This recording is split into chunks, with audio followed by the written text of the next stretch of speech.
Hello, lovely people. It is Tuesday, a little bit after 4 o'clock, and we're streaming for the next few hours. I think everything is hooked up, lights are on, and we're recording. Let's see, what day is today? Today is Tuesday. It is the 12th, April 12th, 2022. I'm starting off the day with a little bit of 3D modeling, just to get loosened up, and then I'm going to be working on the cover of the next Astounding Space Thrills, because I still have that Kickstarter in my head. The next collection of the Middle Age, which will be Volume 3. Excited for that.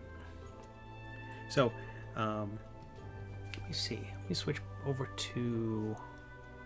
How do I do this? I'm going to go to the chat, and I'm going to put up the slides.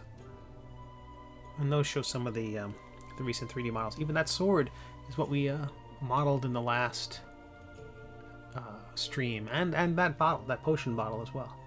I think those turned out pretty nice. So,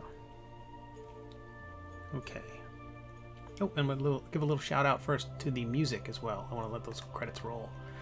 Kevin MacLeod. All right, we're going to start off with a potion bottle. This is a slightly different potion bottle than the one we had on Thursday, in that this is the potion that Melvin gives Sir Quimp, and it's just a little different. So it'll be green liquid. It's still corked. It's not the same kind of round, perfectly round bottle. But thank you, Kevin, for the music. So let's start with a new sphere. Delete that one. Increase the... Nope, not the faces, the subdivision. It'll smooth out the surface. And we'll see who shows up today. I didn't post on social media. I probably should. I really need to do that every single time. I wonder if I start this with a lathe instead. I'm going to start this with a lathe.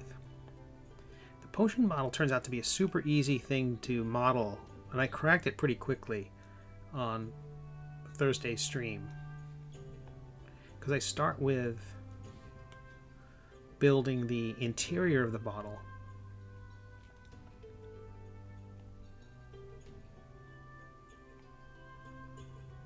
Basically the part that's going to hold the liquid.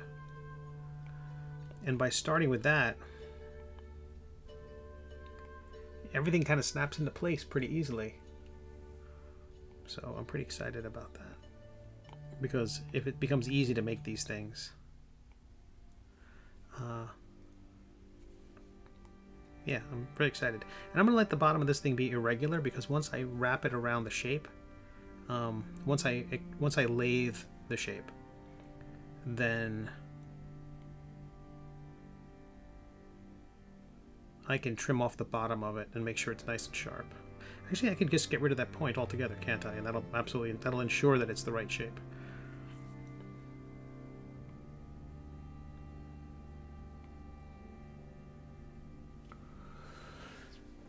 Hey, DG. Nice to see you. Very nice to see you, V, I should say.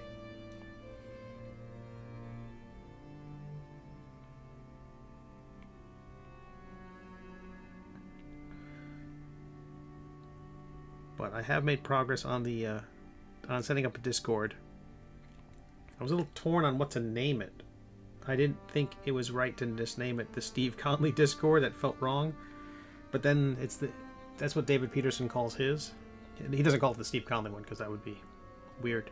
He calls it the David Peterson Discord. And again, he is a bit of a senpai for me. So maybe that's what I should be doing. Maybe I should call it that. Who knows? See how that looks. A little chunky. The one in the comic is much thinner, so I'm going to thin this out a bit.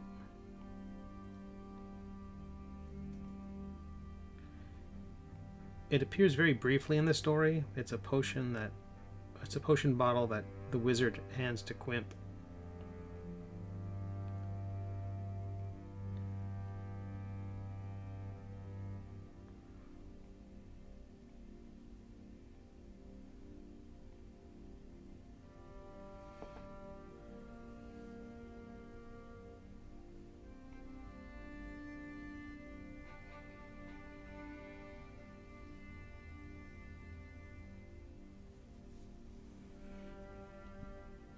what I was thinking about calling the Discord channel, I was going to say no reverting.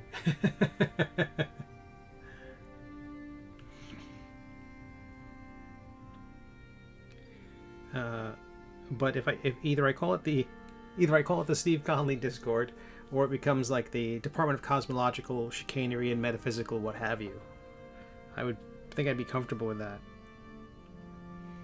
And plus it just rolls off the tongue. Be really easy to tell people about it.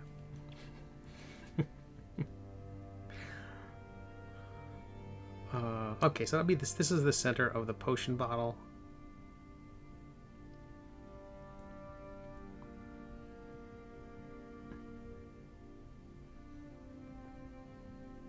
Yeah, I like that.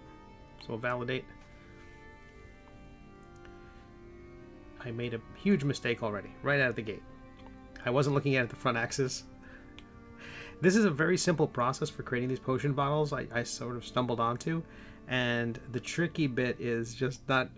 Because it's so simple, it's also simple to screw up. And I did that.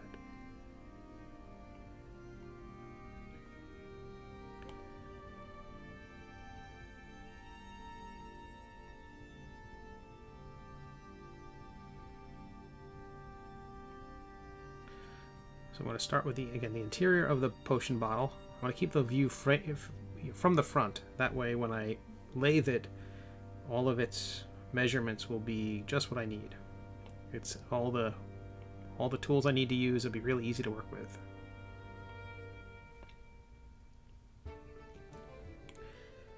I love making mistakes because fixing them is so much faster. Okay, increase the divisions, smoothing the thing out, validate, boom, love it. I'm going to add a lip to the bottle. So I'm going to do that with, I want to do that.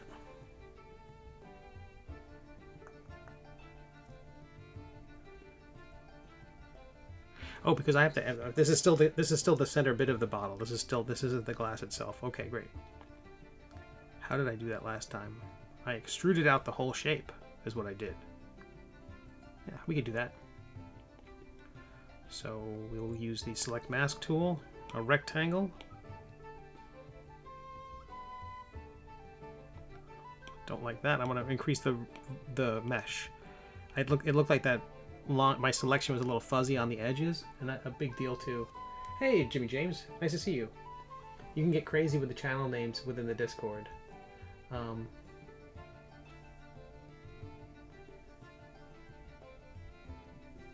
Yeah. Let me see, I get the chat up here. So the images below include the last two 3D models we did, which was the sword and the potion bottle. I'm doing one last potion bottle, and then I'm going to be spending the rest of the stream working on the cover of the next collection. I need to work on that and have that cooking in the background while everything else is happening. Yeah, those are all them brought into Photoshop with a little bit of magic, adding crackling lightning and things like that. And then, you know, splashing it with brushes and stuff. So that we did that on Thursday. That one still doesn't look like, and that one we did on Thursday. And it turned out the potion bottles are the easiest thing in the world to do. And I just sort of stumbled onto it. The idea is you create the center of it, the container, and then you, just like that candy coating thing we were doing with the capes and everything else, extrude out the glass. And that becomes your glass. And then add a little lip to the bottle. The cork is easy. I even painted a little texture on the cork. And then, yeah, and then it's sort of slicing the interior bit to make it to show the liquid. So this is the bottle of potion this is the potion bottle, or the bottle of, yeah, exactly. It's exactly like that. Jimmy James, it's like glass blowing, 3D glass blowing. In the story, Melvin hands Quimp a potion that transforms him, and so this is that bottle. Okay, so using the select mask tool, I'm going to select off a portion of the bottle. That edge is still really fuzzy. Legendary potion. Huh. It's still really fuzzy. So I'm going to undo that selection. I'm going to select the object and enlarge it. Remesh it one more time.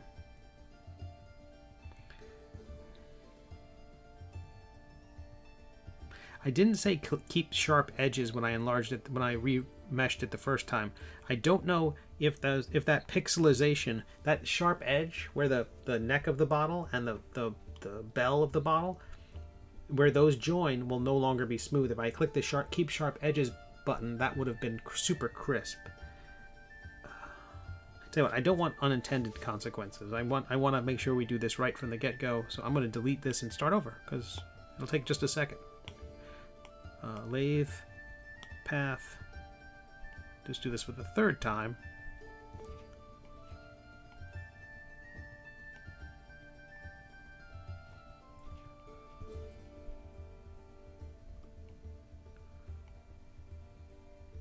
So the latest weirdness from YouTube was that, oh sure, I can stream this stuff on Twitch and live on YouTube, and there's no, they understand I have the rights to the music, there's no problem, the automatic filtering didn't kick in.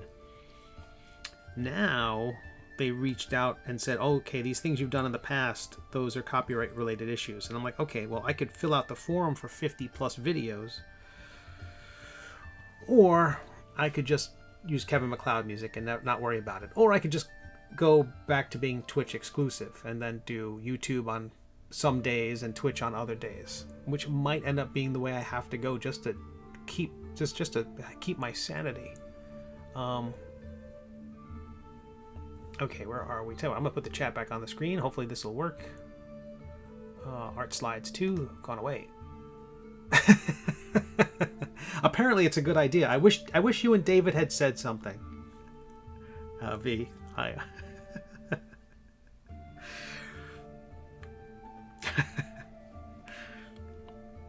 And again, not exclusive. I still want to build up that audience on YouTube because, you know, I continue to make the case that being exclusive on any platform is a bad idea.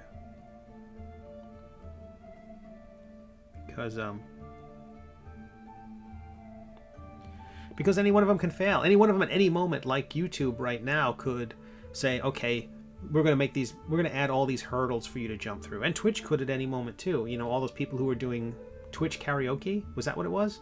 That suddenly got stopped? You know, at any moment, they don't care about little guys like me. Nor should they. Yeah, I don't like that bottle shape at all. This is it. This is the one that's going to work. We're going to love this. Boom. Oh, I feel it. Oh, look at that. Already, it's so great. So I was at the South Carolina Comic. Oh,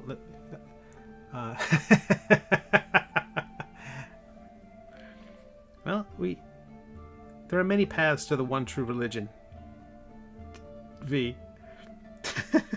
One true religion of Twitch.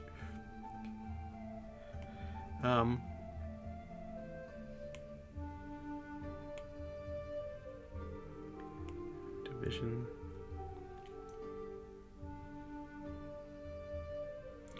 And like I said back then, I mean, I do think having it exclusive on Twitch, but the benefit of YouTube, I'm just going to hold off as long as I can with just this music until this music either drives me insane or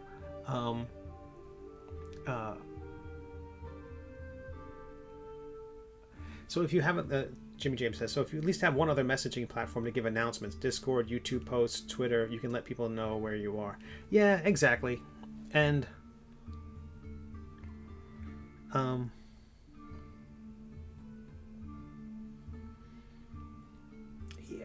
yeah, I don't know. I feel like having the ability to have a platform.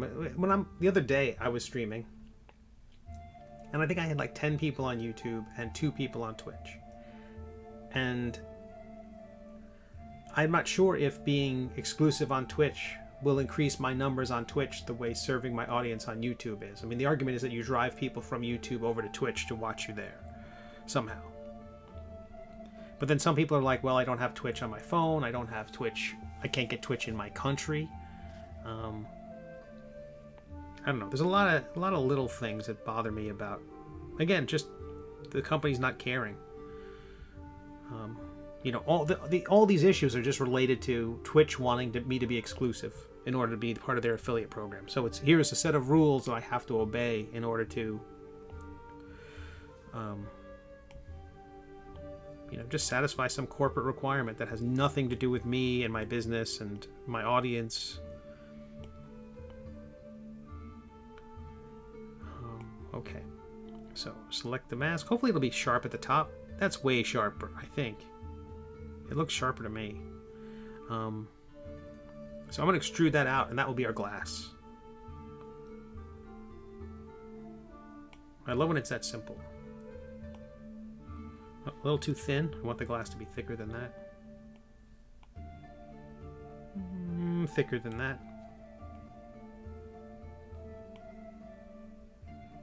Oh, I hit the engrave emboss instead of extract.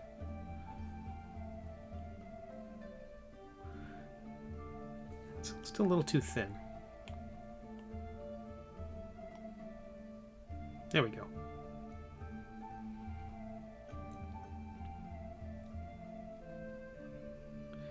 I did the same thing. I'm gonna go back. I'm gonna take a step back here. Now I haven't validated the shape yet, and you can see how crisp that corner is. So I'm going to increase the divisions to really try to smooth out that gradient. And now when I do the voxel remesh, I'm going to not go quite that high, but I'm going to keep sharp edges. I don't mind the resolution being too high on this one because it's only going to be a few objects in the environment at all. It's not like I'm building another, you know, miniature figure where it's going to have 100 little pieces. So remesh, and by keeping that sharp edges, you can see how that line along from the neck, where the neck connects the bell of the bottle, is much sharper. Or what about YouTube exclusivity? Clearly the real solution is to make your own music. Yeah, exactly. That's what I need to do. If only I would do that. Do the 50 copyright forms. You're going to lose your mind either way. Yeah, I'm just going to delete all the files off of YouTube. I mean, it's just, it's all the original slideshow content of me talking, so none of this stuff is going to be evergreen. This is not for posterity. I don't think the Library of Congress is going to be upset if I delete these.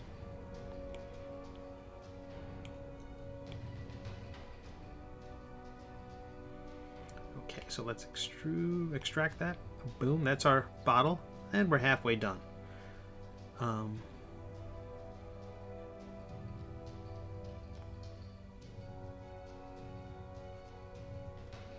Oh, I like this idea. This is a little different than what I did last time. Oh no, it'll extrude in all directions. I don't want that. Okay. Let's try this. We're going to choose solo. So that's just our bottle, and we're going to unmask. I think maybe this is what I did last time to create the lip around the edge of the bottle. That way I know that the things line up perfectly by just deselecting what I just had selected. Turn off solo, and now I'm going to make that shelf thickness a bit thicker. Maybe a little bit thicker.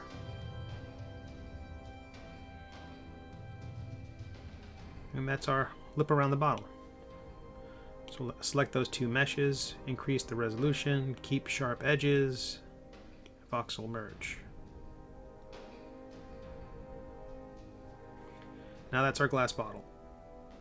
I'm going to smooth out the bottom of this glass a little bit.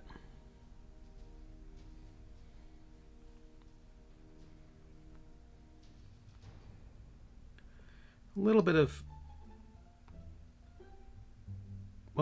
of funkiness around the edges there. Oh, tell you what, maybe let's see if that was the problem. I'm going to undo a little bit.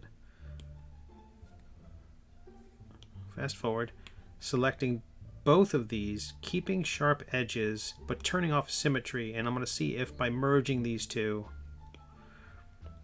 if that still creates the little dithering we saw along the edge. It does. It's the dithering is still there.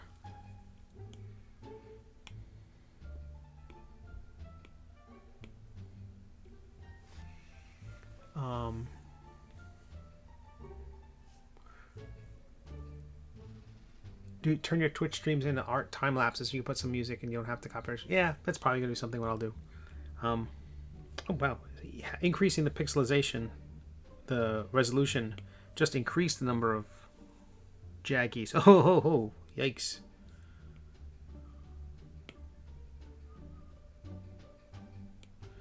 Oh, this doesn't like me. Let's go back to around 420. That's for you stoners out there. Okay, I'm going to try merging this. I'm going to try softening this and see what happens. Is it mushing up? I should tell you what, I don't think I'm going to hate that. I don't think I'm going to hate that as much as I would have thought immediately. Let's smooth that out. I think it'll be more like glass if it's not so hard-edged.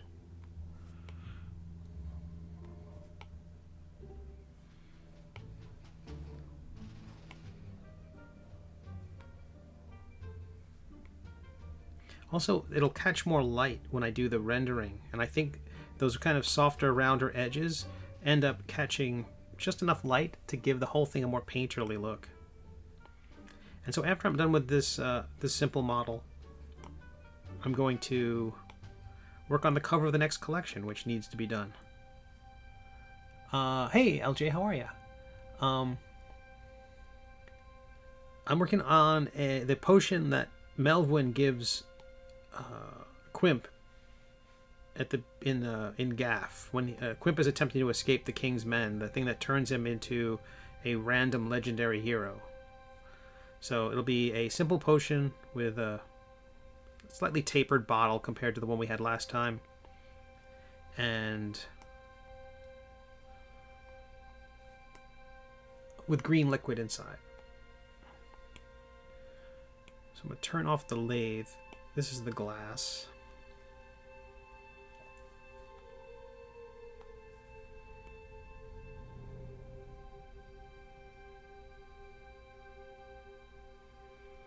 So I was at the South Carolina Comic-Con over the weekend. I had a great time. It is a... There weren't any... as far as I could tell, there were no COVID protocols in place. I think... I'm not sure if that's just the region or what, but it seemed to be a thing where it's like some people wore masks, other people didn't. It was just like down to personal preference. Some people wore them all weekend. Other people, like me, I wore them 40% of the time. Like basically if no one was around me, if I was like good 6 to 10 feet away from anybody else, I wasn't wearing it.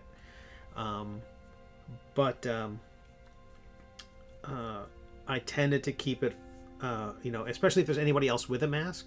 I also had a booster on Tuesday, so about a week ago. So I kind of felt like I was going in there with shields up. But I still wore my mask quite frequently, especially if I ever left my booth to go navigate through the crowds and stuff like that. So if I had a good amount of space between me and people, I'm just a cautious person, and I never want to get anybody sick or contribute to somebody getting sick. So, but the show itself was great. Attendance was fine. It's like almost like the last couple of years never happened. People were excited to be there. People were spending money. I'm going to move this lathe to the center of the universe. Move origin. And this new cylinder I'm going to create, it's going to taper, and this will be our cork. So I'm going to move it up. Oh, that little dot is right on top of the moving little icon.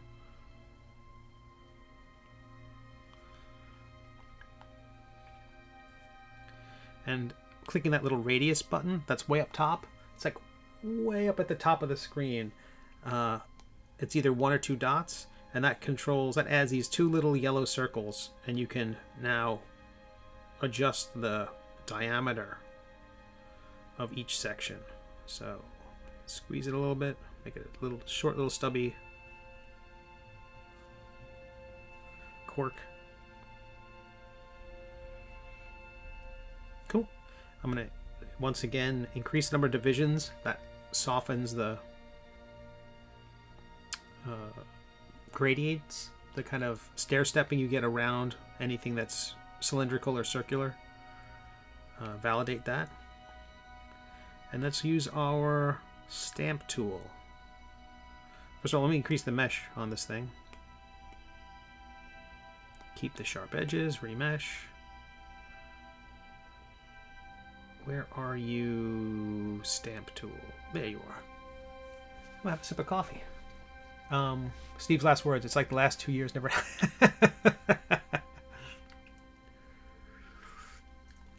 Everything's fine. What's the worst it could possibly?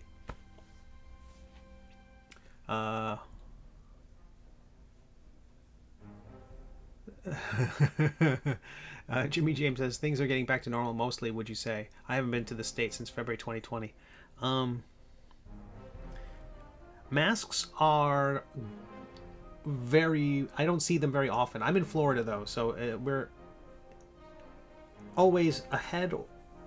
We're either way ahead or way behind the curve on everything. I mean, there's a thriving mall here, like an indoor mall. Not thriving, but it's sort of like it's 1997 in the mall. So it's weird. It you know, there's no Chess King or any of the stuff from the 80s, but it's just it's an odd place to be. So, okay, we're doing the stamping. Hello, that's all wrong. So we're going to go to our brush tool, we're going to click, we're going to add this texture, which is just some scratching texture, and we're going to do the most important thing. This is if you're ever going to use the stamp tool in Procreate. You want this to be low and flat.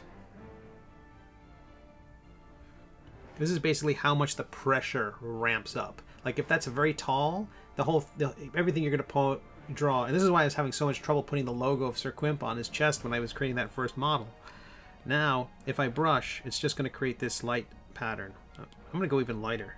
I'm going to reduce this. I'm going to increase the softness there and turn off symmetry, and then just brush in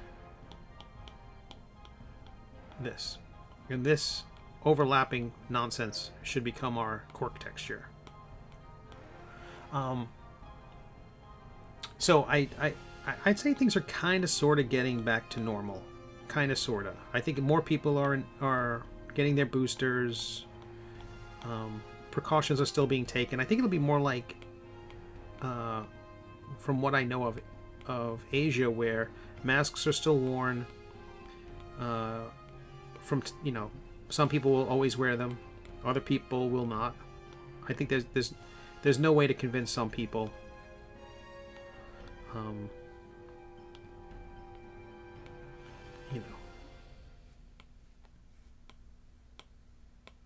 mean, there are some ways to convince people. They just have to be told by the people who they respect.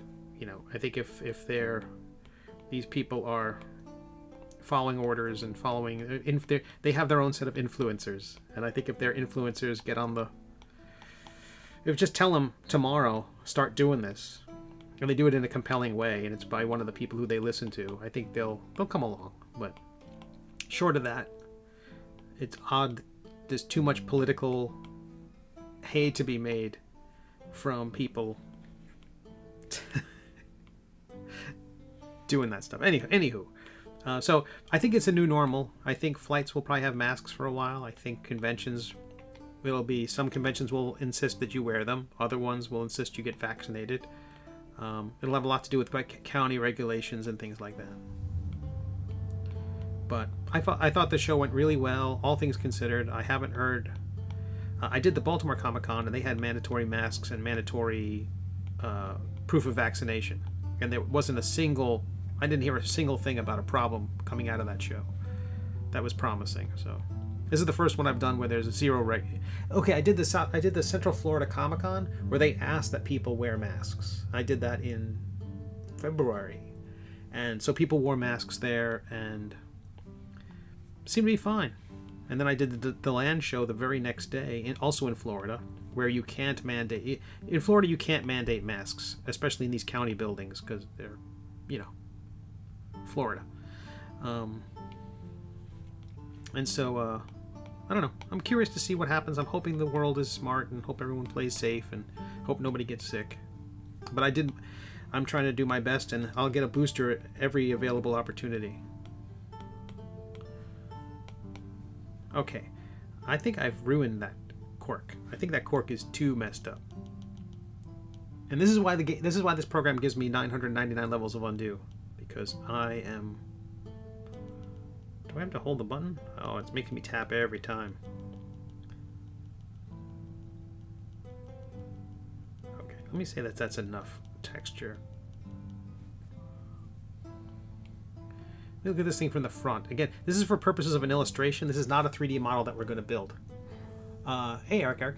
So the con was good. The con itself was good, profitable.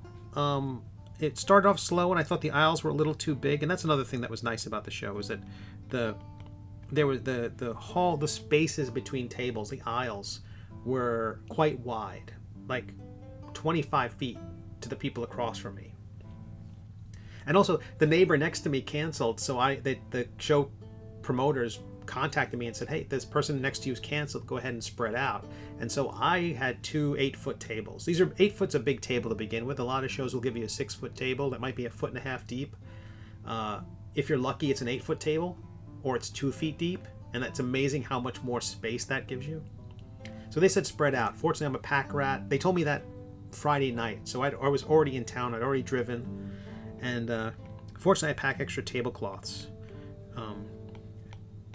You just have to pack them because you don't know which shows are going to have a tablecloth down and which ones won't.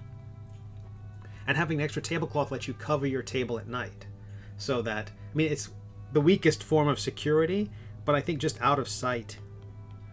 You know, there's a convention center full of incredibly valuable comic books. The notion that someone's going to break into my table to take one of my books, good on you. I hope you enjoy it. That sort of thing. So, okay, that's our cork. That's corkish. That's cork adjacent. Okay, so let's build our fluid on the inside. And we figured this out last time. We did this crazy cool thing. We created a large mold. We stamped out the center, which was the first thing we created, which is our fluid. And now that we have that stamp, we could just sort of create whatever goofy thing we want and then use that large die around the thing. Again, I love that there's no physicality to this, that it's all this kind of weird Venn diagram within Venn diagram of counters and dies and things like that. It worked out really well, so I can create this really cool potion. I'm going to make it much swirlier, and we'll see if we can make something awesome here. So LJ's question, have I heard anything about the 2 new casts? No, not yet. So those little models you see in the bottom right, the little baby dragon there with the skulls, and Bob, who's holding the sign, those 2 are at the resin printer now, and at the vendor who I use to make resin prints.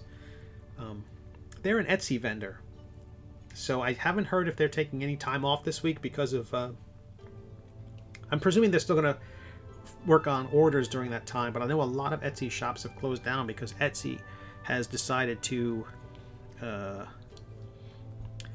increase their rates quite a bit. They went from taking a 5% cut to a 6.5% cut. And their reasoning is, you know, oh, okay, I have to move this thing. This is off center because everything was off center. I'll continue that Etsy thought in a moment. Let me just clear off that selection.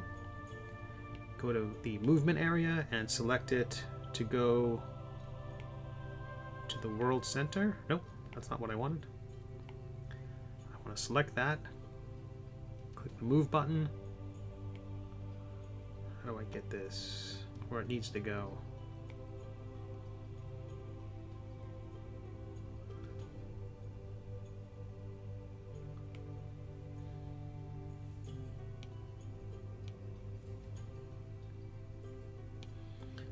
How do I get this to go to the center of the universe?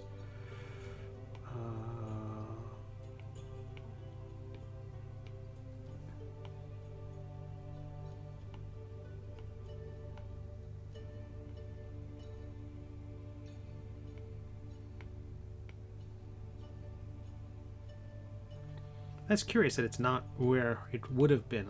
It's not centering the way everything else would.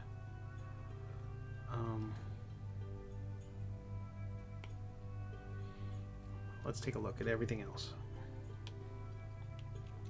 So Etsy is increasing their costs a bit, quite a bit. Or maybe not. Maybe nothing here is. Let me try recentering everything.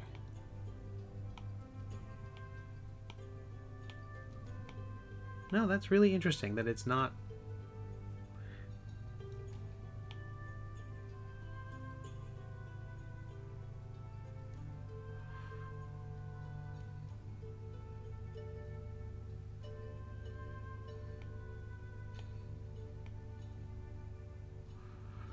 I'll see if I can move it.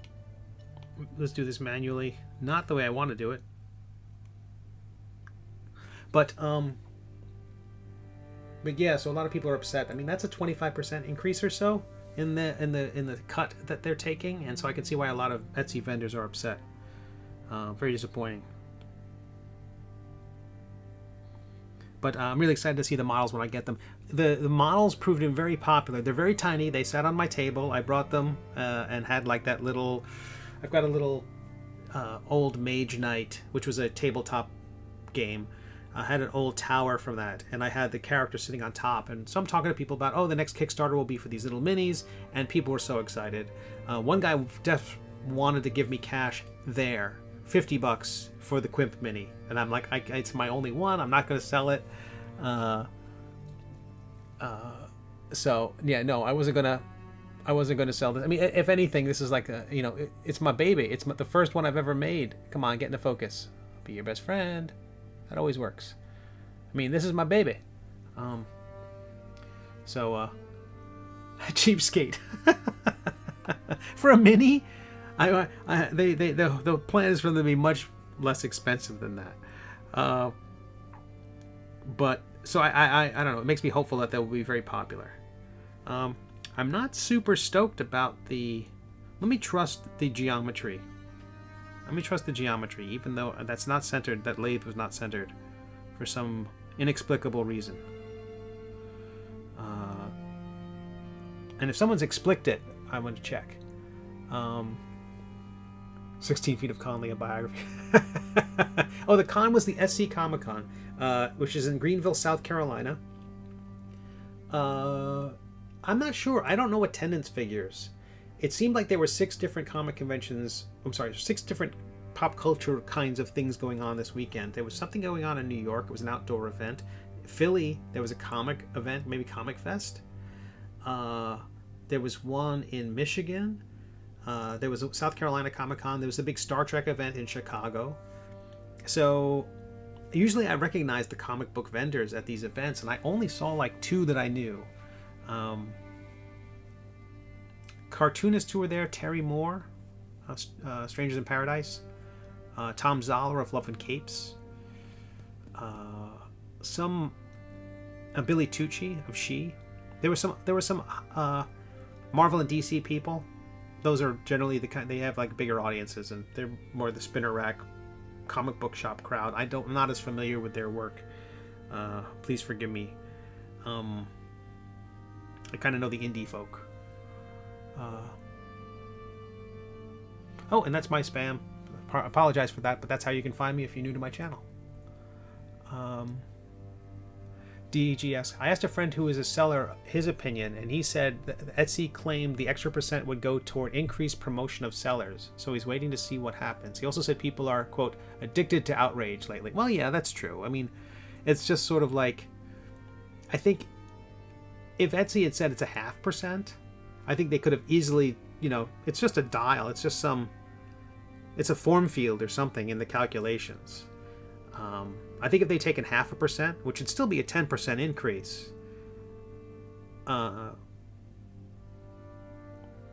it might have gone a long way toward softening the blow. Even a percentage increase, a 20% increase, would have could have been understandable. It just seemed to be and there I saw that reasoning too, that they're going to spend the money on the creators. It just still seems like, wait, for what? And I think if they had, I guess you could just say if they did a better job of explaining it to the creators, they wouldn't have had this problem. Okay, so I'm going to turn this glass blending. I'm going to lower that. This will make it transparent. And yes, there'll be weirdness inside the glass. I noticed this last time. Some sort of weirdness. I don't know what that is or how I can fix it. Let's try. Let's try some smoothing. Big old brush, but very low power with symmetry on. Okay, it's not affecting inside the glass, it seems. For all I know, this is just what the environment is casting onto the object in some way. Fascinating. Anywho, let's make some weird liquid. That's my channel. Let's make some weird liquid. Are you pairing the minis with your D&D module? No, I don't think I can do that. I think I will do some fun stuff with it, character sheets and stuff like that. But I think they need to be separate. And then the minis will be. What I will be doing though, and I think that came out of this event for sure, is the Sir Quimp mini will be available by itself, and then the others will be available as a set.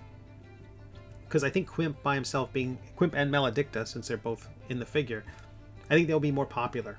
They're going to be the most popular thing, even if I made a ton of baby Drawrns and waddle bottoms and stuff like that. I think just some people will just want Quimp, so I want to do that. But I've reached out to a couple of vendors. Hopefully, I get some pricing on what it will cost and how I will do it, and that will tell me. Most of these Kickstarters are super easy. I know exactly what I'm going to do. I've done plenty of books before. I know how much space they take up. I know how to ship them. This is a whole other thing for me, so it's a bit of a learning curve. Okay, let's make weird liquid, everybody. We're going to start with a tube. Look at it from the front.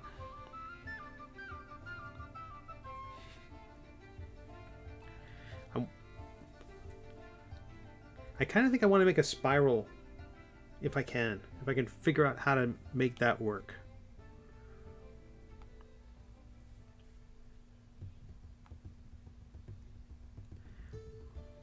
Okay, let's go back to the front view, tube. So what I'm going to do is I'm going to do a nice large spiral type thing. And then what we're going to do is we're going to taper the whole thing, getting heavier as we get to the bottom of it. And so I'm going to draw it in the side view, and now we're going to look above it, and we're going to try to move it in a way so that from the top it will have the effect we want. So the first thing we do is we have to hit the green button. I'm hoping it should still be malleable. There it is. And I'm just going to move this, adding points along the way as I need them.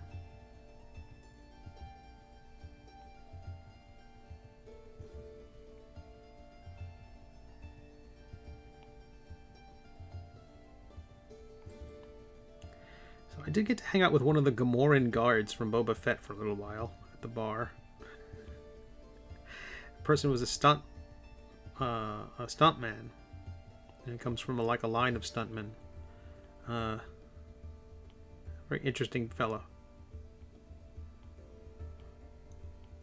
I didn't really rub shoulders with any celebrities.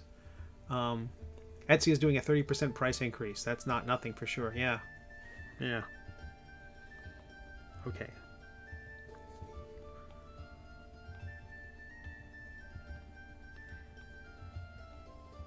I mean, but I also like, I'm also a big fan of outrage in general. I like outrage. My body's 37% outrage. Alright, so tell you what, let's start simply. I'm going to have just 2-point radius, so I just this will affect one end of it, and I'm going to fatten up the bottom of this.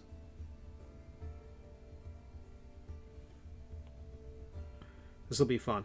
I think this will be weird.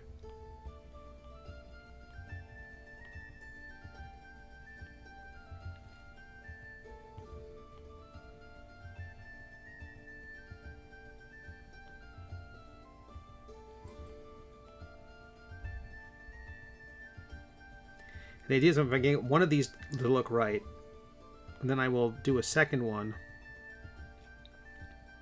Well, I will just rotate it. Oh boy, that's all in the wrong spot.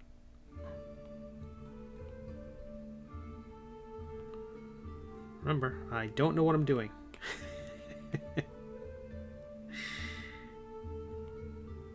Okay.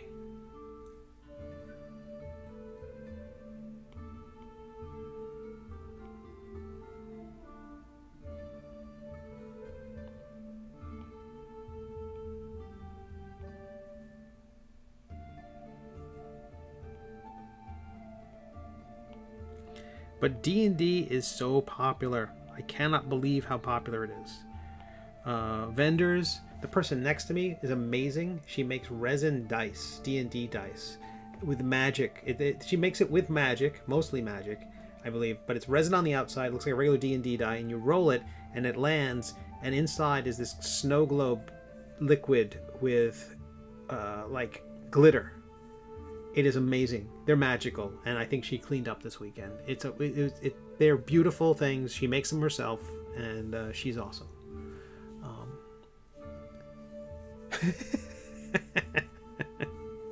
This is why I'm glad there's no wiki. Kevin Sorbo was there. I did not see him. No, I did not cross paths with Mr. Sorbo.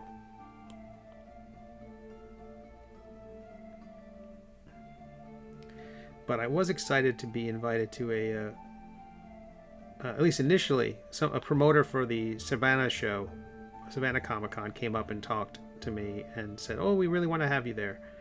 And I was excited to find out that Ron Perlman's a guest at that event. And that's, like everyone, Boon Raku is my favorite movie. And so, okay, I'm going to just duplicate this tube right now before I validate it.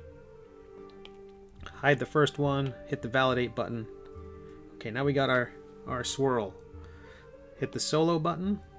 Oh, no, heavens. I took one step back. I unvalidated it, so I took away all its good feelings about itself. And I'm going to increase the topology to smooth out the whole thing. There we go. Much better. Now when I validate it, it'll be a much smoother object. Hey, Marcos, how are you? Nice to see you. Look at us. We're all on Twitch. Oh, and LJ. LJ's on YouTube, but I was more YouTube woes for Steve. Oh, tell you what, I'm going to do this. I'm going to take one step back before I validate. I'm going to increase the topology, but what I did was I had the initial radius, I had it be larger on one end and taper. So it's basically a cone. It's kind of like a twisted cone. But what I'm going to do is I'm going to add points along the way, and now I can thicken the whole effect. So I can go through and there's no verb I can use that wouldn't be ruined and sound rude. So I'm just going to say I'm adjusting it. There we go.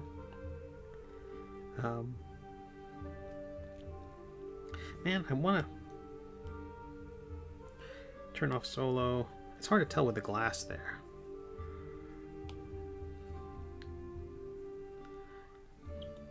For the top, I'm just going to tighten this thing up a little bit. We can always scale the whole thing later. I just want the curls to be... I don't want this to be one of those empty ice cream cones. You know, you get an ice cream cone soft serve, and somehow they've made it so there's this huge pocket of no ice cream in the middle of it. And they're hoping you're going to eat it slowly enough and the ice cream will slowly fill up the cavity they've created, because they're evil monsters and they hate joy. Alright, let's validate that. Okay. Let me hit the smooth button on this and increase the power of it a bit. But I had a great show. Met a lot of new people. Lovely to see people coming up who remembered me from, who are familiar with the comic, who read it already. Quite a few people who are already readers came up and had great conversations with them about the story. It inspired me that next time I do one of those events, I'm going to create some sort of secret word, some magic word that I will mention here on the stream or in my email blast. And if you know the magic word, you come up and you get a free something, like a sticker or something like that. Illuminated art over here now. Oh, I'm sorry. Well, does the blame... See, that's the thing about Google. They don't really have a villain that I can blame like I can blame Mr. Bezos. And yes, that's how I will pronounce it from now on, Mr. Bezos. Okay, so let's see what this does. I'm going to take that glass, I'm going to duplicate it.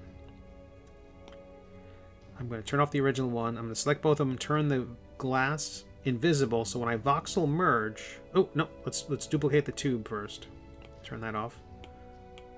When I voxel merge these, it should separate everything out, I would think. Let's find out, shall we?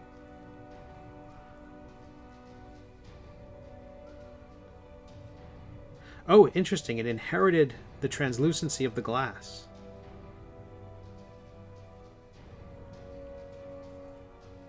Huh. Let's do something different. Let's undo. I'm going to take that tube that we've created. I'm going to duplicate that. Looking at it from the top, I'm going to rotate it.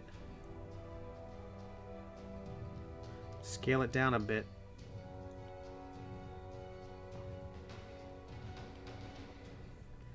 I'm going to have these two tubes voxel merged into one weird shape.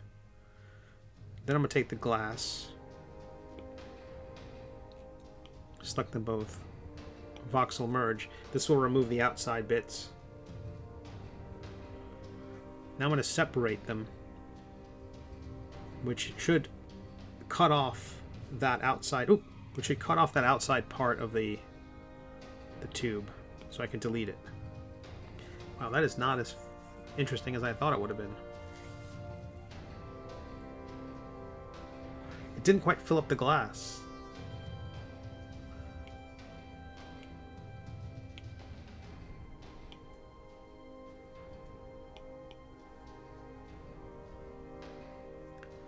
Okay, let me add some color to this.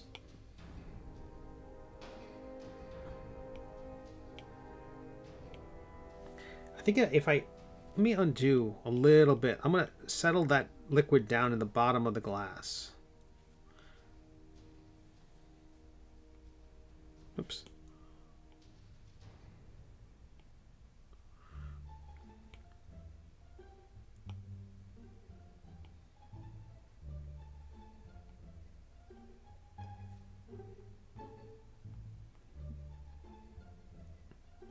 I think that will do. I think it'll have a more interesting effect.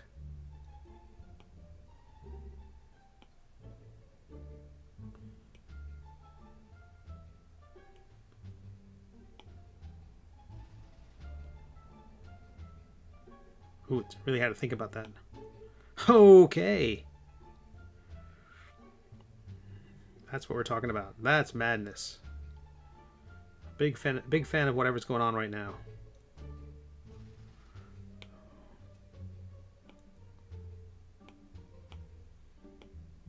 These are all the bits that were removed by the outside of the glass. Oh my gosh.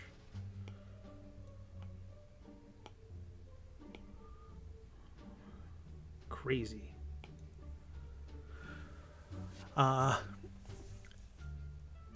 Code phrases. Since the tone deaf, thank you, Amazon customers con.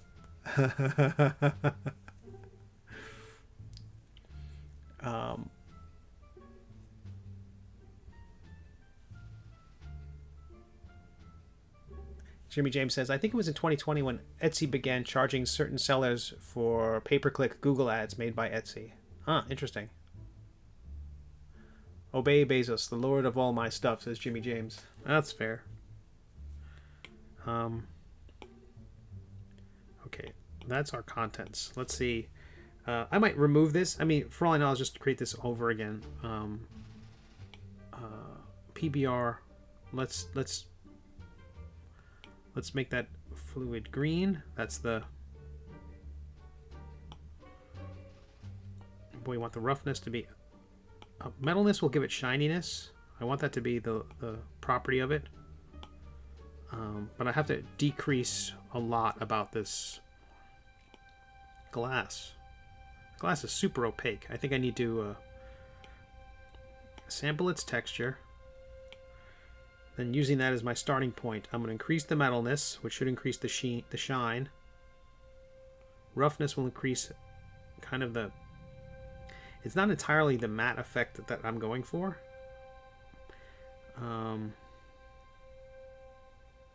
This is also interesting. I've seen that at certain angles, the contents, whatever the light's passing through, again, this is all on an iPad, so all the physics are sketchy. That's our cylinder. I'm going to give us a cork. Well, it's not bad already. Let me add some lights and see what that does for us. Where are you, lights? Add light. Quick light refresher for everybody. If you use directional lighting, this is sort of like the light of the sun. It is very far away and is not... its position in the environment is not as important as the direction it's pointing, because it's not really in the environment. It's so far away that it's what really matters is the angle at which you point it, because that's the direction it will cast its shadows. I'm going to bump it up a little bit here. Now I'm going to add another light. Now I'm going to add a couple of really close point lights into the environment, which will hopefully give us some lovely colors and nice sheen on the glass. Add a light. This light will be a point light, and the color will be, I don't know, I like blue. Increase the intensity a bit, or a lot.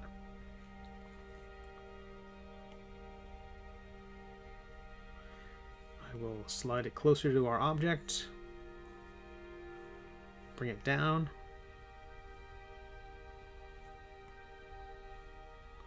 Again, I'm mostly concerned about how it looks from the front, maybe like a slight 3/4-ish view like that, because then once I bring it into the environment, I'll add some painterly effects. I might go through and even render some things out separately. Oh, Bezos! Still so awesome that you're doing all this on an iPad. I did my first sculpt in Nomad and painted it in Procreate. At least, ooh! Okay, this is another reason why. All right, you 6 people will vote, or help me decide right now. Eventually, you're all unpaid advisors. I'm going to create this Discord channel. It's either going to be called Steve Conley, because I'm a vain monster. No, it's my least favorite of the 2 choices. Or the whole thing is going to be called the Department of Cosmological Chicanery and Metaphysical what have you. Because that's, you know, that's where Archmage Angus MacGuffin takes care of his work. And it's not me, which is a good thing. It's silly. It almost has... You can make more than one. I'm not going to make more than one. How dare you, Jimmy James. I think there's a character limit, LOL. I can tell you that the Department of Cosmological Chicanery, Metaphysical, what have you, fits within their limit. I'd have to... LJ says, I have to buy a new iPad first. I'm staying with Blender. Oh, Blender! That's great. That's. I mean, if you could do Blender, you don't need this. I mean, I went into Blender and I went like... It was like someone dropped me into an IKEA without a map. And I'm like, just Allen wrenches everywhere. I'm like, I don't know what I'm doing. It's incredibly powerful software, but you can tell it was just one feature added on top of another feature on top of another feature. It's mad. It's bewildering to me. But of course I have a small brain, so okay, that's one light. It's not bad. I want to increase the metallic quality of the glass, I think.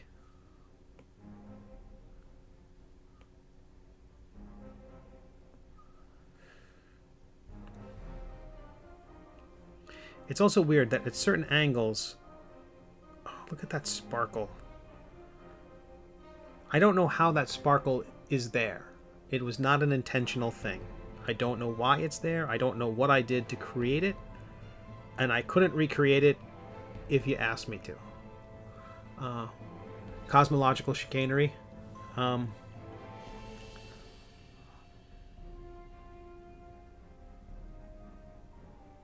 Yeah, so if having that, if let's say I do that, and then that also kind of sort of fits within the world of the Astounding Space Thrills comics I do. I did like a science fiction series. I'm not sure if anyone's familiar with it, but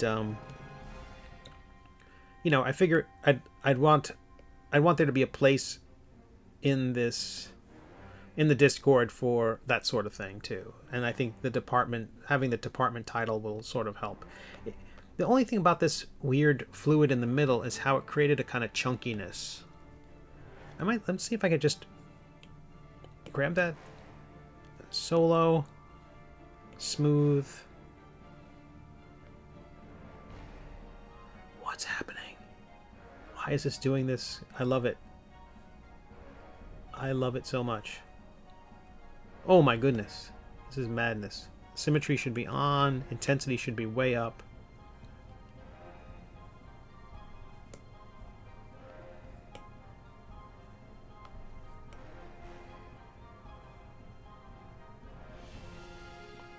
I can't seem to get the cursor into the nooks and or crannies, but I do like what's happening here.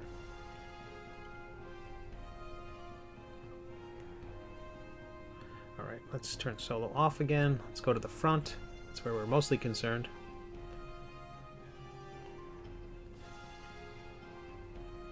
Okay, let's get some more lights in here.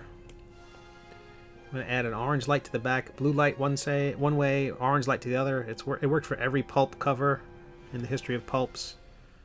And pulps were the magazines that came before comic books, things like that. So when I say pulps, that's what I mean. Top. Oh, right. It is a point light, not a spotlight. Increase the intent. Ramp up the intensity. Go to the top.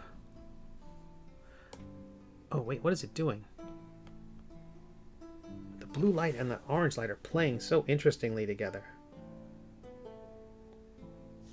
Let me turn that light off for a minute and create one more light, and we'll create my orange light in the back. Well, we'll leave that other orange light there just to see if we can have some fun with it. It's a point light. Ramp up the intensity. Go to the top view. Grab the orange light that we can see, and we'll move it to the back.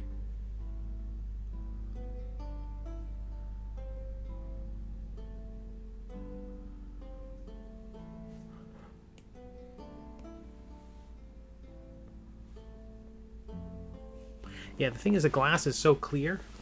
Like, I think what I have to do is I really have to paint in additional highlights and things in Photoshop. I just don't think I can count on the drawing program to do everything for me. Hey, Illuminated, I said I would only be listening, but I can't help. I vote for the cosmological chicanery. I listen usually, but I gotta vote. Okay, cosmological chicanery it is.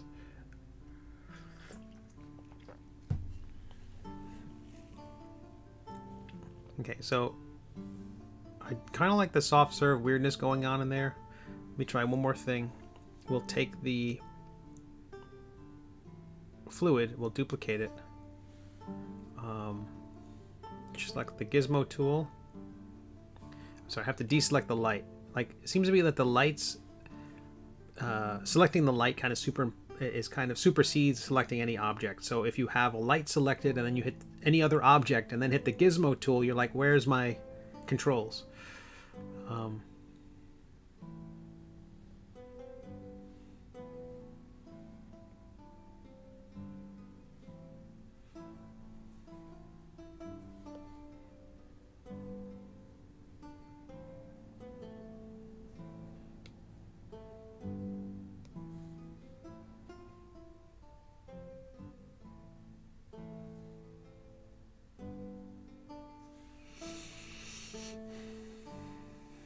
I wonder if that isn't even with the post-processing on. Oh my goodness.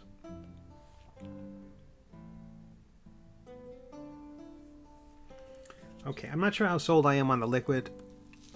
I kind of sort of like it, kind of sort of. Let me add a regular flat liquid and then we'll call it there, and then we'll do the we'll start working on the cover of the next collection.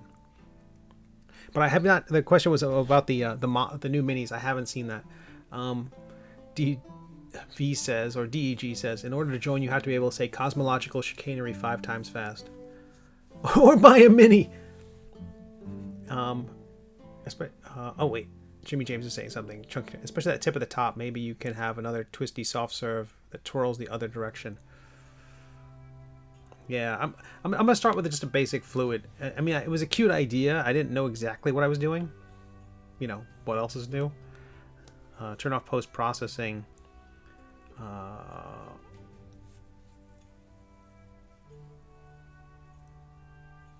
let's try just a sphere. Increase the post subdivision, which will smooth it all out. We're going to go to our matte cap, and we'll go solo. Increase it vertically a bit, because I don't know why, for reasons. And then using the brush tool, turning off symmetry, and we're going to increase our lazy. Where's our lazy? There's a lazy rope stabilizer. Turn that up a bit.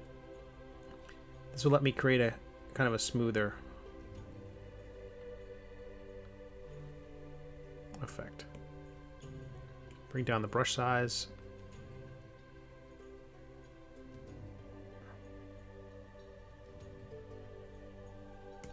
The smooth tool.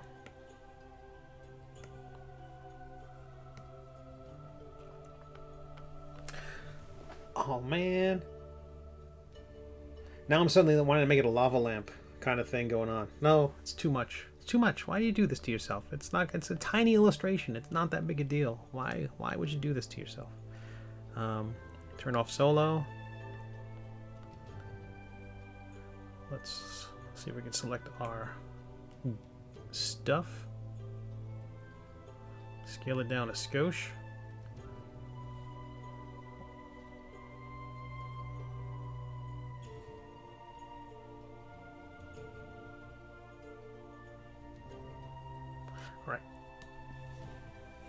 We'll select duplicate our glass, select the sphere, turn off the glass, box will merge, keep sharp edges, increase the res, boom. Separate object, should get rid of any extra bits. I would have liked, it didn't fill up the glass. You can see that little bit there at the bottom. I'm going to have to enlarge the thing as maybe a skosh and a half, maybe a skosh and 2/3 even.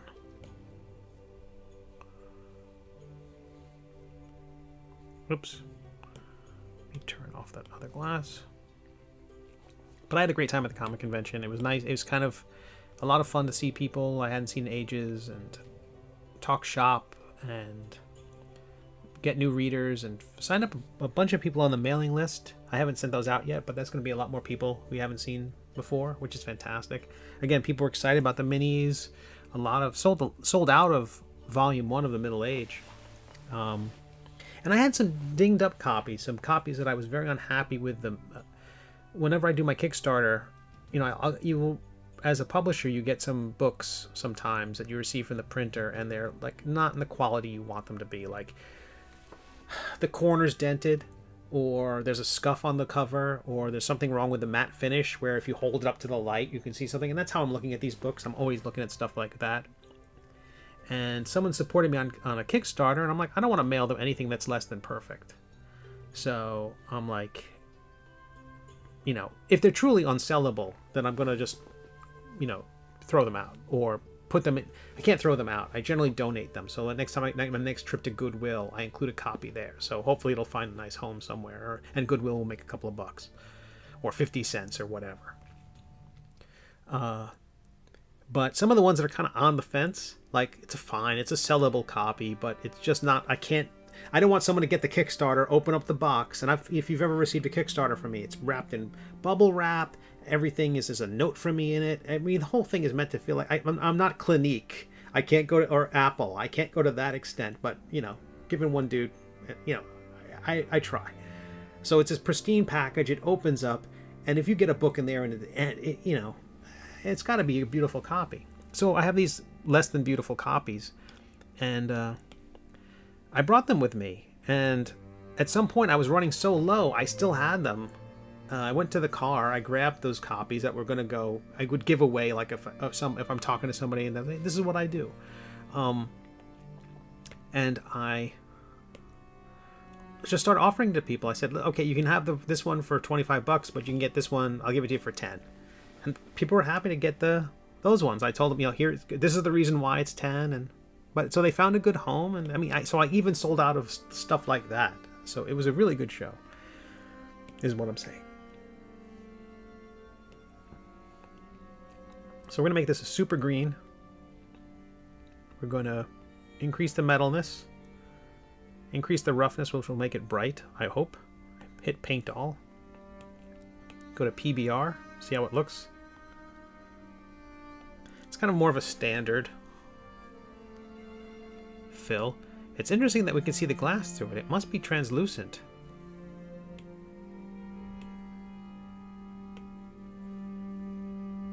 Okay, let's go to blending. We'll increase the opacity of it a bit. I'm going to soften the edges there.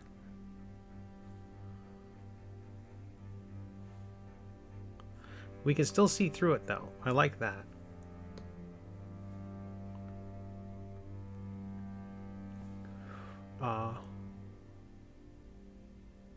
Limited edition imperfect copies. Well, good news for you. All my books are imperfect. So stock up. They'll be worth a fortune. Okay. Dare I select the glass, hit solo, and then looking through the neck of the glass with the smooth tool, can I place my cursor at the bottom and smooth the inside of the glass? Yes, I can. Take that, Paramount Plus. Not sure why I'm picking on them right now. Hot dog. Okay.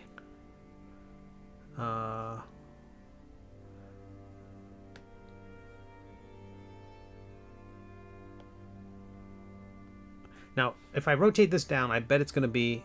Oh, that cap just looks a little too plasticky, doesn't it? It looks like that doesn't look like wood, the cork. See if I can make that a little corkier.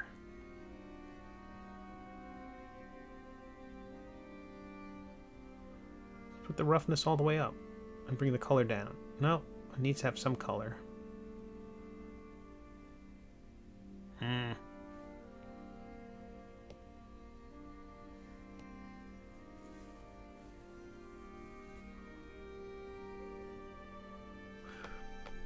I'm going to soften the edge of it just a little bit. Not too much. Not too much. I just want it to be...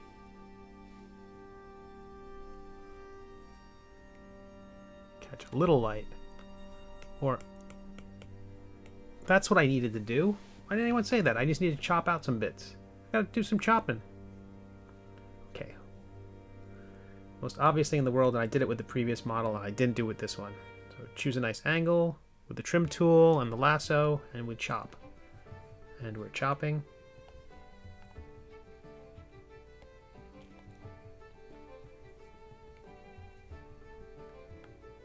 Oh, that's too much of a chop. Someone was angry at it.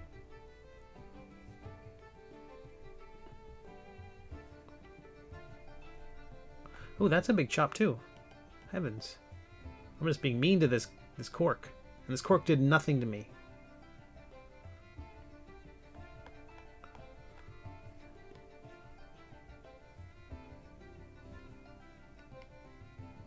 Thing is to choose the right angle so that when it cuts right through, it just takes off the bit I want.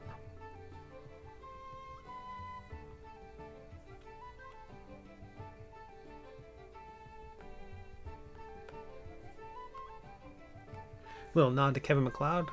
Put on those music credits one more time.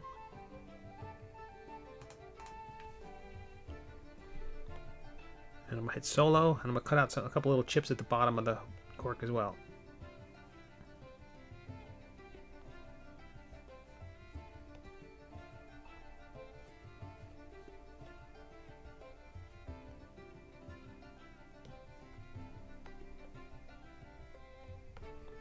Now we're talking.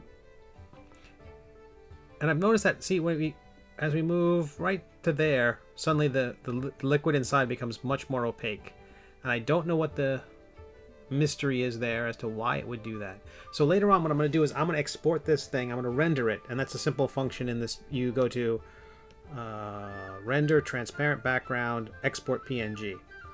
And that will render a nice clean copy with a transparent alpha channel behind it to bring into Photoshop and muck around with it some more.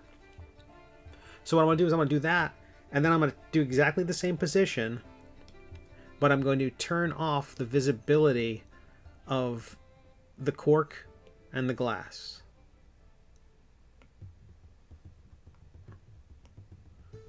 So leaving just the fluid. And then I will render that. And so it will render into the exact same position with a transparent background. And then I will superimpose those two when I get into Photoshop before I do all the painterly stuff. Wouldn't the bottom half of the cork be wet, darker? Probably.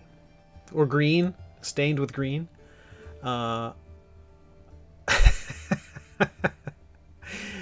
I see DEG's facial expression after my last comment. I think that's legitimate. That's a fair cop.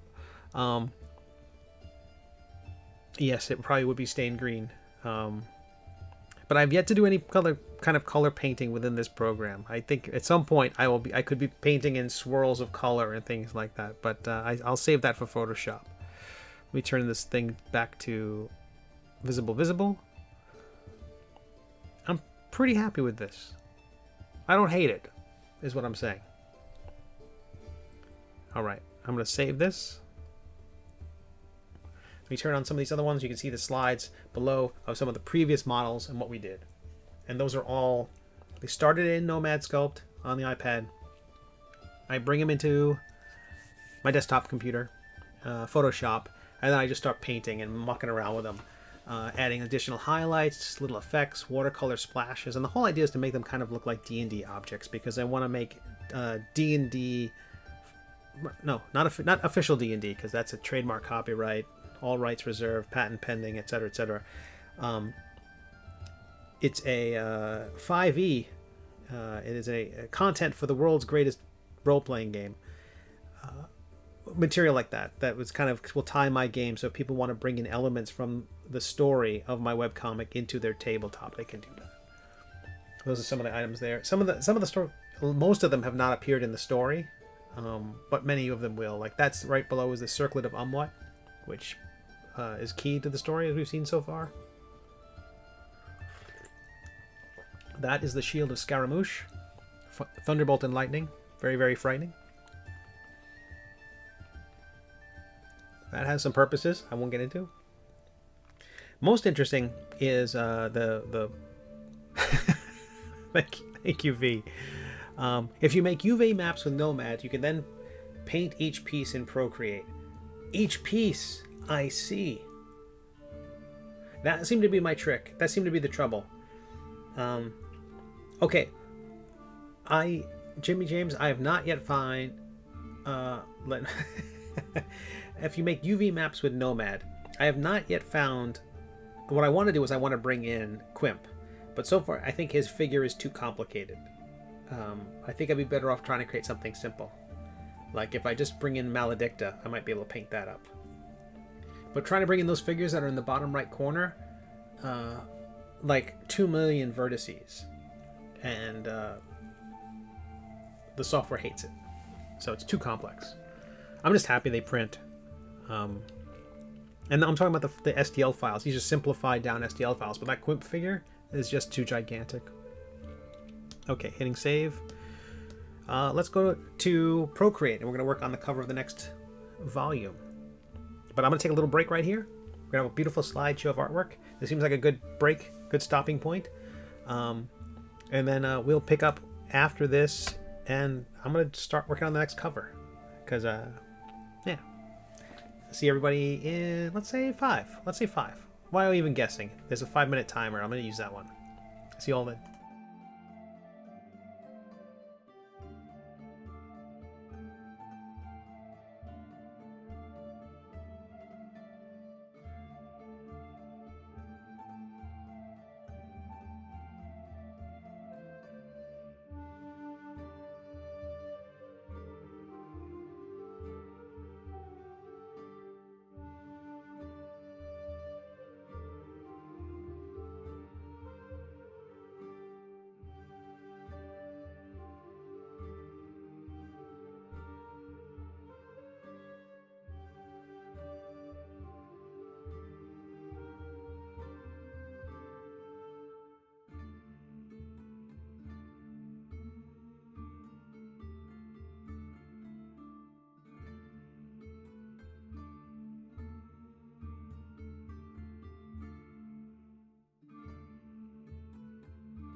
And we're back.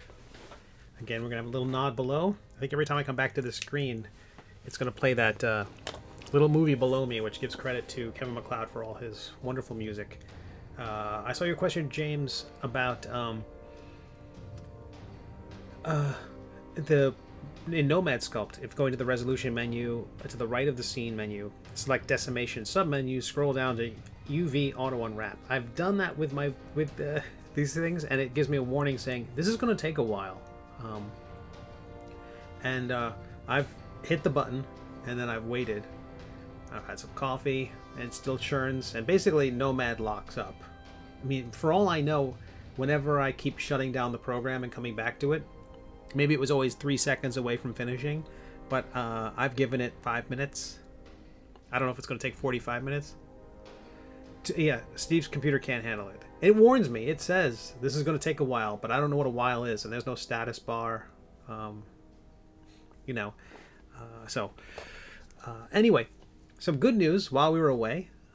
Briefly here, I did check my email, and I did receive a photograph of the new minis from the vendor. And so this is the preview they sent me. Okay, perfect angle for what we see right there. I want to rotate them, but sadly it's a photograph. But all things considered, I don't envy the 3D printer trying to print out that hollow skull. But the lettering's legible. I just tried to rotate it. The little hands look great. Everything about it. I'm super stoked. I think that looks fantastic. I couldn't be happier. I did it at 3 million and it took forever. Oh, okay. James, when you said it took forever, what do you mean? You need to decimate the mesh down, so not so far down that it took forever. When you said it took forever, did it finish ever? Or was it like 20 minutes?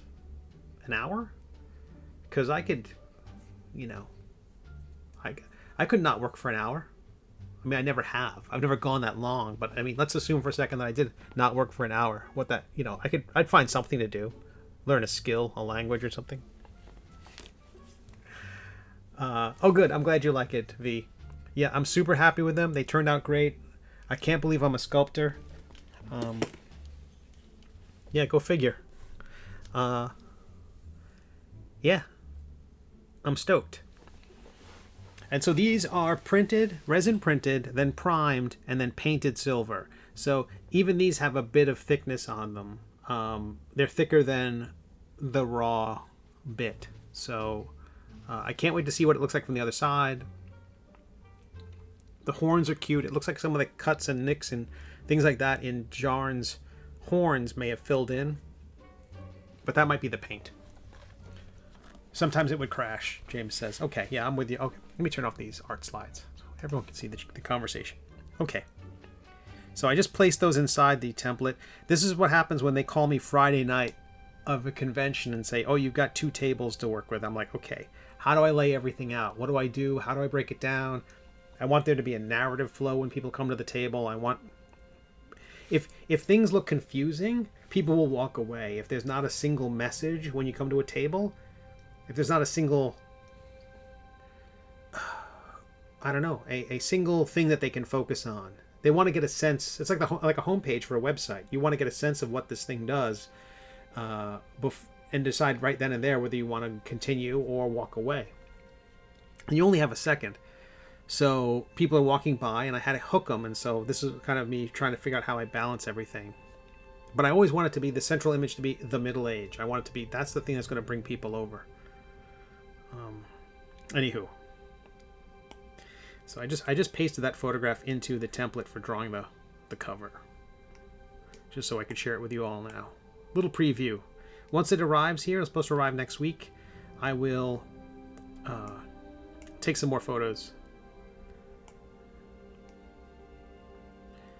Okay, so I've created the basics of my document. This is about print resolution for the size of my cover. I work at 300 DPI. There's a layer of blue, which you see here selected over in the upper right. That's set to color, so everything I draw on that layer will be everything I draw, even though I'm using a black brush, it will appear, if I press on the right layer, it will appear blue, just because it's underneath the layer, which is going to turn everything blue. And I'm going to just start sketching. I have a logo to worry about. Well, I've got text across the top. This is going to be organized just like all my other books. So there's going to be a big logo, the middle age. There's going to be a few award logos. Hopefully by then I will have received a few more. So these will all be logos, and the awards will be everywhere on. No, sorry. The thing is just going to be blanketed with logos of awards that it has won and earned, and then the title, and then my credit. So I want it to be consistent. I don't mind if the figure pops up over the logo, but I have to. But that logo is going to be there.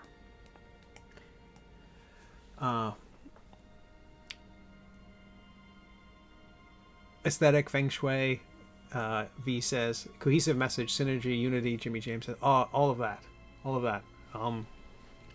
Because if it's confusing at all, and I found this when I was working with other cartoonists, like we would share a table, and the best thing we could do was to put a tablecloth of a different color right down the middle to kind of compartmentalize my stuff from their stuff. Because if we had a single tablecloth and both of our stuff with our different styles were on it, that disconnect didn't help people. They're like, oh, you're not an artist, you're just a vendor selling different things, and so you're just one more vendor at the convention. So having a cohesive thing, a single brand, I found that very helpful. Oh, and also because I had a much bigger table, I'm usually sitting behind the table drawing the whole time, and kind of the act of drawing brings people over. But on a convention center full of artists, it's less of a unique feature. He says that drawing will bring people over, and he's not drawing on this Twitch stream, so he's a dummy, is what I'm saying. So at the convention center, I wasn't drawing because I had such a big table to manage, so I was just handing out postcards, and I think that's one of the reasons why my sales were pretty good. I also ran out of postcards. I started rationing them at the end. Usually I like to give everyone in the family one. Okay. In the previous cover, I have Quimp holding the sword up. He was kind of in the first one he's running. It's just a basic running. And I think in this last one, I want it to be. It's kind of I want it to feel like a conclusion of sorts. Not a fin. It's not going to be the end of the story. I promise you.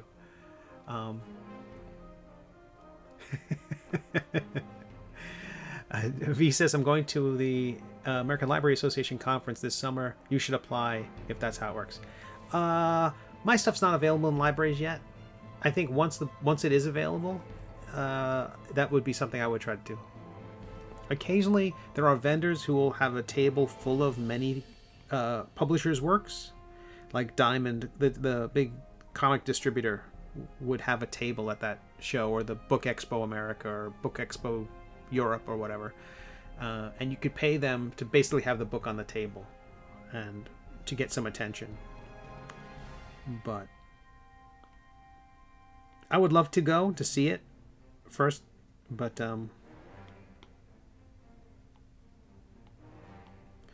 I think I want our hero to be completely disheveled on this cover. I want them to be missing a shoe, clothes all torn, maybe full of arrows and things like that, because I don't think we've had that on the cover yet. There was a sketch of a cover that I was working on before, this group shot. Do I still have it on here? I might have removed it. It was okay. We worked on it at the beginning of the stream as just kind of a project to focus on to begin with. I never really... It was fine. But in the end, it was very plastic. So I will be... it just wasn't... It didn't feel... It didn't feel right. It didn't feel right. There's a gigantic Magic the Gathering area at ALA. Interesting. And games. Huh. the convention so far I'll be doing this year, possibly the Savannah Comic-Con. As I mentioned before, they approached me at the South Carolina show, talked about maybe bringing me in. I'll do Heroes Con, which is in Charlotte, North Carolina. And then the Baltimore Comic-Con for certain. Kind of like I will do any comic convention that flies me out and puts me up, or brings me out and puts me up. You know, I just need a hotel, I need a booth, and I'll be there. I mean, if it's local, if I can drive there, I mean, I'll pay the gas. I'll get myself there. But if it's more than a 8-hour drive, I need to fly. Otherwise, you know, I'll just be this lifeless cadaver at the booth.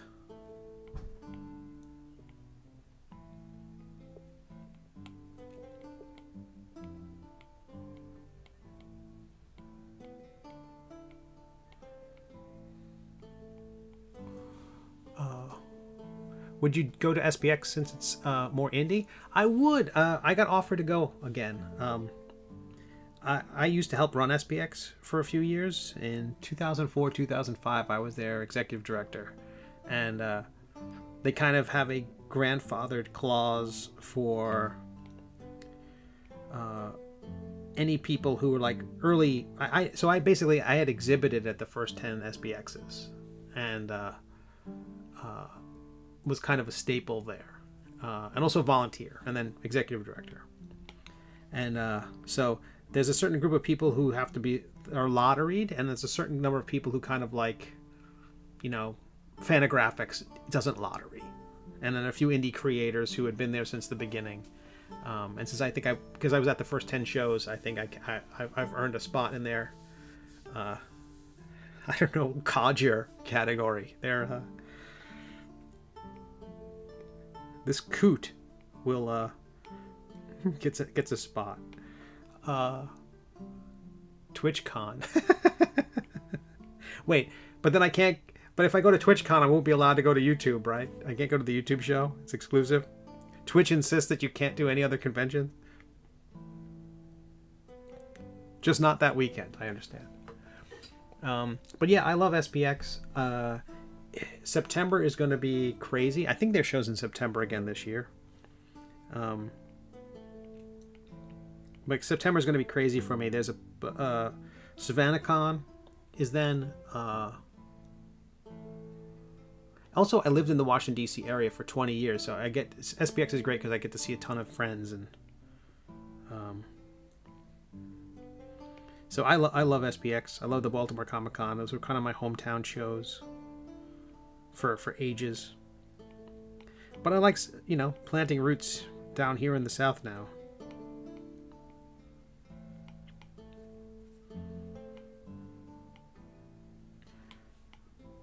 But my work has also had a bit of always had trouble at SPX, in that it was indie, but I think the aesthetic clashed with the aesthetic of SPX. I mean, there's Brian Lee O'Malley. I mean, I kind of think of Brian Lee O'Malley as sort of like the perfect SPX artist, or the Hernandez brothers.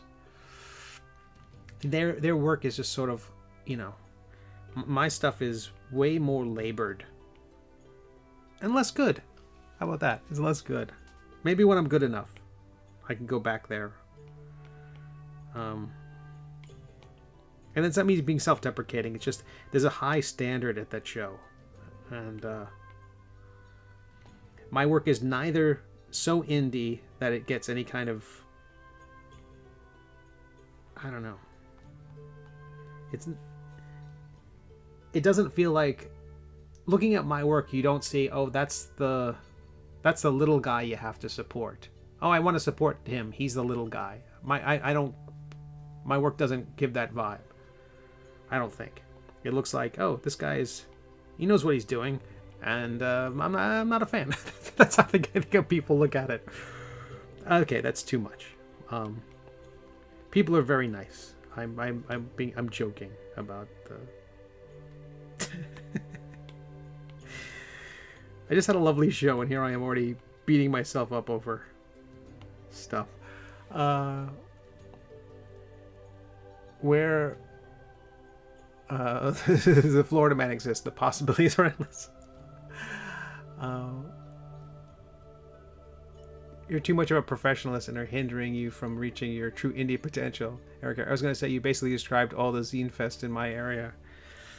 Yeah. But that's great. I mean, the SPX has got this from the beginning, small press. So, and there was a while there with the previous executive director, they were kind of moving away from small press. The notion of, we're not small press, we're the idea was, indie comics aren't small press. They're mainstream. We've been calling Superman and Batman mainstream when that's the niche genre stuff.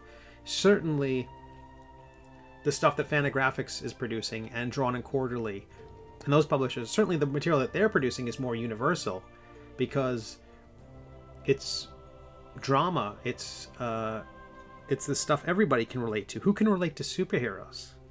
I mean, superheroes are dumb film. This is, again, talking about from the 90s. And I think comics have a weird persecution complex because, the superhero stuff has basically run comics, at least the comic book market, for so long that everybody producing anything that's not superheroes felt like being left out. Felt like they were being ignored.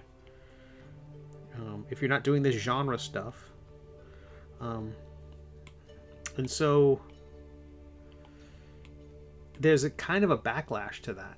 That was very clear at SPX for a long time.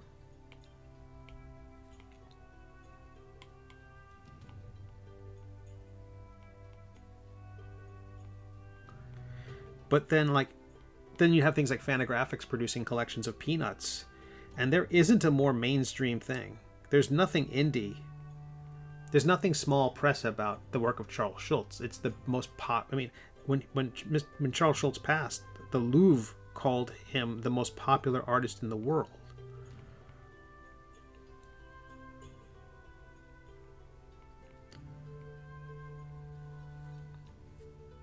I mean, being in every newspaper, having Macy's Day floats, having, again, being every newspaper, movies, TV shows. Guy was a legend. Nothing small press about that, but was indie.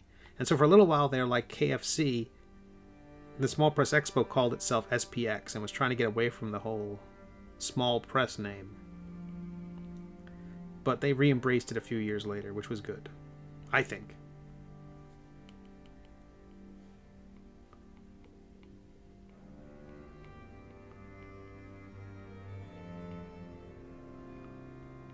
I'm going to twist this guy's figure around a little bit more. I'm going to move the shoulder up here and move this one back.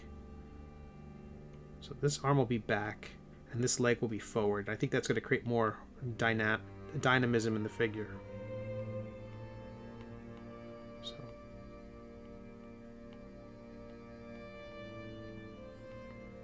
Just having the shoulders at this angle and the hips at that angle tends to give us a lot more life in the drawing.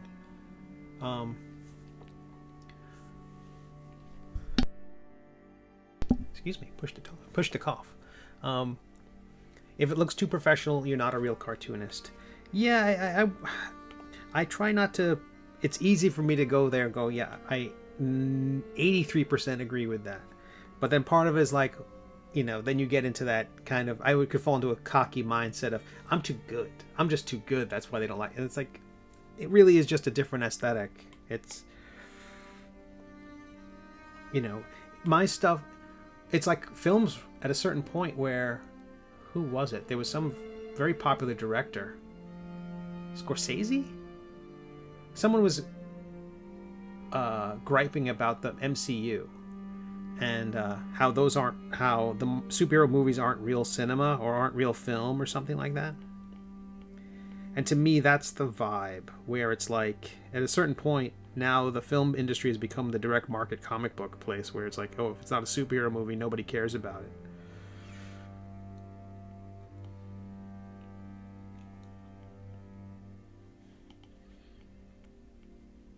so it's not cinema.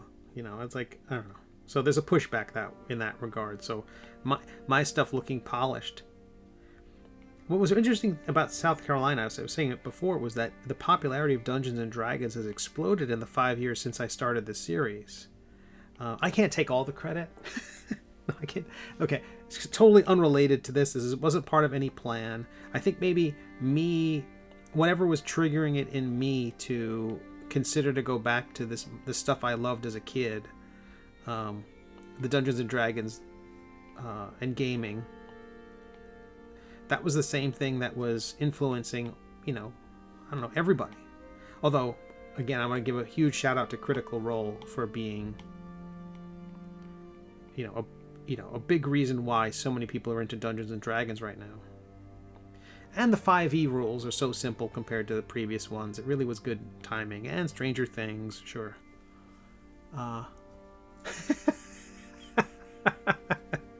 Yeah, V. It's not the...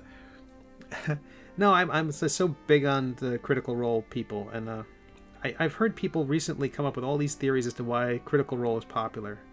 Like it's drama, but it's not gaming. And again, it's that same kind of thing where it seems like they're protecting their egos in some way. But I'm like, no, it's just that Matt Mercer, the Dungeon Master of Critical Role, is a nurturer, and there haven't been a lot of those in Dungeons and Dragons. Not a very nurturing crowd. It's a lot of smack talk and winners and losers, and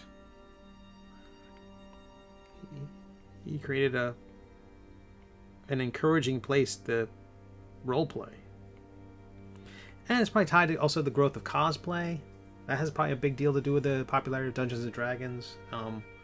In that it is, it doesn't hurt that the world has gotten so miserable that the idea of being somebody else has gotten more appealing.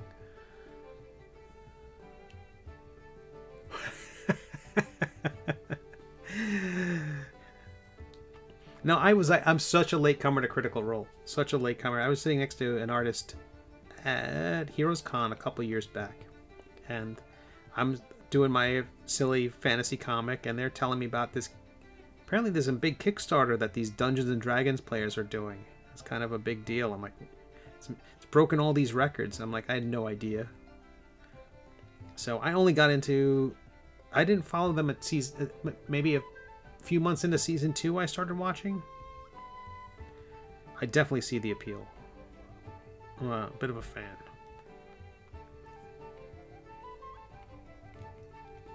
But there's so much D&D stuff at these conventions now. Again, like I said, the vendor next to me was selling homemade dice.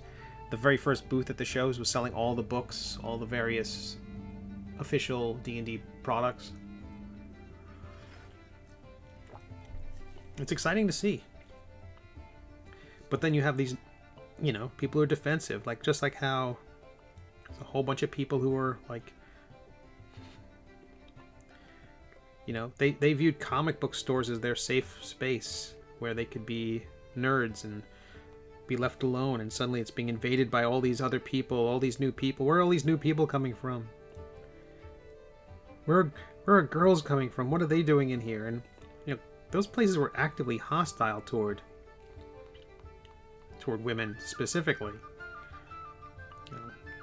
Friends who tried to go into a comic book store or a gaming store and were basically chased out. And I love that it's more welcoming. That the world is so different in just in a very short period of time.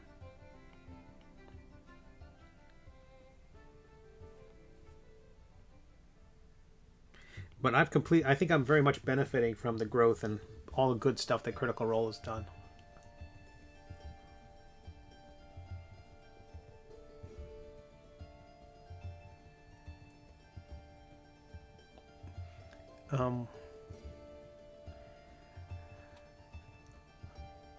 LJ says, wait till it moves to the VR metaverse of cosplay. I think I heard that someone was in the metaverse for about 8 minutes before it got to be like hostile to someone. I don't know.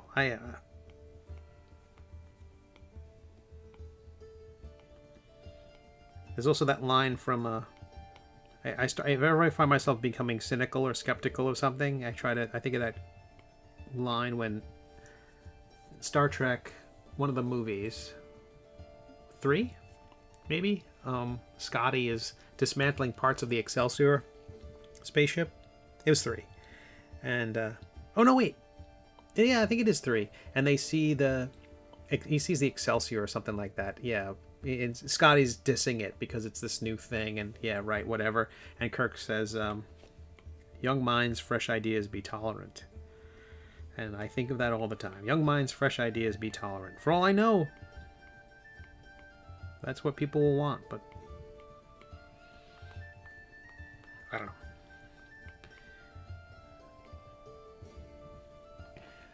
Search for Spock. That's what I thought, Eric. Thank you for clarifying, helping my old brain.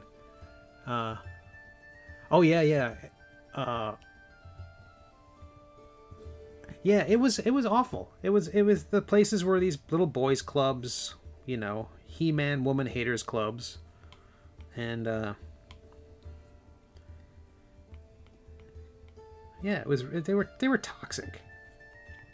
And like the android's dungeon from The Simpsons, it's that sort of place where it's like not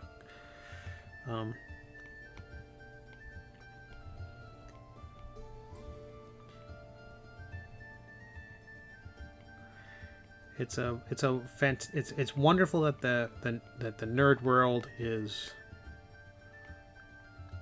way more welcoming and frankly way more awesome than it was. Now I know that's heresy to some folks, but more people's better. More viewpoints is better. More stuff is better. IDIC is the philosophy of the Vulcans, and I'm big proponent of it. I don't have any ink, I don't have any tattoos yet, but if I get the first one I get might be IDIC. There's a symbol, a Vulcan symbol of infinite diversity and infinite combinations, because people are complaining that Star Trek is preachy now. And I'm like, that's from 1968, 1967. Y'all can shut up. If you're more retrograde than 1967, that is not on Star Trek's.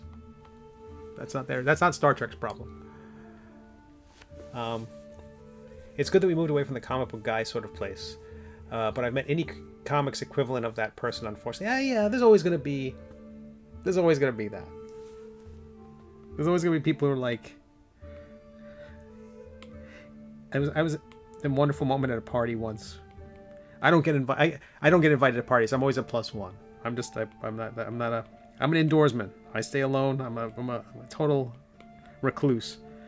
And there's at a party, and some song by an unpopular band came on. I don't know what it was. You know, you could move it along in time to whatever. Like there was whoever the current, I don't know. Somebody came on, and some perfectly fine top 40 act came on, you know, innocuous, DreamWorks closing number kind of quality, and somebody at the party was like, "This is terrible, this is awful," and I'm gonna change it. And it was like he made a big production of turning it off because he to be a member of that in group, they had to say that was out of their group, and really made a big performance of that. And I thought, okay, that's indicative of something.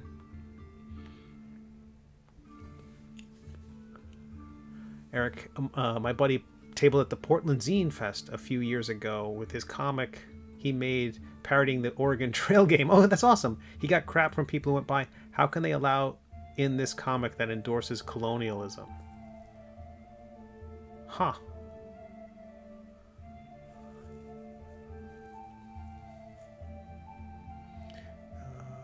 Andre says, Illuminated toxic attitude is leaving, but will take a while. It's not instant. Yeah, I hope so. I hope it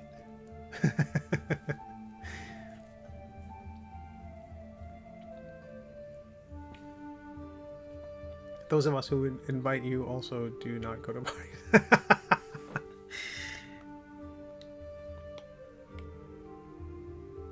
I don't want to go. I don't know. It was cool. I didn't want to go.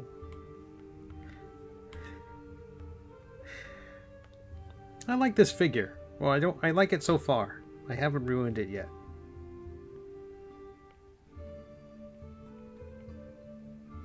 So I think he will be peppered with arrows, of course. Everything will be torn.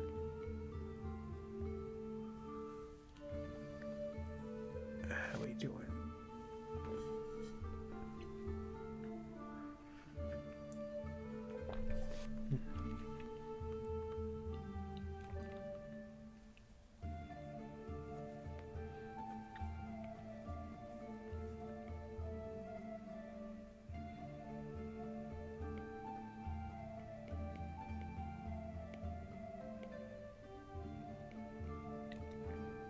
Yeah, it's tough.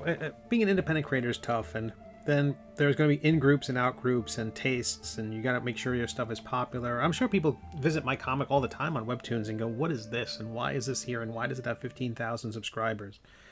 This is junk." And people look at me at comic conventions, and that stuff's not good. And you also have to find the right comic convention. I used to sit up at the Pittsburgh Comic-Con way back in the day, and my stuff was never popular. Never, ever, ever. And certainly not there.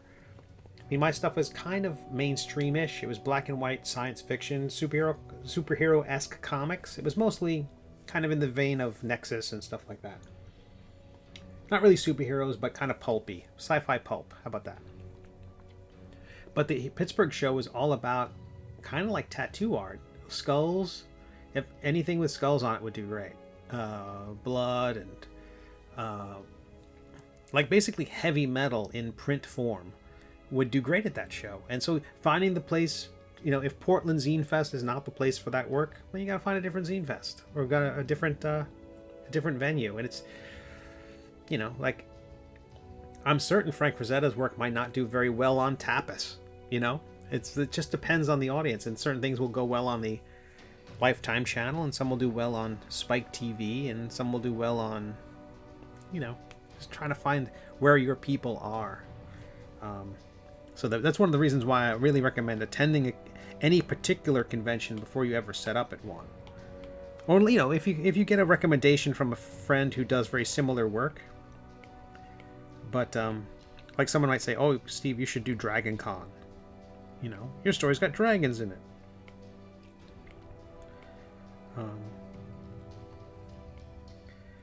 Things like that, where going as a guest one time will let you know. I know it means basically waiting a year before getting a table because you got to spend a year doing research.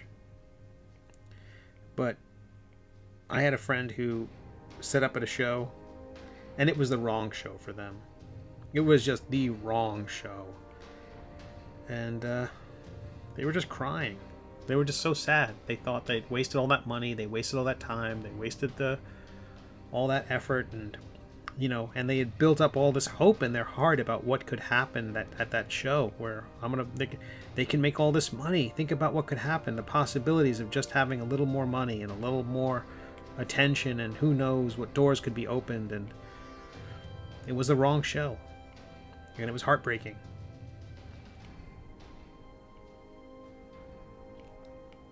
And it sucks. It sucks. People go to those events, and like your friend who's at Zine Fest, and they don't get the attention they want, and they put all that work into the thing.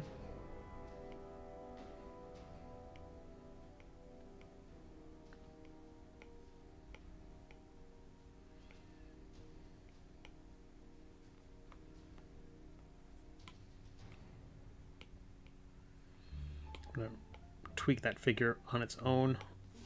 Move it onto its own layer. A Spike TV, yeah, I don't know. I use that's always my go-to example of stuff that's like, you know, Lifetime, and for all I know, Lifetime is gone as well. But just my example of a specific a network specifically saying we don't want X content. This stuff is only made for people wearing Axe body spray.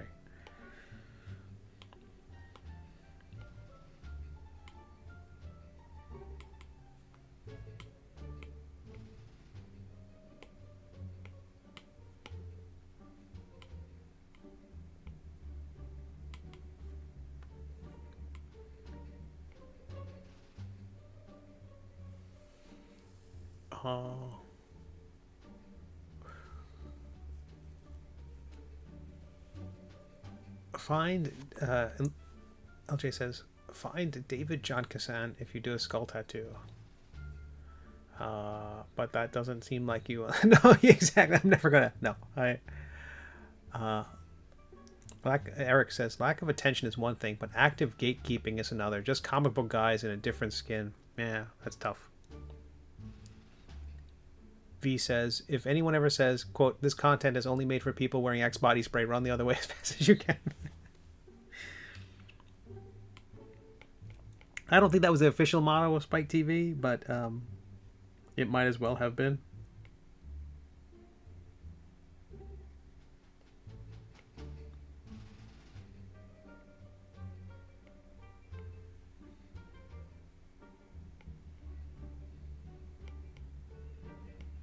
Spike TV, we promise you won't feel anything but anger. Heart pumping, adrenaline surging.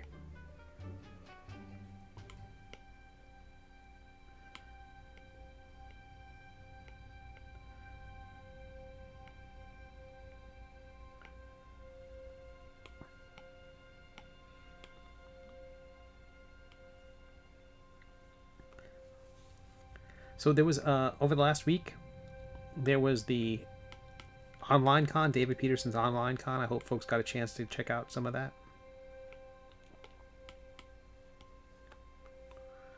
I was watching quite a bit of it as I was getting ready to hit the road.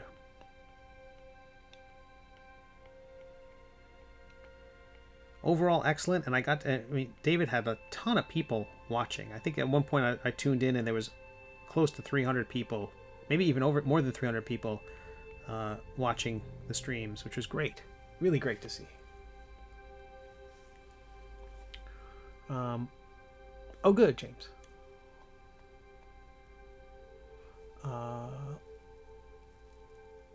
Yeah, the right audience is important, says James. A pure flick show probably wouldn't work as well on HBO Max.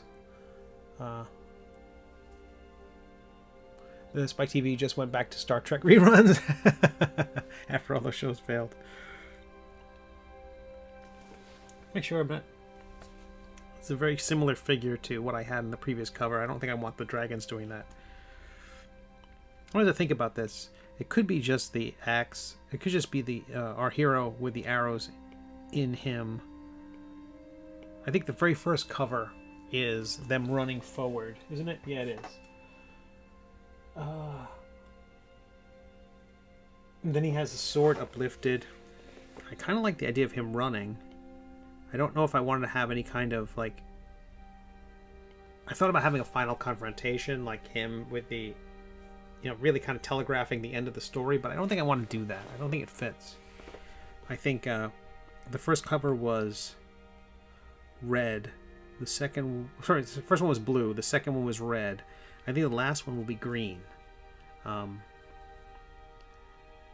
That's currently the plan. I have to see how all the colors fit together. I don't want it to look too Christmassy. It's tough with that red cape. Suddenly you look at red and green and it starts looking like a holiday special.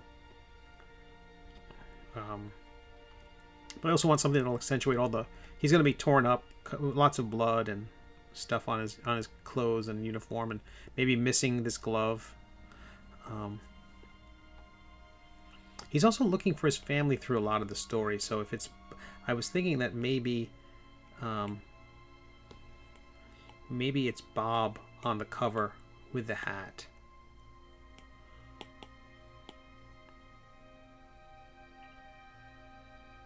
I don't think I want to put the hat on Quimp.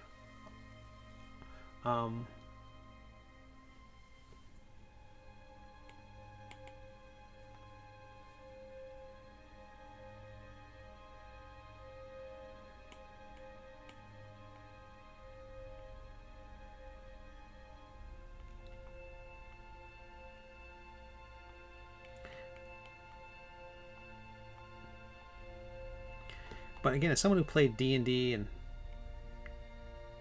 Traveler and Gamma World and the James Bond role-playing game and the Star Trek role-playing game, all those role-playing games from way back, Star Frontier? Is that one of them too? As someone who played all those games back in the day, it's so exciting to see them coming back, or at least to see that kind of game coming back. For all I know, that's only because people my age or parents and things like that. There was a quote that I heard from Rick Veitch, who's a cartoonist I've worked with a lot, who said the best way to make your comic into a movie is to make your comic and then wait 30 years, because that's when the person who grew up reading your comic is going to be in charge of the movie studio.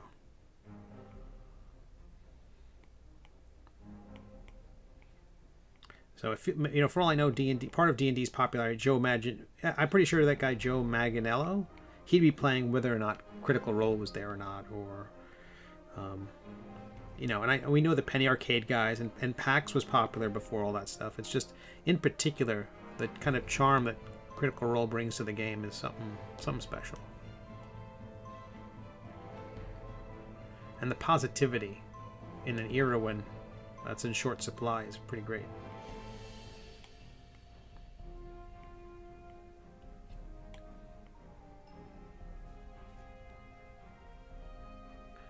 So the comic convention was like full of that stuff, dice and games, and even like the thing was they had some of the books for D&D, but they were all full price. I'm like, whoa, I'm not gonna pay $50 for this thing. I'm here for a deal or two. Hey, KV Cart, good to see you. Thank you so much. Hopefully you saw an email today with thank you for the order. I think hopefully it's winging its way to you right now. Oh, good. What about Quimp and human phosphonate? I was thinking about that. LJ? I was thinking about adding that figure.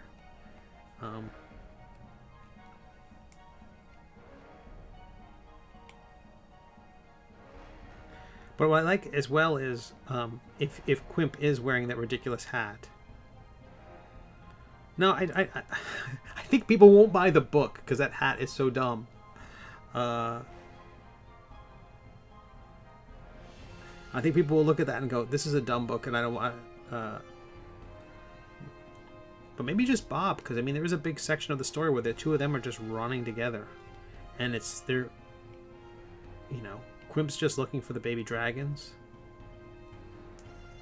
And if it goes over the logo, which is back right now, what I'm doing is I'm designing for those joining us. My name is Steve Conley. I'm a web cartoonist and have been for a very, very long time. I'm right now sketching out the cover of the third collection of the Middle Age. So there's room here in the back for the logo, some medallions, things like that might be those kind award nominations from the Eisners and such.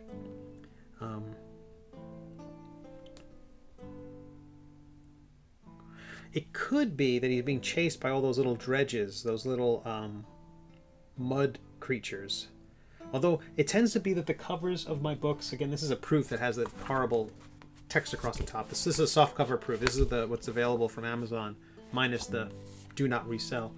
But it tends to be a flat cover, like a single color, with the characters in the foreground, and then that kind of model bottom map texture in the background, and then I kind of use silhouettes to add other things, like there's a silhouette of Bob, there's a silhouette of a dragon, silhouette of something in the corner. So something like that would be what I'll do in this situation too. But I'll have to play around with it a little bit.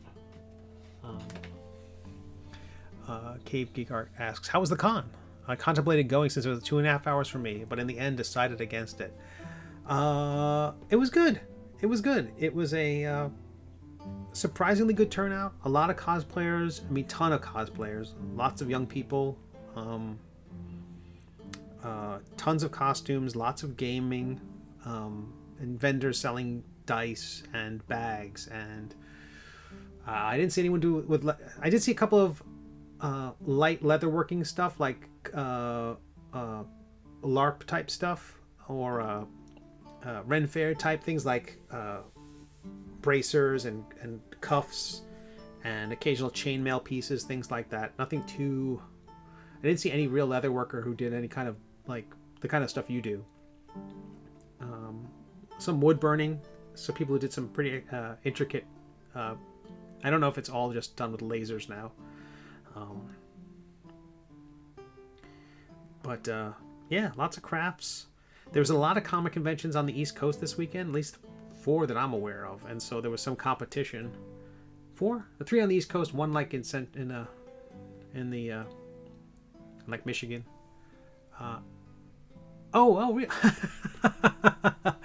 well, you made the right choice. Currently, I'll be doing the Heroes Con in North Carolina, and I think I'm also be doing Savannah in September. Me and Ron Perlman. It's just another thing me and Ron will do. I heard he's a guest, so I'd be excited to meet him.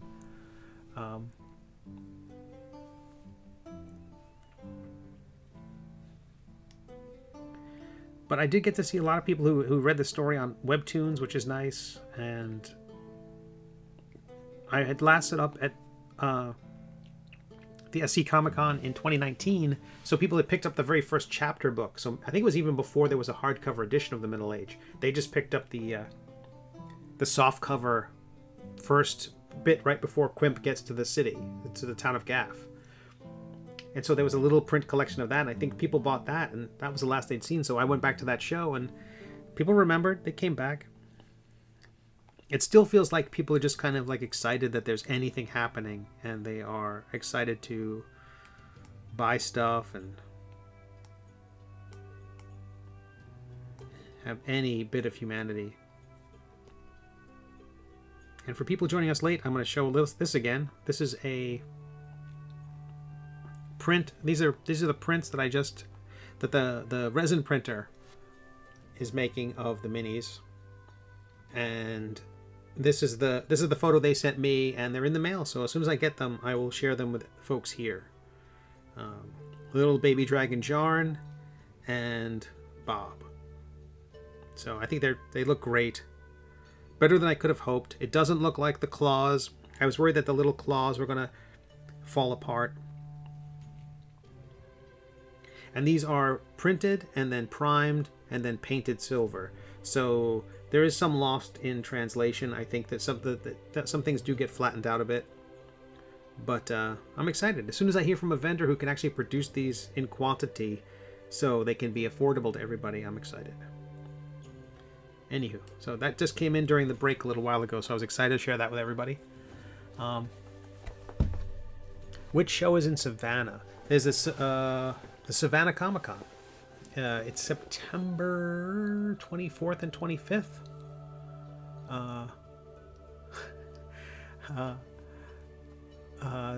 The Abe Sapien to his Hellboy. Oh, thanks. Okay. I know a miniature guy if you want to be what you touch. Is he a miniature guy or is he a miniature guy? Because I'm kind of a miniature guy myself. Okay, there. Oh, perfect. We're on the same page. Does he make... Okay, so does he mass produce miniatures? Or does he sculpt them and print them? And I apologize for the lag. Effing cool minis. I've heard of them. How have I heard of them? I've heard of them. In my research, those were recommended as one of the people who could produce minis. Oh wait, fantastic. I may reach out to you now that I have your email address, because my website just requires that a checkout. So I apologize if that's a massive invasion of privacy, but I can also reach out via one of the socials or something like that. But yeah, that might be perfect. Perfect. I was looking at Trenchworks because they do Matt Colville stuff. Marcos is already ahead of us. Fantastic. Thank you, Marcos. And And I see that we have a person on YouTube. If you're on YouTube, thank you for being here. Thank you for being great. This whole stream has been very Twitch centric, which is making me even more thinking about focusing on the Twitches.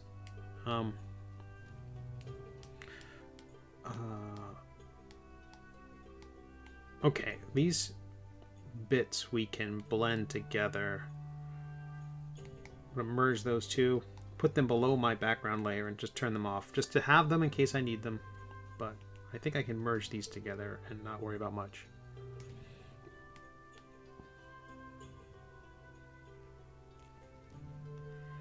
Now I'm going to put them below that white layer I have there, because that white layer is not 100% opaque. That way I can increase the opacity to lighten it up and use that as a sketching layer.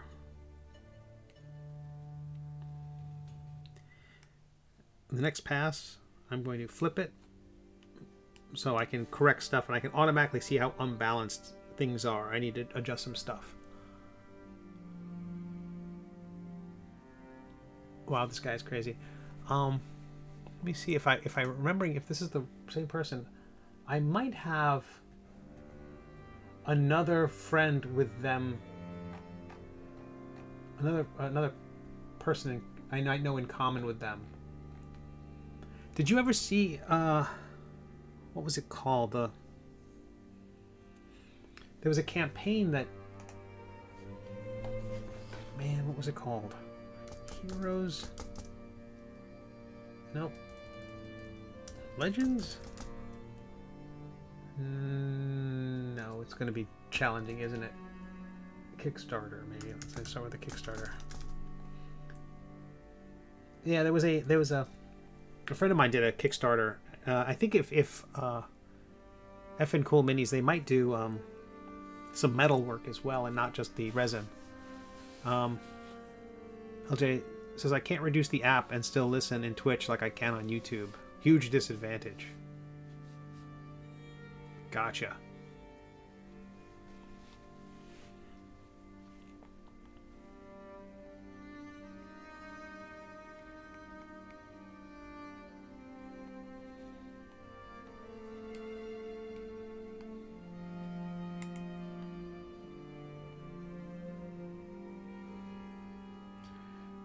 Mine is, oh good.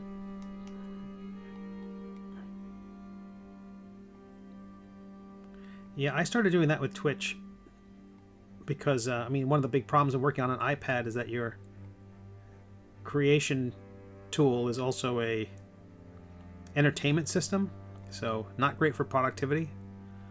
But having picture-in-picture allowed me to watch some stuff like like David Peterson's online con. That could be in a small corner of the screen while I'm working, even if I have to move it out of the way all the time because it's covering a palette or a button or something or other.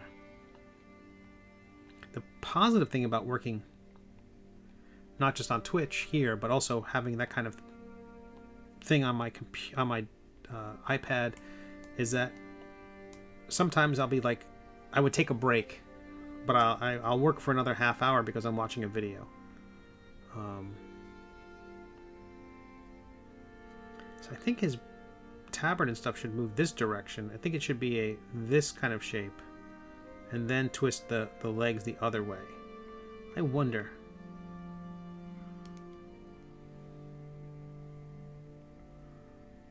So I'll put this arm back a bit.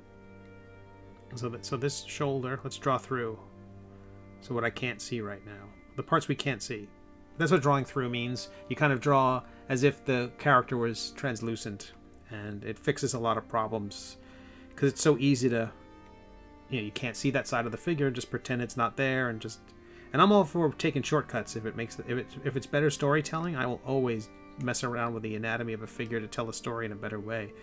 But in this case, where it's a pinup or a cover image, that's way more important, I think, to not have obvious problems, because then you're just telling the audience that this guy can't draw.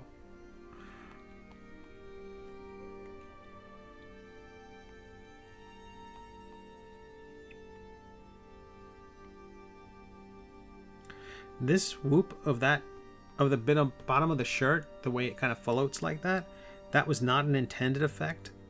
when I was drawing, that was not part of my intent. But I like it so much, I'm going to do everything I can to keep it in the final.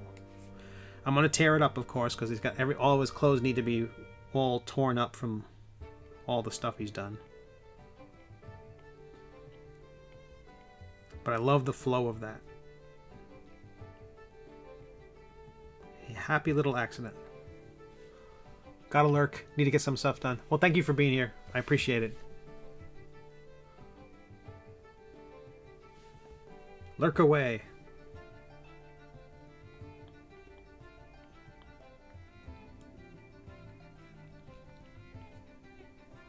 So I'm going to make it so that he has one boot on and one boot off. I don't think that was a case in the story, but I think it will make a better cover image. I don't think any of the cover images are necessarily things which happened in the story. I don't mind if they're just sort of representational.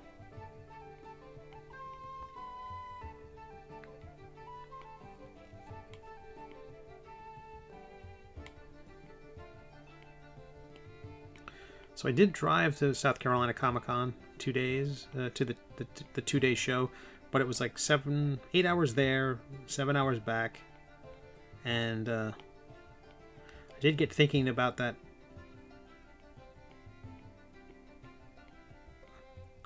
call to action contest that that WEBTOONs is running right now. There might be, I could see, depending on how everything's going, maybe contributing something. Maybe.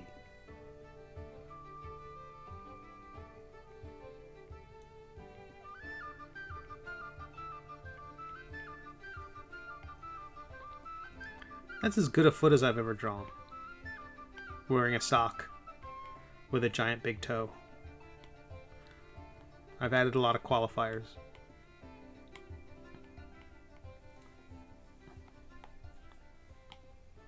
I add a little fold to the fabric there. That is ridiculous. I like it. I'm gonna raise this up a little bit. That might be too high, but I want to show just to a little bit, just a little bit of show a little ankle. You know, try to get, you know, sex sells. So I'm going to show a little bit of Quimp's ankle here. Try to get people excited.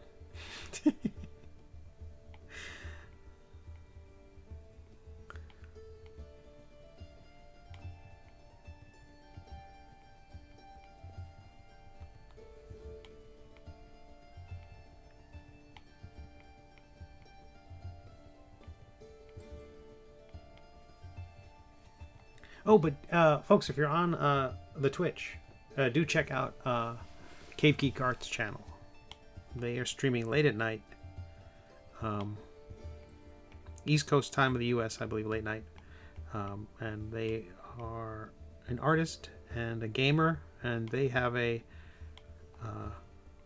eclectic assortment of fun stuff to watch. They were streaming some D&D games that like picture within picture kind of stuff, and while working, it was quite entertaining.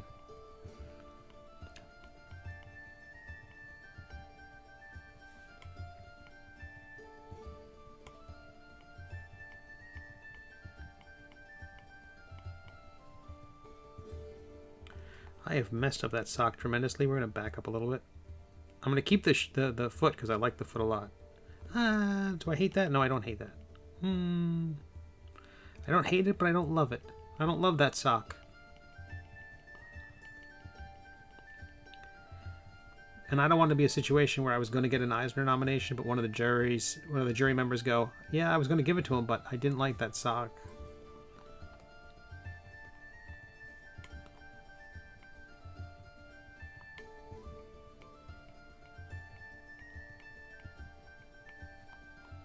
And we're coming up on the time where, when the Eisner nominations will get announced, and I start to get nervous. Like,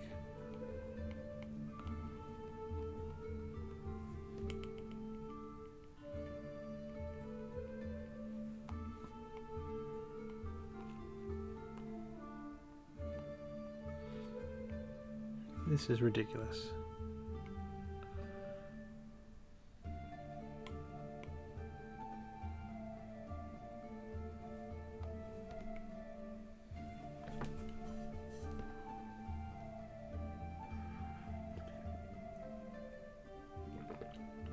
Continue playing audio in background and automatically pop out player. This might help. Oh my goodness. Fantastic.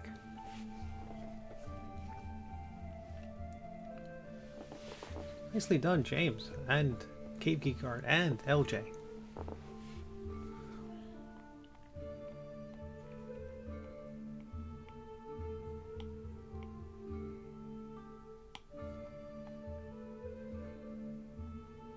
I think this is going to be a nice cover, if only because of that sock.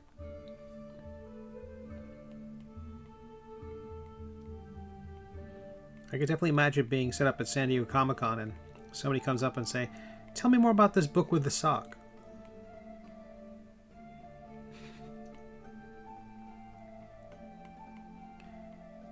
Mr. Conley, my name is Steven Spielberg. I'd like to license your sock story.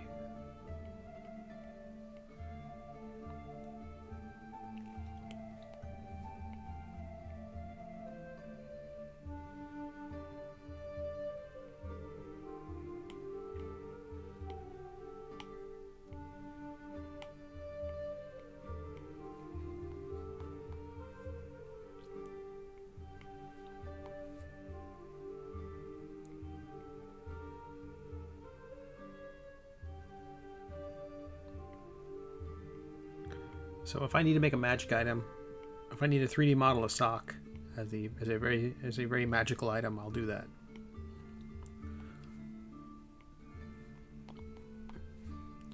I like this story about the knight, but can we focus more on the sock? The sock and the duck. What's the deal with them?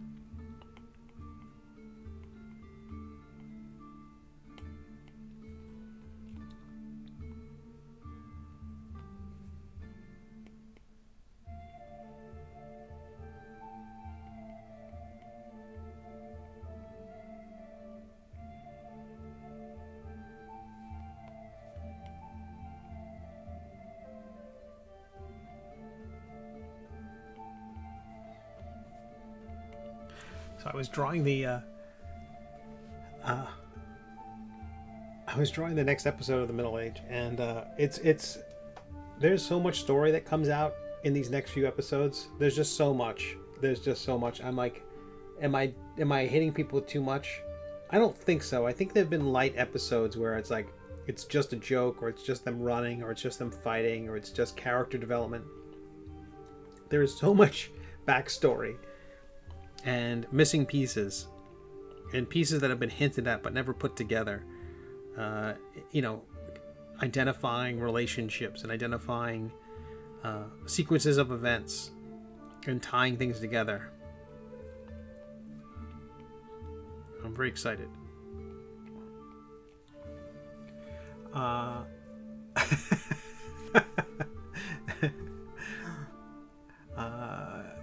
LJ says, I just got my Interstellar Space Angel Kickstarter package. I'm not familiar with that.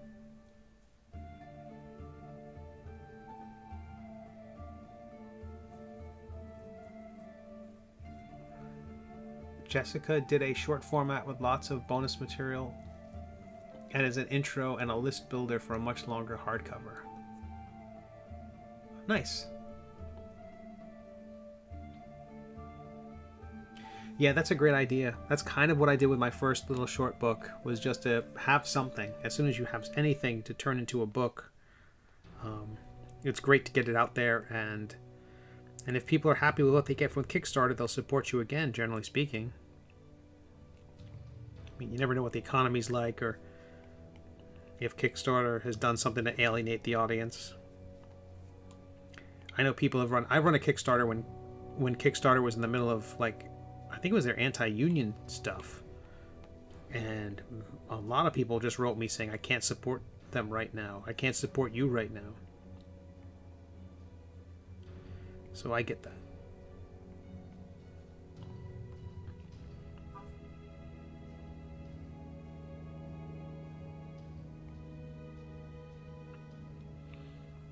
So it's like all that stuff, what in the, you know, there's no way as a creator to plan for that part of it.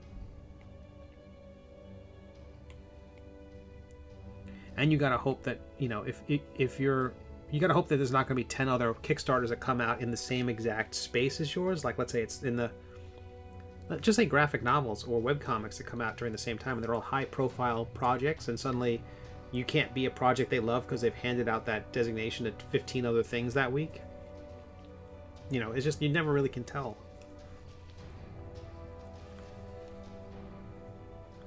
And the project we love is amazing. It really is kind of their,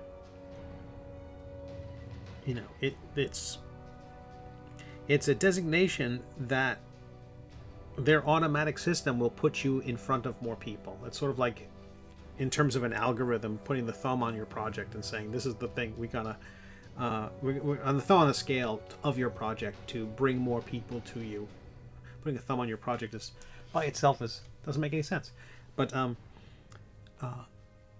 it's huge in terms of putting you in rotation on the front page of the website, on front page of your section, about the way their system automatically sorts things.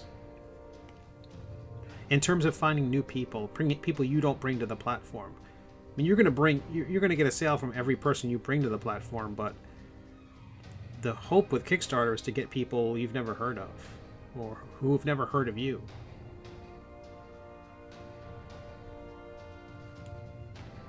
That arrow is fine, but is pointing straight up and down, which is not good. I want, again, everything has to be at an angle to be more lively and more fun.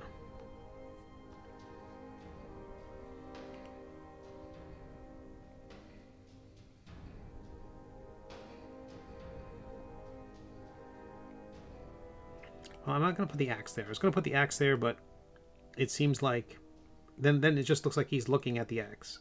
So I don't want to do that. I do like when our hero is looking behind themselves.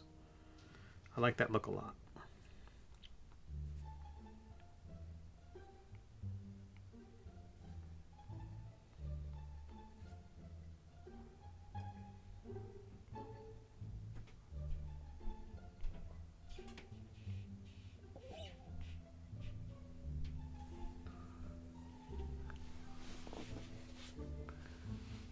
Maybe it was Indiegogo. I support both platforms.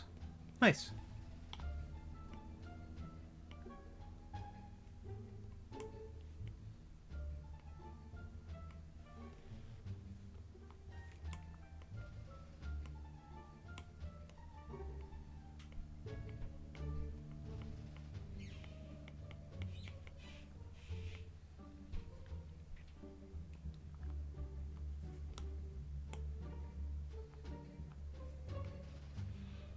Yeah, I think this is the figures are a lot better. I still might move that back arm up a little bit, but I'll do that with slicing and dicing, I think.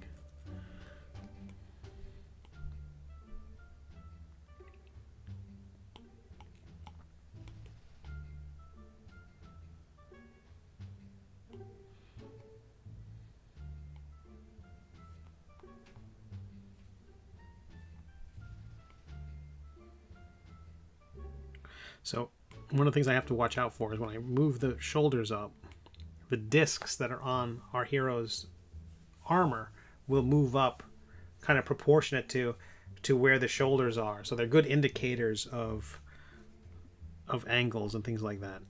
So I'm just going to adjust them a little bit here.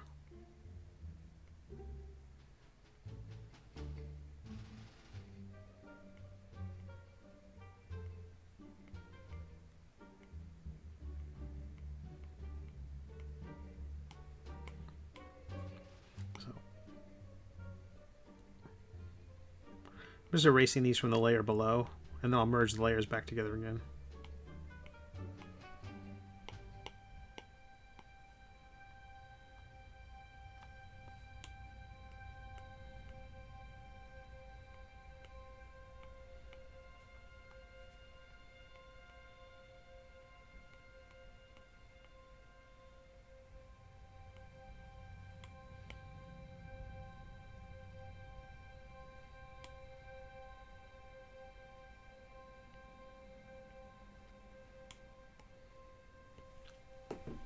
Time for more coffee.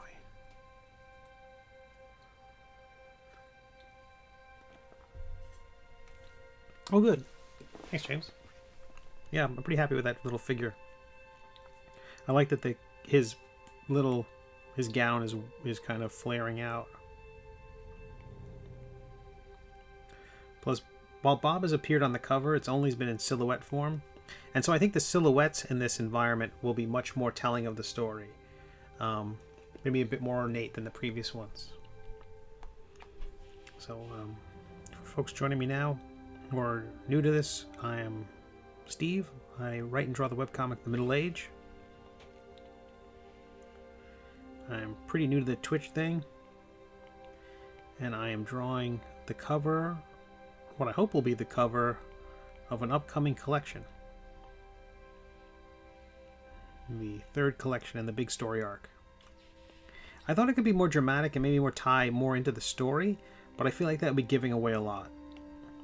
So I'd rather keep it more in line with the previous covers. And then once this book is out, I think there should probably be a large collection of all the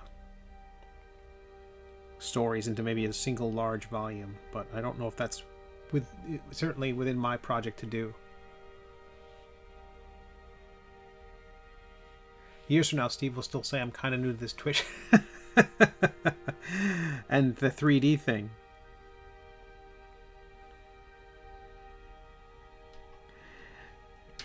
Yeah, I think I heard a remake of like a Lorde song the other day. I'm like, that's the first version still on the radio. You can't remake it yet. I was going to go around like, hey, hey, hey, hey.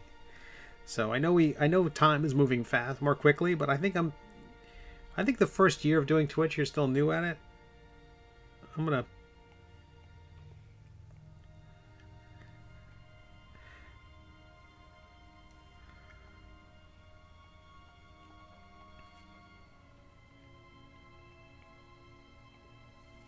Well, you know what a noob I am at Twitch. I keep messing things up.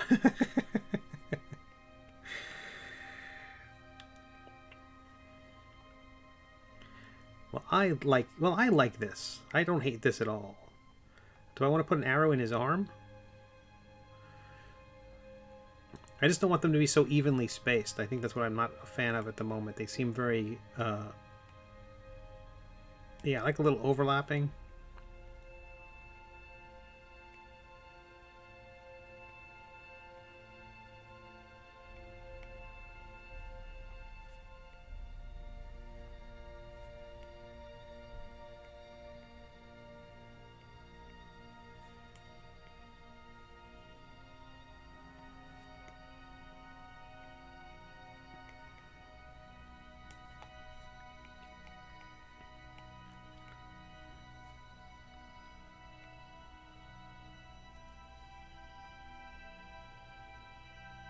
I don't hate that.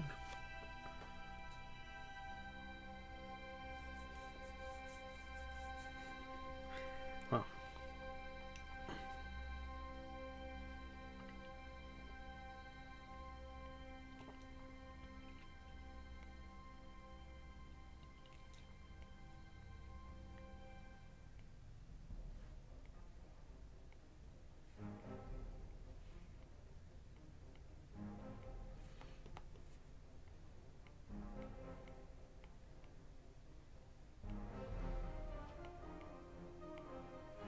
So I'm very excited. I also got some of the commissions done for my Patreon supporters. I'll be mailing those out. I'm excited to have those in people's hands. A couple of them I'm really proud of. I'll share photos maybe on the Discord as I get that thing up and running. I did manage to add some links into the environment of Twitch, so you should see those. I even changed the background of Twitch. Baby steps. Because I believe it was DEG who pointed out I'm pretty new to this Twitch thing, and but I'm taking care of some of the housekeeping. I'm new to this Twitch thing, is what I'm trying to say. Okay, I don't hate that. Wait, maybe I do. No, I don't.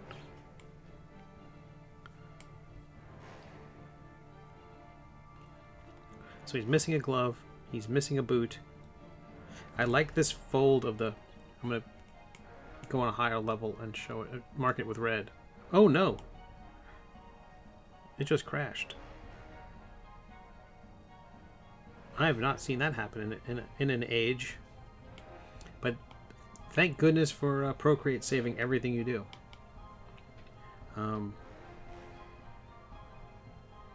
Where was I? Ah! On this new layer.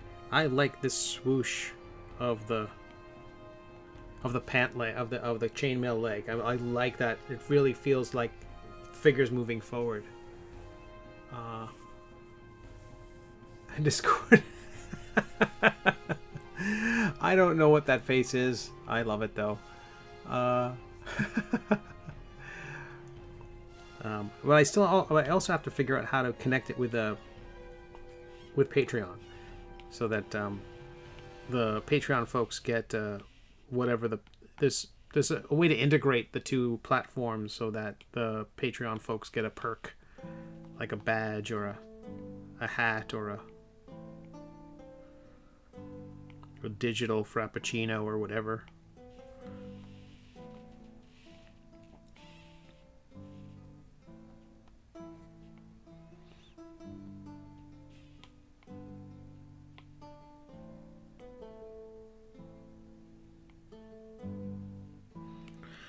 I'm not gonna tear the tabard up so much that way the cover of the book still shows our hero's logo fairly clearly.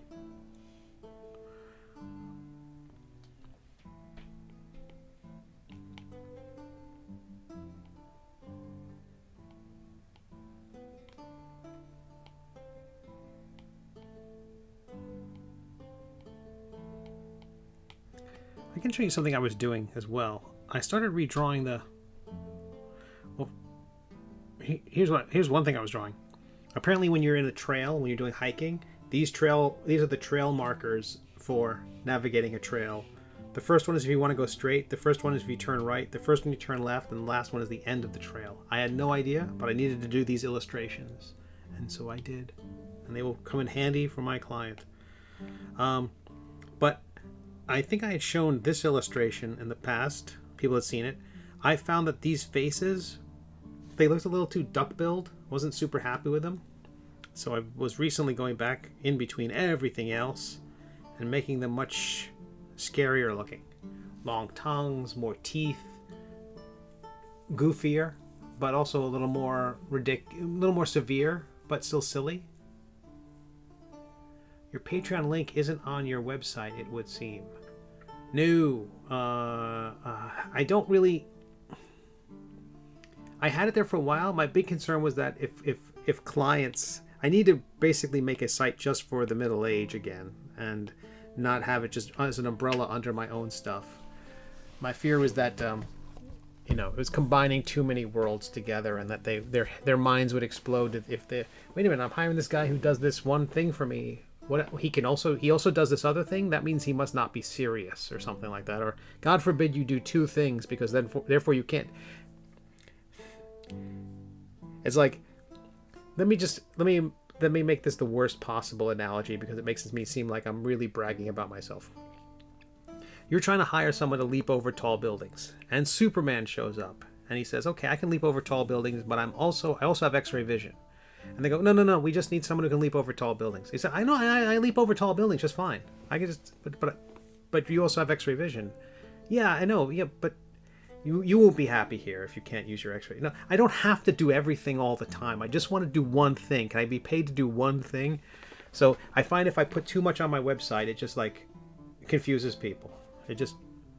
You draw ducks, yes, but I also design websites. But you draw ducks. So what I'm saying is, if Superman could draw ducks and make websites, that I'm very much like Superman. That's what I'm trying to say. So, but the Patreon link is below, as if by magic, it indicated below. Patreon.com/Steve Conley is how you can find me. But I haven't. If you go to the Middle Age page itself, it's at the bottom of every one of my comics and posts, things like that. But I don't really have a big old link on the site itself.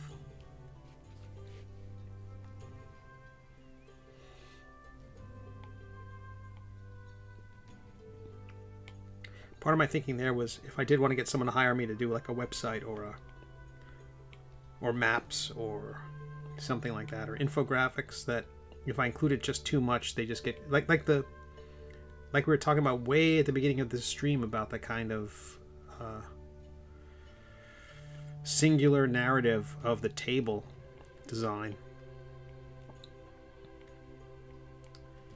I kind of feel like what I would love to do is I would love my webcomic and my comics and cartooning business to be so solid that I could treat my art career as a secondary thing. So that my website could be dedicated to Steve Conley, the cartoonist. Oh, by the way, if you need somebody who does other stuff, that's where it is. But as it stands right now, my life is kind of split down the middle, where I have to do both. And the end result is that kind of weird, bifurcated, confusing message of my website. And here I am trying to sell myself as a website designer with a very confusing website. Not very confusing, but could be better, I feel.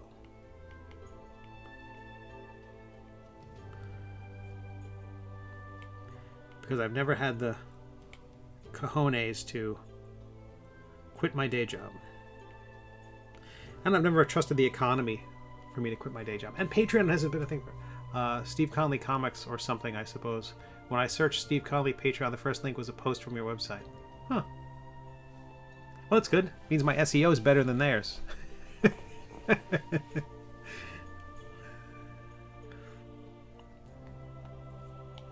Wait. We only want you to leap over tall buildings, but I'm good with SEO. Just. But the thing is, at some point, there's gonna be a client who's gonna be like, "Well, tell me what do you know about Discord?" And somewhere, DEG will be like, because I'll be, "Oh yeah, I know Discord." The thing is, if a client paid me to learn Discord, the thing is, if a client said, "Hey, what do you know about Discord?" By the end of the evening, I would know everything I need to know about Discord. But if it's for me, and just for you know, I should be drawing ducks.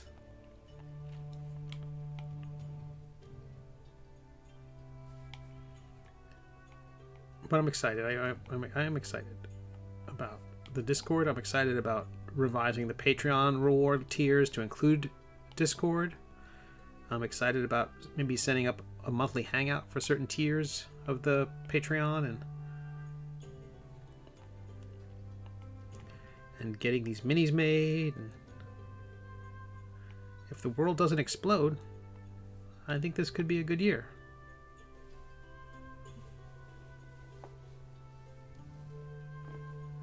No? Huh. Alright. Thought there'd be an explosion or something. Fairly anticlimactic.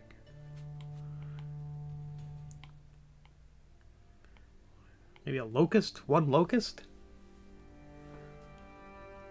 I'm like a career Discord mod for so many people. Why not do everything for Steve?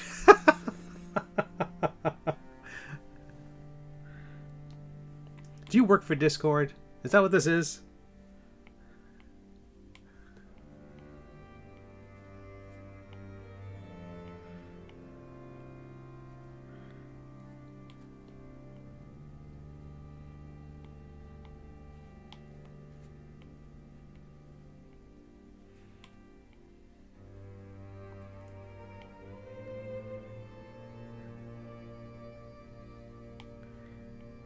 Turns out you work for Discord. Somebody else wants to sell me a timeshare in the metaverse.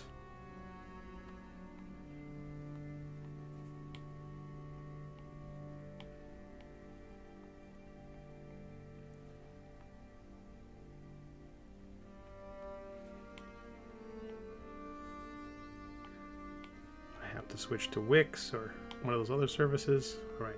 Okay, I think I like this.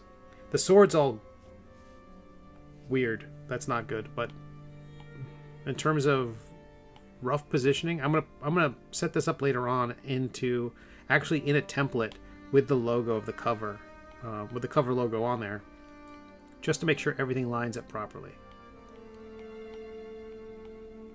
So that if this sword is obscuring the logo, that it's still legible.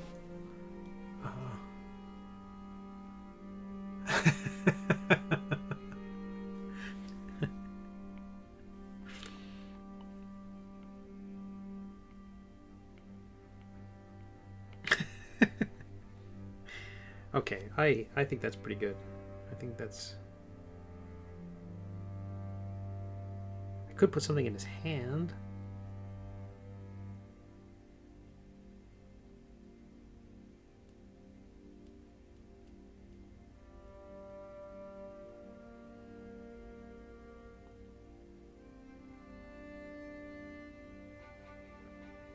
There's so much about this I like. I hope I don't ruin it.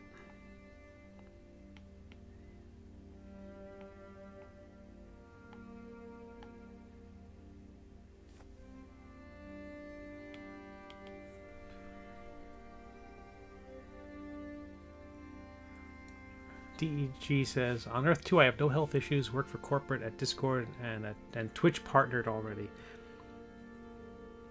So I guess that's the main thing that people want, is to be a partner at Twitch. I don't know why they want that, what that would give them. I guess it's just a metric of popularity. Like if you're a Twitch partner, that means you have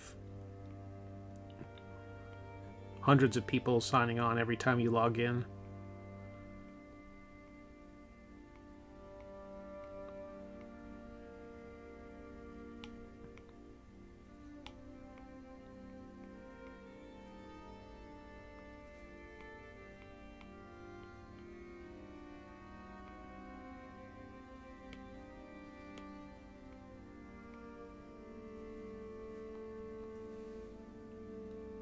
Moolah, you get 75% of revenue instead of 50%, plus all those emote slots. I'm in it for the emotes.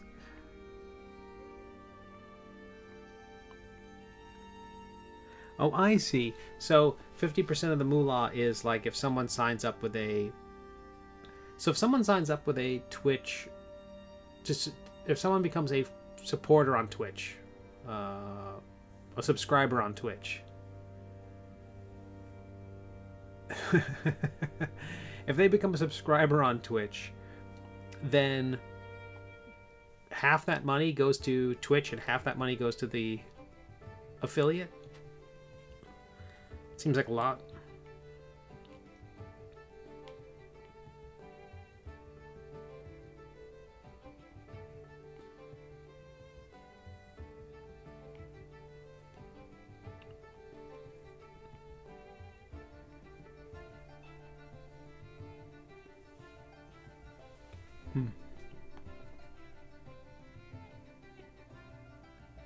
And how much does a person get if they use their Prime account to support you? Do you just get that half of the amount, or is it a lesser amount? And Prime gets, and Amazon gets nothing because it's themselves, or they pay themselves, and you don't let them worry about the accounting for one part of Amazon paying the other part of Amazon.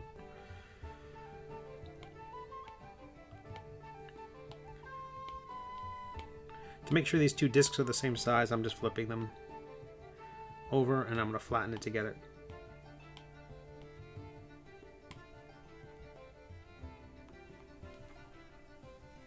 It's equal, but also depends on your location internationally. So interesting.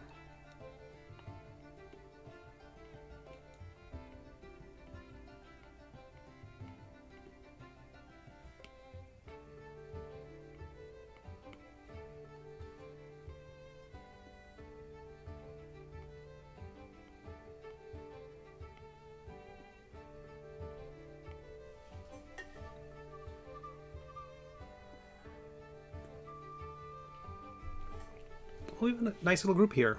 I appreciate everyone being here today. I did not post anything on social media about streaming today. I just kind of just dove in and hoped for the best. That might be why we haven't seen Max Powers on.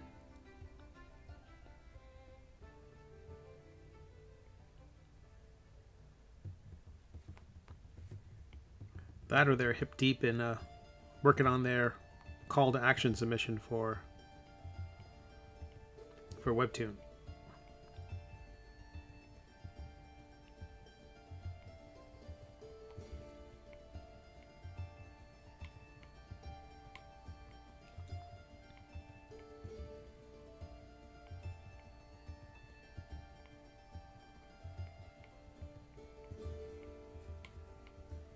Trying to solve a lot of these little issues, like with the hands, like making sure the knuckles are in the right place, and little things like that, that if I try to solve them at the ink stage, they could be a little bit off.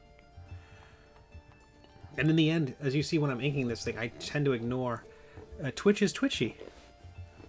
It's not your missed like 30 minutes. All right, previously on Steve Conley's stream, you didn't miss anything. Steve doodled.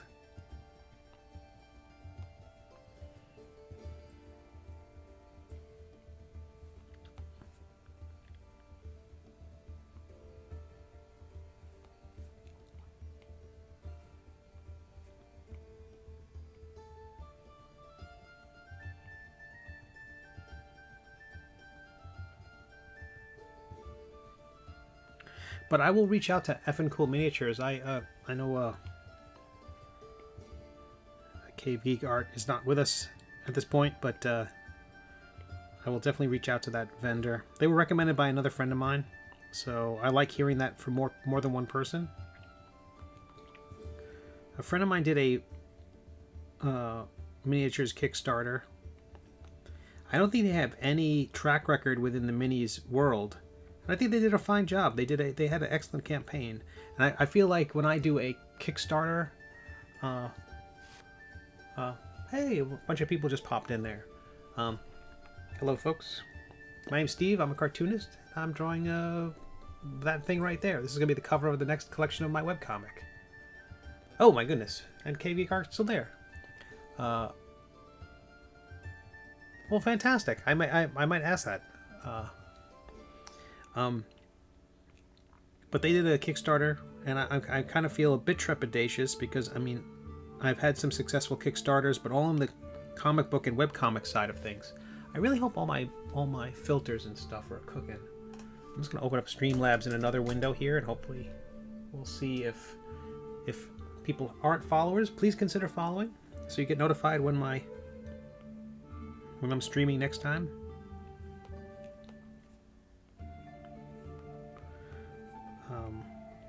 The hero of the Middle Age is a knight who is in love with a dragon.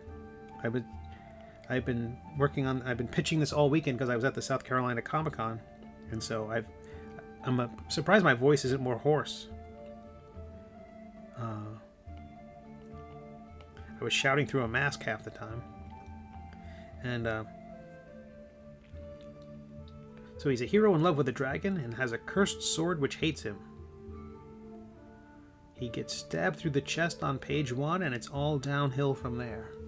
That's sort of my pitch. I switch it up based on the audience and the person who comes by the table. Oh,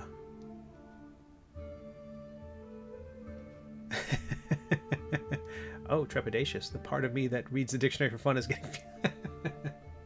I'm a nerd. I've been alone in this studio for decades, so my brain is full of useless content.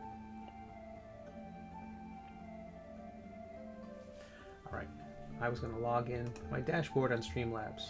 Just log me in without any work. Ah, fantastic. Okay. Good. We're all set. I think everything's cooking.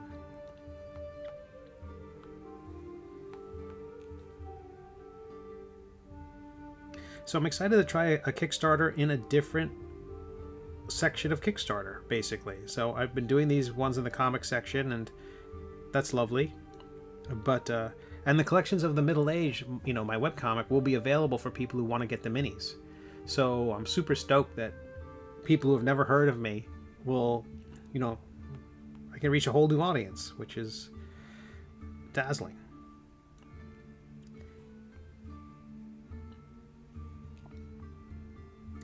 I'm also curious about the minis thing. A lot of Kickstarters offer the STL files, but then there are people who don't. And I kind of get the idea of why you wouldn't want to, so you could be the exclusive person to make these things. And frankly, I think my minis, as you see in the bottom right corner, might be too complicated for most home printers. Unless you've got like a decent resin printer, this thing, an FL, like a filament printer will just mangle those. It'll be all, unless you print it bigger. Especially like the various arrows sticking out of our hero. The amount of supports you'll need and the amount of horrible work involved. A friend of mine printed that figure there of our hero, Sir Quimp, printed that at a nice 3-inch size, and even that was causing some problems. He basically took it and tilted it back so he thought to an angle that he thought would produce less problems thanks to gravity. So I don't know. I tend to think that I can just do if I can find a vendor who could produce these at a nice high quality, unpainted, possibly with requiring minimal assembly. Like, let's say those arrows and the axes that are sticking out of our hero's back, let's say those are separate, that you have to glue into place. That way, when they arrive, they're not snapped off and you have to glue them back together. You know what I mean? I think I'd much rather arrive in one piece than arrive shattered. Did I have to design it with all those fiddly bits? Fiddly bits is something that Slarty Bartfast says to Arthur Dent, talking about, I want to say it's like, I can remember Slarty Bartfast. I can't remember the particular fjords he was sculpting and where they were. Okay, I missed a ton of stuff because I'm rambling about Slarty Bartfast. If people want the STL, they can have it. If you want to give it out, what they do it is their problem. That's true. That's so true. Yeah, maybe just make them and sell them yourself so the quality is representative of what you want. Yeah, it's I just reread your post. Ignore me.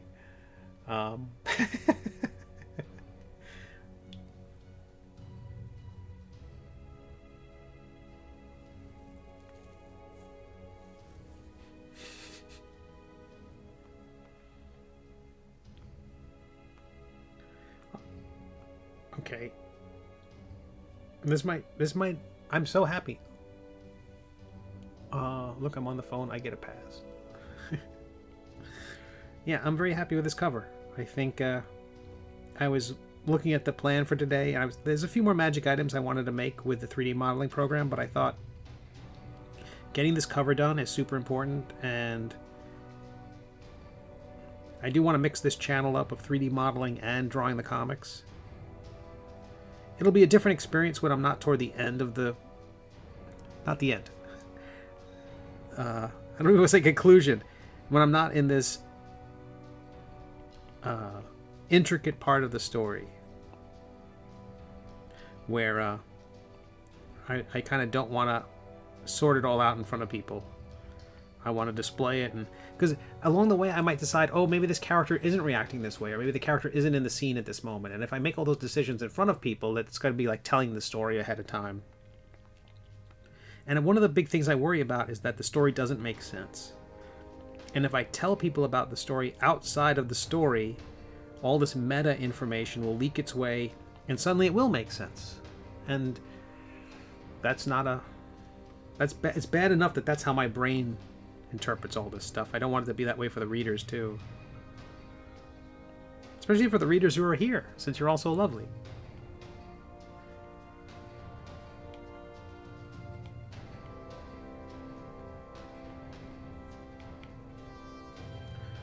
think I could curve that a bit more. I did watch the last episode of a TV show called Severance, which is on Apple Plus. It is an excellent show.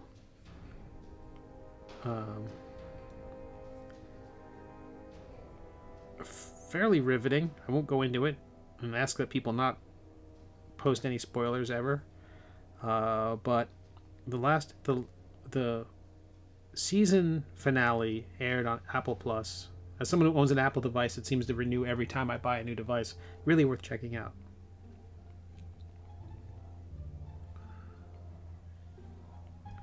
I like this foot so much, I'm not going to redraw that part. I'm going to cheat, and I'm going to lasso it, copy and paste, and just bring that up and merge it with the rest of the drawing. Because I just like the way the big toe is pointing up. It's very silly. But you have to get Apple Plus. Absolutely right. I mean, or you buy a, you know, if you get a new, you know, I got the iPad, and so it was included with that.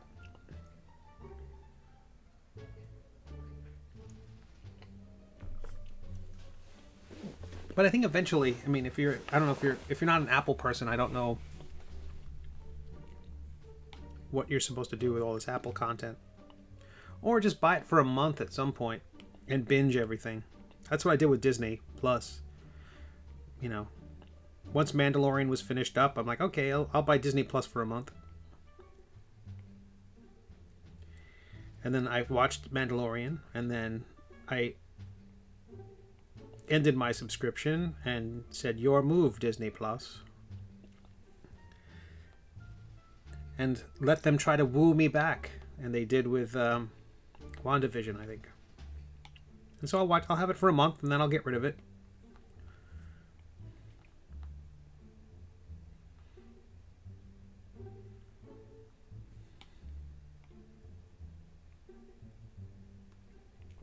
These services are going to have to start offering steep discounts for annual subscribers. And they'll have to think about that math and how if you sign up for a year, it's like half price per month. But at least they'll go, okay, well, at least people won't churn in and out so much. Cave Geek Art says, I got 6 months of Apple Plus for free when I got a PS5. That's interesting. If Pixar theory can be a thing, the sense can be made of all the middle-aged plot holes. Oh, there are no plot holes. There are no plot holes. There's not a hole. No hole. This is like when you're 3D modeling and you can remove all the holes with a button. It's like that.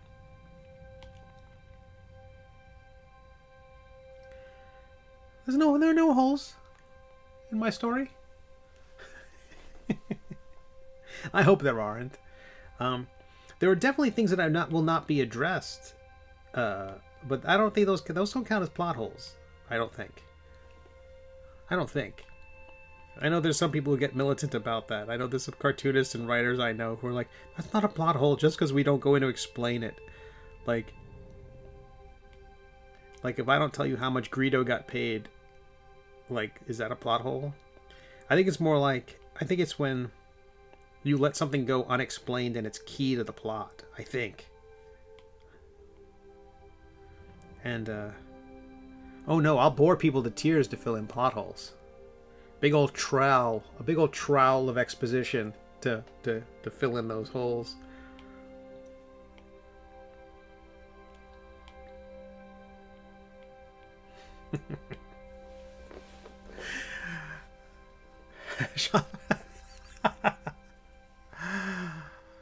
I love filling in the plot holes with plausible fan fiction.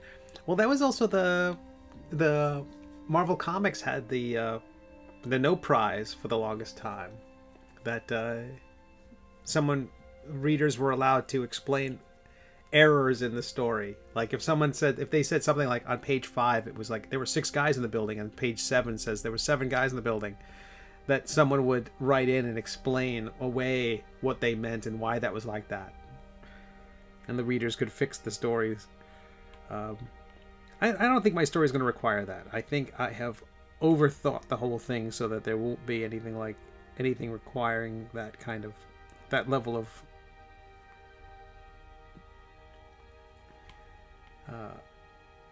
retconning or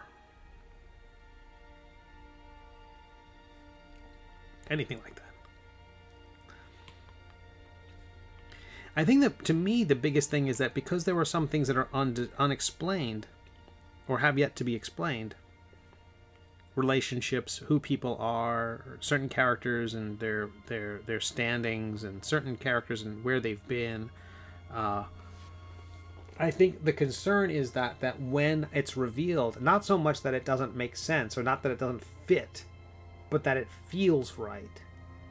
To me, that's the bigger thing. That I think something can fit but not feel right. And this channel just got saucy. I'll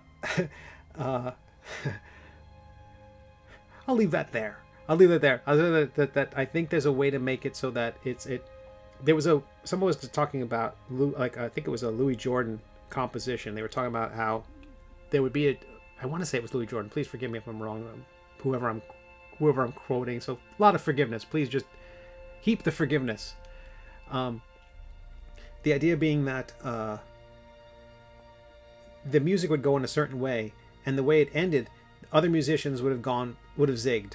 He always zagged in a way that when he did it, you'd look back and go, of course that's what he did. But if you lead people a certain way so they expect this, and you deliver that, and people can look at it and go, of course, that's when you've nailed it, I think. And that's why I'm so nervous about the ending of the story, because because I wanna stick the landing. I keep saying that's kind of I really wanna, because so far with the Eisner nomination, the Ringo nominations, I feel like I've got very high marks from the judges, and if I just jump off that pommel horse and land on my face, so I'm just gonna let the routine keep going forever.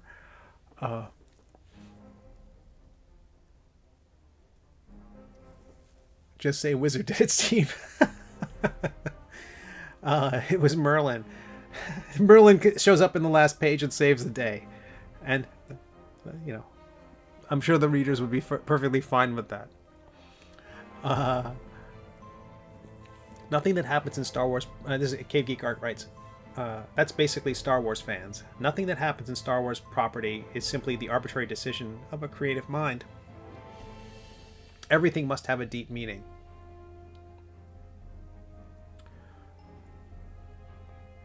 Yeah, I mean, I think there was I think it was Lucas, might have even been freaking Orson Welles, who said that part of it was just whim. Just, you do something in your story and it's for a plot reason. And then you can also do something in your story because it tickles you, because you enjoy it. It's fun. I wanted to draw a duck. That's why there's a duck in this story. And I wanted to draw a duck with a crown. So I had to give that duck a kingly name, or a silly name, or a lordly name. So it became Lord Waddlebottom. And that whole thing was just based on a joke. But now you've created that character, and now you've got time for it to sit in your brain.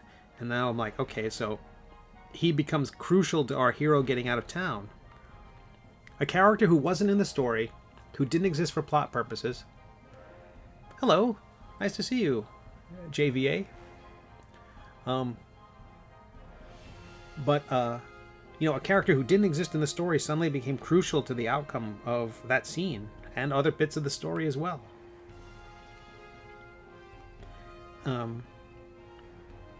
But then Bob, who, in the bottom right corner there, and who's floating along with our hero here, they were just there for a joke, similarly to Waddlebottom.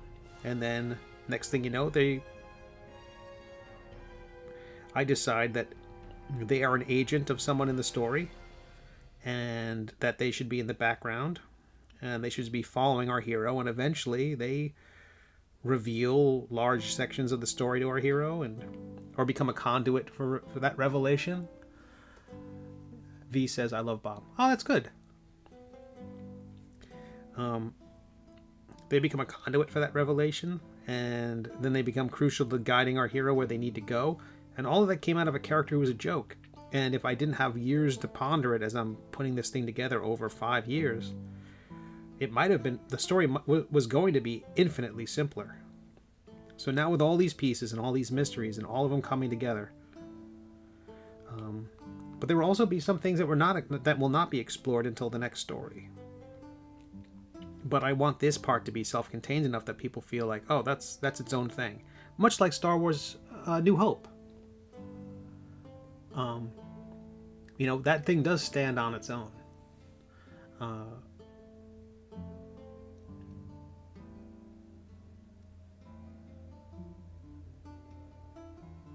Oh, DG, V, I love that story about the Tag and Bink stories.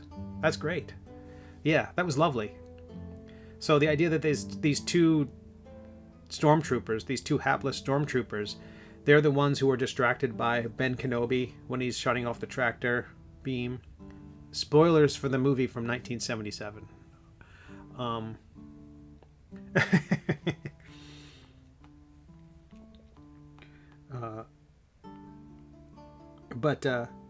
Yeah, I love that Tag and Bink. That's brilliantly funny stuff. I'm glad you know about that. More people need to know about that.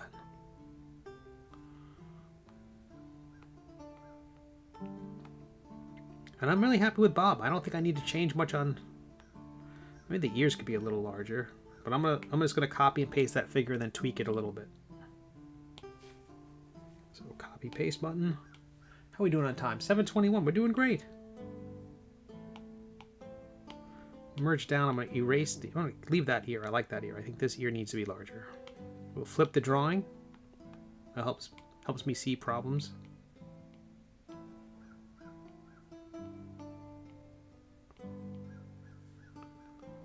Oh, let me just move them next to that model while they're on the screen next to each other for a moment. The ear could be lower. I need to make, absolutely need to make merch. V has been very vocal. I think that's what the V stands for. V has been very adamant that V's been very trepidatious that I make more merchandise. Maybe talk to like a t-shirt vendor and stuff like that. Also, people stop by my table. Your rage pairs nicely with Gorgonzola. People were coming by the table that I'm seething with joy. That button and I hate you button. I can't tell you how many I hate you buttons I sold this weekend. I'm seething with joy. This is a very good one.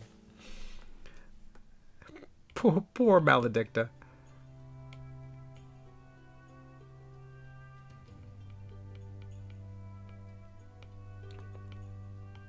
Okay, I feel like this is going to be a good cover. Hide the original rough sketch. That glove could be a little bit more pronounced, I think.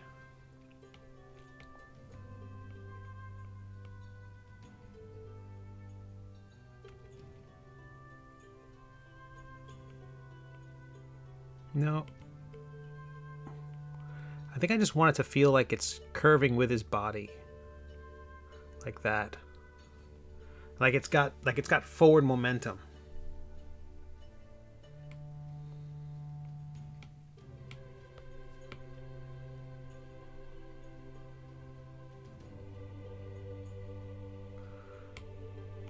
I know this track is very somber, I think, but I like it a lot. So I'm gonna give a shout out to some more musical credits. One more time for Kevin MacLeod.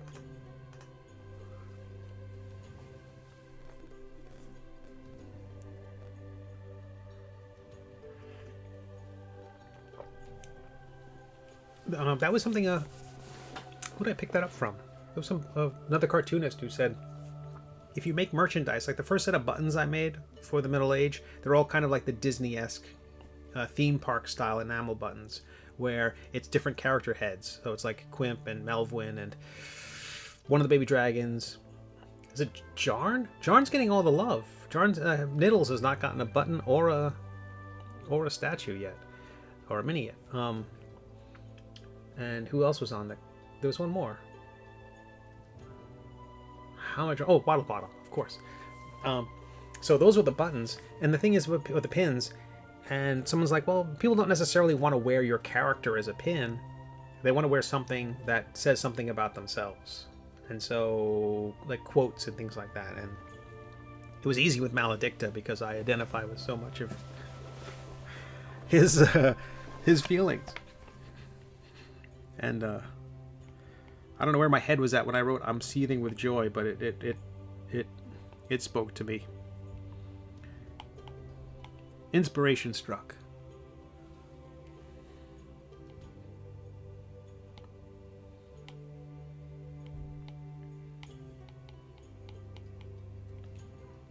Well, that's good to know. I will definitely...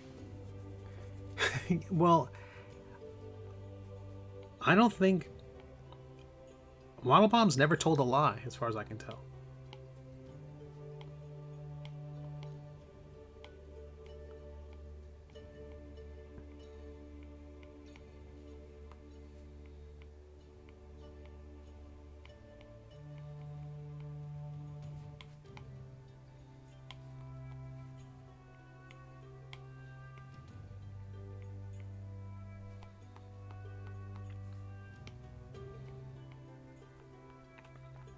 While I was at the show this weekend, someone shared with me a clip of an upcoming Nicolas Cage film where he plays himself. It looks ridiculous and amazing. But I've been working so hard on the webcomic, getting ready for the comic conventions, working on a big freelance project I've been talking about, that I had like a Groupon for 3 movie tickets and they just expired. I just never got a chance to go. I was hoping to catch The Batman. But I guess that's coming to HBO Max in a couple days now. Like suddenly. But so much work. But I'm so happy with the results.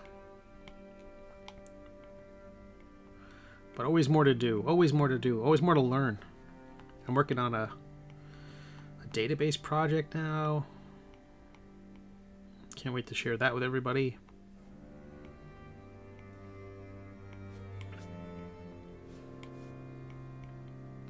Mostly, my heart is entirely wrapped up in this story. My goal is to make everybody cry at the end of the story. In good tears. Or bad tears. Angry tears. Trepidatious tears is what we're going for, I think. So...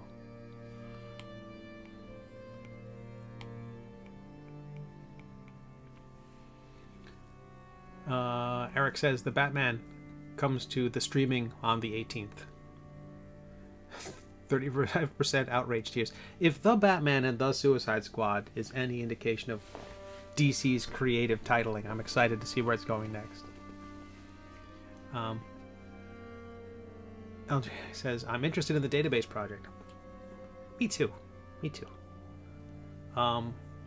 Unbearable Weightness of Massive Talent. That's what it... I'm sorry. Unbearable Weight of Massive Talent. It comes out this week. That's the one with the Nicolas Cage title.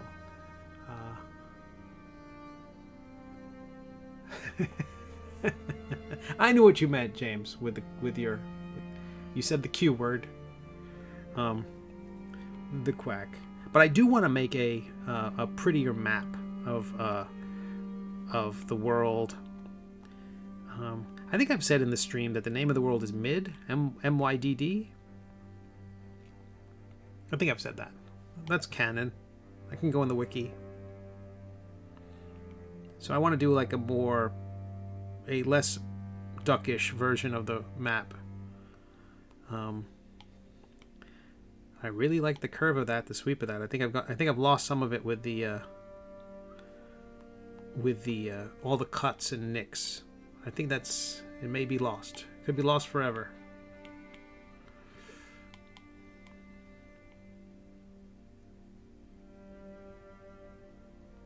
Okay, I think I'm cheating the perspective there. Yeah, I am. Boo hiss. See if I can salvage it.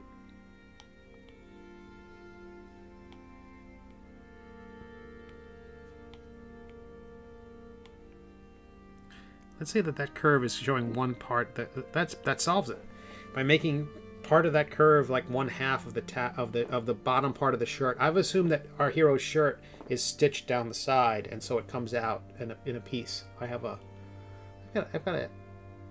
like a cosplay type vest like that. Map. I heard map. If I finish a quality version of the map, I will definitely reach out. There is a very silly map. You'll see. It's very early in the story when you get your books. Max Powers, hello, people of Earth. Nice to see you. How's the other project? The other projects are going great. I got some thumbs up right before I was concerned that I was going to have to cancel my trip to the South Carolina, the SC Comic-Con, because of this work. Like, there was just no way that I was going to be able to get away from my table. But like, I think it was on Thursday. Heard from the client. They signed off on everything that was done, and we were basically said, we're going to get back to you with the rest of it. And so that was kind of a clear bill of health to take off. I did hear from another client I hadn't heard from in ages on Friday morning as I'm trying to get out the door, and they had all these questions. I'm like, oh gosh, I've got to get on the road. But so that was good. That means one big portion of it's done, checked off the list, invoiced, and all that. The other big project got a green light, sort of, to continue work. It was in limbo, and so I think by this time next week, I hope to have like 2 big things checked off my list, which will be fantastic. And then when they're done, I'll share them with you. I think some of them people might find of interest. The other stuff is not particularly super exciting. I mean, it's exciting, but it's not relevant. Wrong. How's it from? No, that project still got some pieces. There's feedback and many stakeholders, and so, but largely it's large sections of it are done, which is good. It's coming together. There's a project I'm coloring for a graphic novel series, or graphic novel about farming. And I know you're thinking, oh, really? Farming? But it's about the farmers themselves and about their lives and about how they got into it and what they're doing and how it's changed and the drama of it and the economics of it and surviving, basically. I ended up writing the stories based on interviews. And to me, all the stories of these are kind of heroic. They're all like independent creators, fighting the system, trying to stay alive. I can relate. In some cases, they are on a rather difficult heroic quest. So again, right up my alley.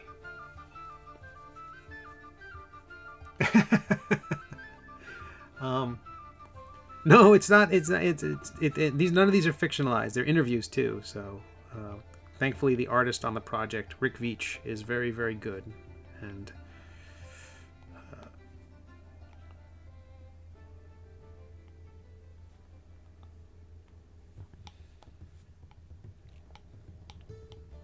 All right, I think these are the pencils of the cover. That torn cape bit at the end, I might fiddle with that some more. I might fiddle more with the glove there. I think I've totally messed up the geometry of it. Gosh darn it. Okay, one more fix. Lowering the opacity of that. See, the geometry, I mean, is like the glove, if it were in perfect shape, should be like that. Yet I have bits extending further than the length of the glove. And it's possible that it could have fallen apart. Let's say it's got an inner liner that could come loose or something. But I want to make it... I don't want that to be the sort of plot hole that sticks in people's minds. Like, why is the glove so much longer? That's a plot hole.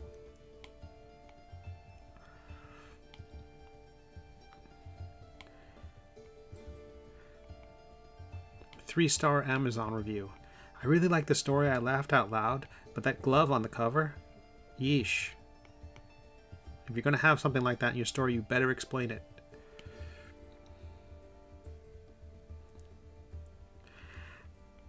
I do like some reviews of some books that are like print-on-demand books from Kindle, and they're like, I didn't like it.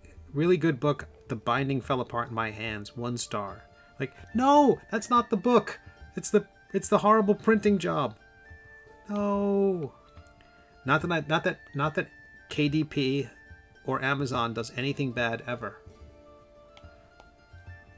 I, for one, support our Twitch overlords.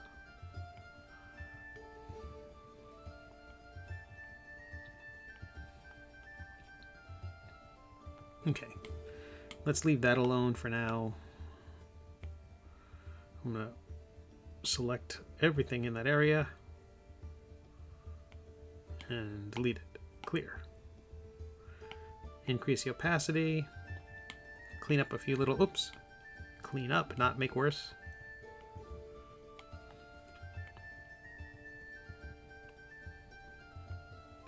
Okay. And I think, let me flip it back to its original configuration. I think that's what we got. I think that's going to be our cover. Plus, I'm going to have things in the background, all sorts of silhouettes and shapes that kind of help tell the story. Down with the system.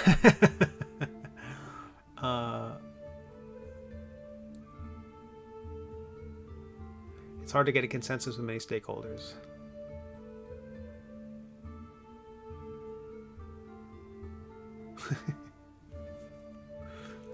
Oh, good. I'm glad you. I made a comment, Max, that you would be working on that.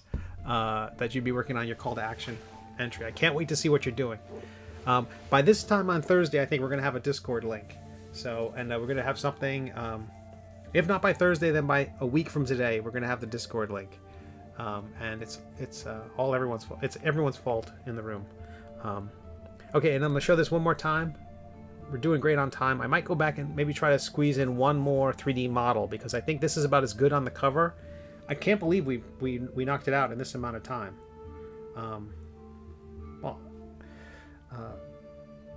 Maybe, unless I'm completely wrong, this is rock solid. I'm going to look at it later and hate it, right? Freaking artists. Here's a look at the photograph I got during the break at today's episode, today's stream, where they showed us what the models look like, the printed models. So I'm very excited. I wish I could rotate them. One of the things that was very nice was I mentioned earlier was when I was at the SC Comic Con this weekend, there was a person who wanted to purchase the print I have of Sir Quimp, and they wanted to give me like $50 for. They desperately want to. They've emailed me twice about it now, saying they want to get it. I'm like, they just want to get in their game as quickly as possible. So I might see about getting them an unpainted copy.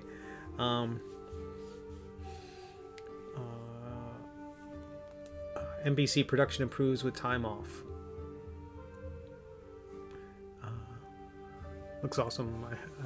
Okay, so let's do another 3D model. I think that position feels good. It doesn't feel too similar to the previous ones yet. Quip was running in the first one with a sword in the air. Well, he's kind of come a ways since then. I think with more torn clothes. His clothes were pretty torn there, but missing but I think the arrows in his body, maybe blood stains everywhere. Actually, he did have a couple of arrows in him on the cover of book 2. But he's very upbeat, and he has the baby dragons with him. I think this story is a lot about finding those dragons and kind of connecting with them. But I feel really good about this so far. We'll see if I can add another figure, maybe add... There's one more element I want to add to it, but I can't yet because... No, I don't even think I can have it on the cover of the book because it would spoil the ending. Or spoil part of the ending.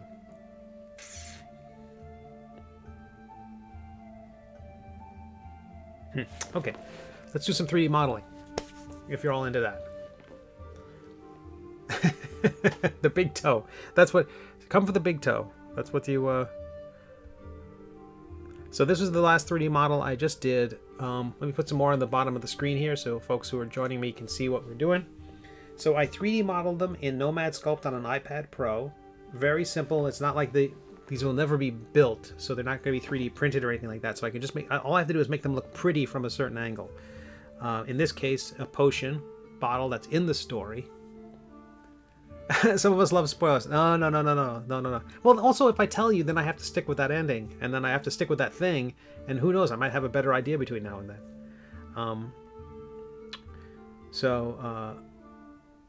Hope Springs Eternal. So this was the latest one. This was a potion. There's a interesting sparkliness to it. I will hope that I manage to maintain. I think I want to add that kind of sense of glitter. And this is the potion that Melvin gives Quimp as he's trying to escape the town of Gaff, and the king is hot on his tail. So we'll save that, and I'm going to go to my list of magic items that I need to do.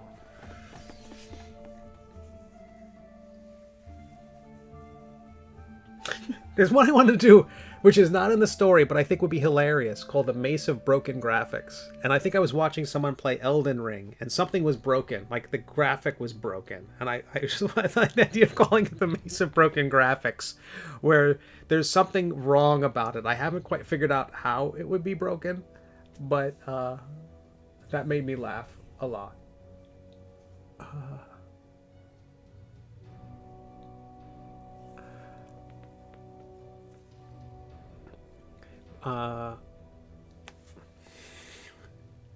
Some of us DEG says no, hear me out. Brainstorming Patreon tier with special Discord role. I understood half those words. And a secret channel, super tier, choose your own adventure. Made of Broken Graphics sounds amazing. Broken JPEG link is the mace. Classic. That's exactly perfect. Mace of Broken Graphics sounds amazing. Yeah. I just thought it would probably be something like a piece of wood on the end of a stick, like with like something else, like a feather or something dumb, like incongruous broken element, transparent in a way, like you could see it sheared with a piece of bright. Because the thing about those broken graphics, occasionally when you see them in World of Warcraft, is that they're things completely textured to look like wood, except one section of it is like one of the colors from the piece of wood as a plane, like bisecting something else. It's really messed up. I don't know how I do that in a watercolor treatment, but it'd be fun. It'd be fun to try. The idea of a simple JPEG is pretty fantastic, but make it do insane damage. That's one of the things I like about so the module I'm writing is very much let me change the lighting to matte cap. That's what I prefer. Delete that. Let's start with this. What am I doing? Let's do that. Let's finish that tiny scythe. I haven't touched that in a little while. Open or unsaved changes. I don't care. Tiny scythe. We kind of got through this a bit. I think I was still working on the skull. It was a little fun. But it was going to have tendrils or things like that which connect it to the blade in some way. The edges of the mace the scythe are a bit weird, but I'm going to smooth them out now first. We'll start there. The idea is this is a scythe of Pascal Possum, who was a possum who is so good at playing dead that death recruits them to help out when they fall behind on their work. When death falls behind on its work. And so in this case, how it would be, so there's a short story in a collection I put together for my Patreon supporters and as a Kickstarter bonus. But I decided to include it because it's one of these books. I decided to include it as a magic item that you'd wear as a brooch because it'd be very tiny. It'd be too small to wear. It'd be too small to wield.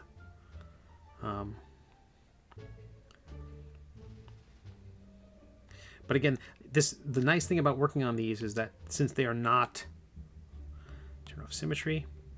Look at, oh no, I can keep symmetry on. Excellent. Because they are not ever going to be 3D printed, that I can I can mess with them in really interesting ways and not be concerned about that part of it.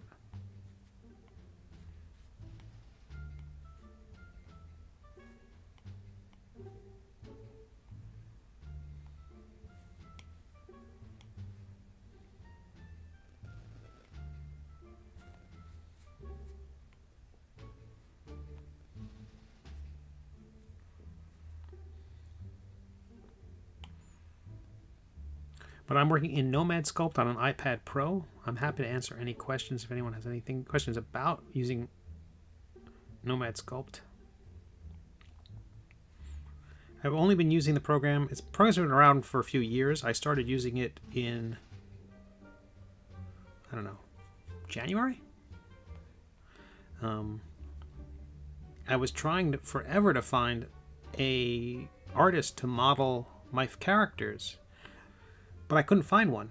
I mean, I did check in many of the among the usual suspects, with no luck.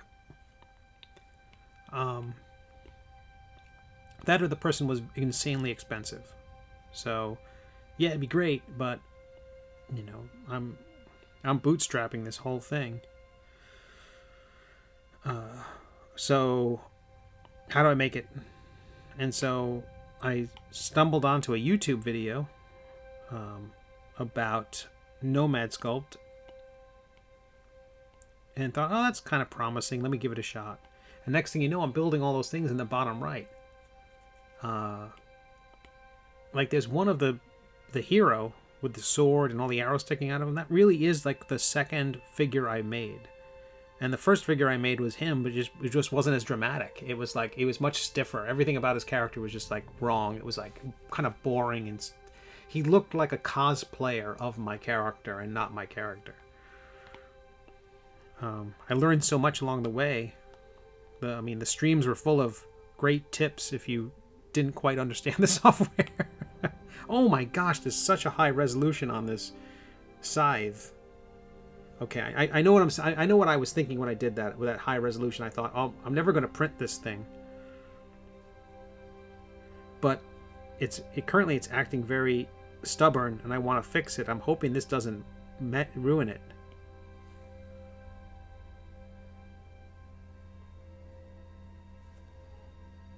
Huh?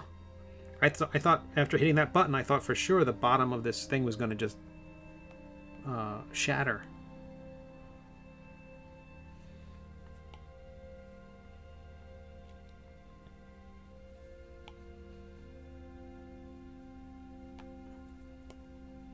So I end up doing the 3D models myself, and I was surprised to find out that I'm pretty good at it. Nathan, hello, very good to see you. For people who don't know, Nathan is amazing. Nathan does artwork on David Peterson's. I've seen his work on David Peterson's monthly Draw the Extinct art challenge, and his work's amazing, amazing. I'm sorry I wasn't familiar with your work before then. Oh, I have missed some chat. A section of the idea was I'm going to draw one of these magic items that we see below is going to be the Mace of Broken Graphics. Mace, or was it the hammer? The Mace of Broken Graphics. And I just had this idea. I was watching someone play Elden Ring and something was broken, and I just had in my head that dumb idea. So I want to do that. So there's been some suggestions as to how that gets represented. But I do think it's going to be very good looking at weapon, but with something sheared off and a flat color, like a ridiculously featureless hole in the item with the channel from which is gouged out of it has no color, or has a flat color in a way that doesn't look right. It doesn't follow the lighting of the rest of the weapon at all. I think that's probably the best way that I could represent it and still in some way make it match the style of what we see below.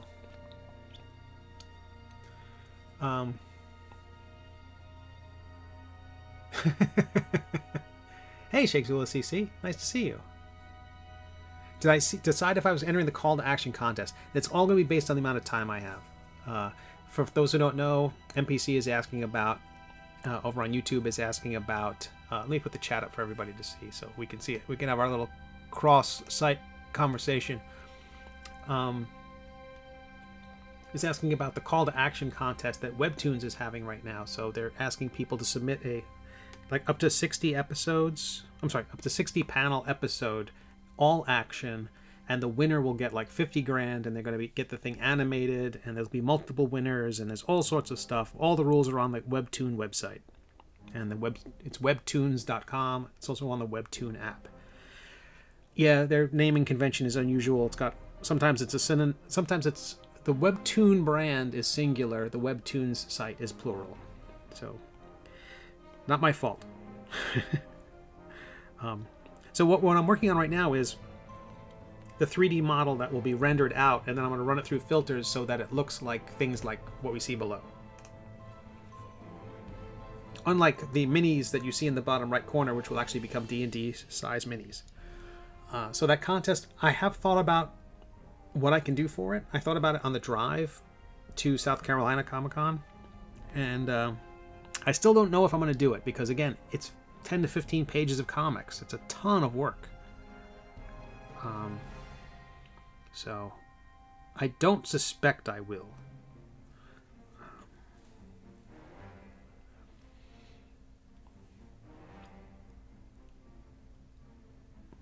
RIP mobile users squint. That had always confused me. Oh, what, the name? Singular versus plural? Yeah. That's still better than Blogger, where the site itself says Blogger, but all the blogs say Blogspot. And then people think WEBTOON is a generic, so that's bad for their branding. So where do you read your WEBTOON? Do you read it on WEBTOONs or do you read it on Tapas? It's like, although I will say that when I was at that South Carolina Comic-Con, whenever I mentioned, if a person is like under the age of 20, you're at a comic show, people don't have a lot of money, every table there is asking them to part with cash. They come to me, I'm like, I'm not trying to sell you one more thing, I'm just letting you know my webcomic's out there, it's available on WEBTOONs, and so many people go, oh, I love WEBTOONs. So, and quite a few readers came up saying that they knew me from WEBTOONs, which is nice. So it's a very popular thing. Okay, so I'm gonna go to the top view here. Make sure I'm locked into the top. If you have the tube or the lathe tool selected and you click on that little cube that's up there in the upper right corner near the menu, it will not snap to position. But if you have gizmo or brush selected, it will snap to the view, and I wanted it to snap to that view. So anyway, let's get back to the tube. I'm going to try to, in the original sketch of this thing, it had kind of tendrils leading off of the skull into the blade. I could always redesign it because, who cares? It's not, no one's going to be like, hey, it was different. And also I have the excuse, the original drawing was done in that Archmage MacGuffin's book, and so I can just say the Archmage drew it wrong.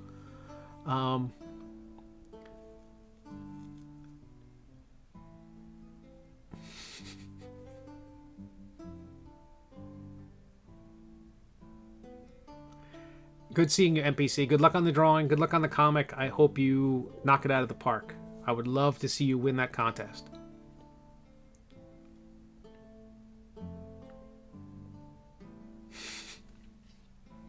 All right, so using the tube tool and the path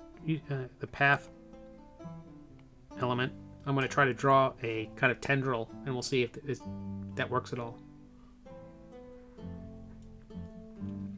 Otherwise, I'm just going to use my the emboss tool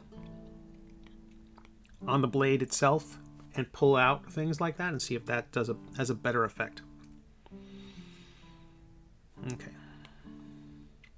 So that's how it looks from the top. Let's look at it from the side.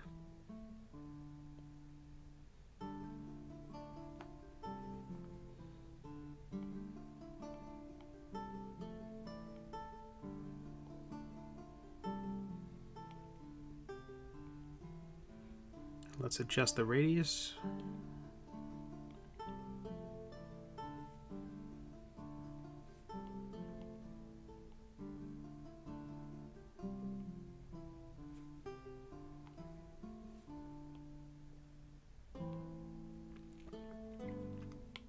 So I appreciate all the feedback from everybody, especially recommendations about 3D modeling vendors. I thought this was a great stream. I'm very happy with how everything went today. Super happy with how that comic cover looks.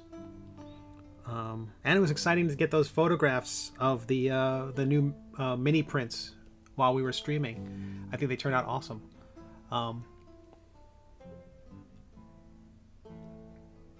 Quick peek of my call to action entry at the end of my latest update. Oh, that's great, NPC. I'll check it out.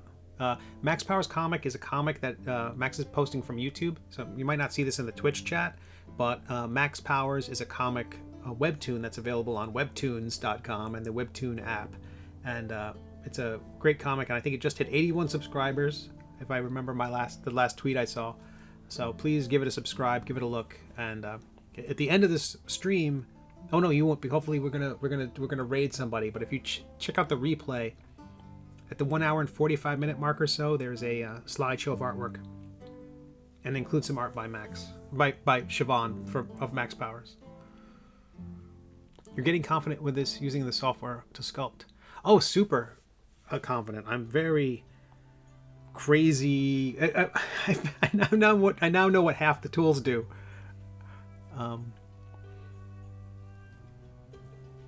But Teenage Me privatized all my posts, and I can't remember my password, so I'll never know. My edgy emo teen said. I am so glad this stuff didn't exist when I was even dumber.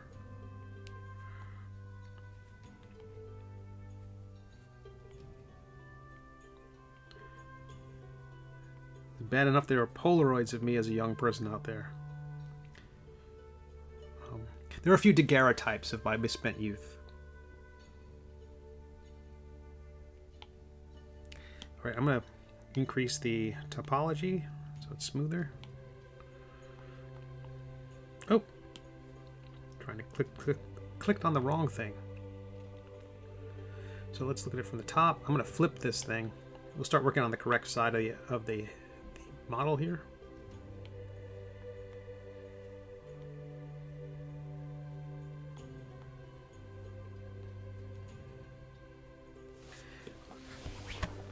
I will be right back.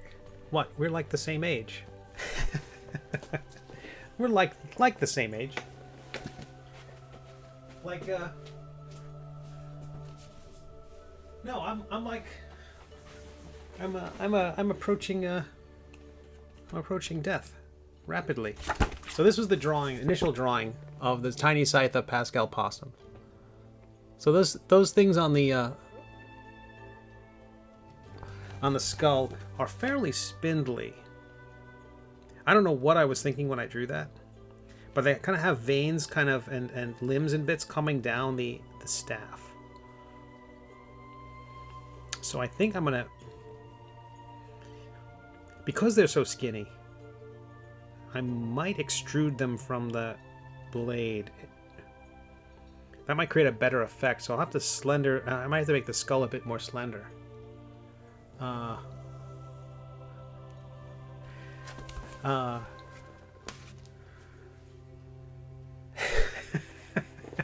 Every step forward is a step closer to death, also a step backwards. Yeah, well,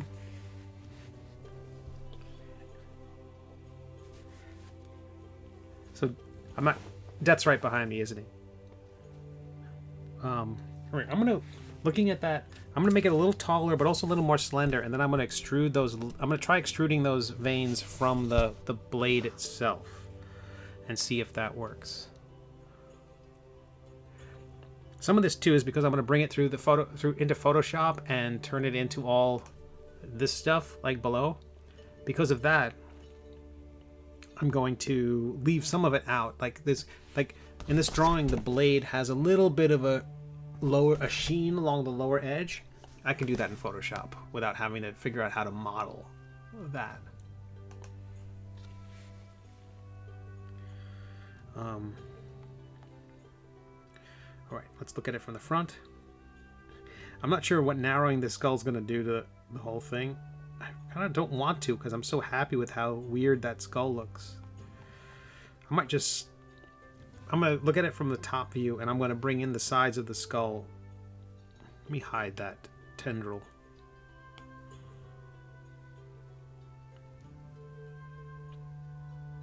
Using the drag tool, nice big brush with symmetry on, I'm going to slenderize the sides of the skull. And we're going to voxel remesh. That will give me more ability to smooth the thing out. Again, if you're watching this or new here, I'm working in Nomad Sculpt on an iPad Pro.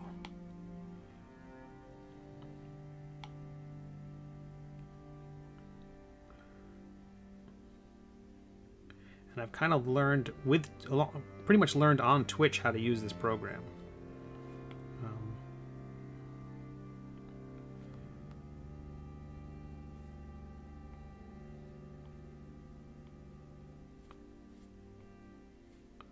But it's free to sample if you're on an Android.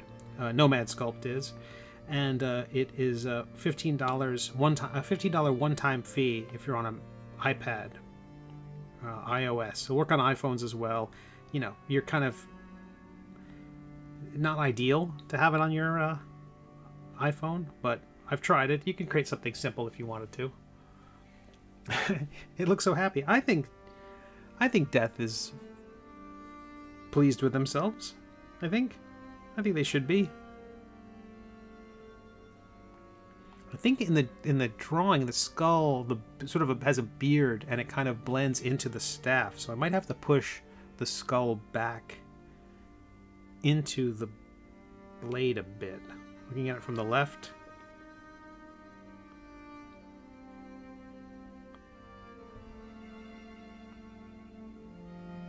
I'm gonna bring the staff down. I haven't even validated that yet. I should. I could always recreate a cylinder. It's not like it's in any way complex. Increase the topology just in case, and then validate. Okay, merging these closer together is pretty good. I think now I can draw tendrils and things on the blade, extrude them out, and they'll stick out past the skull so they can create that sense of feathering, and then at some point merge them together and then bring that out even further and create kind of a mane.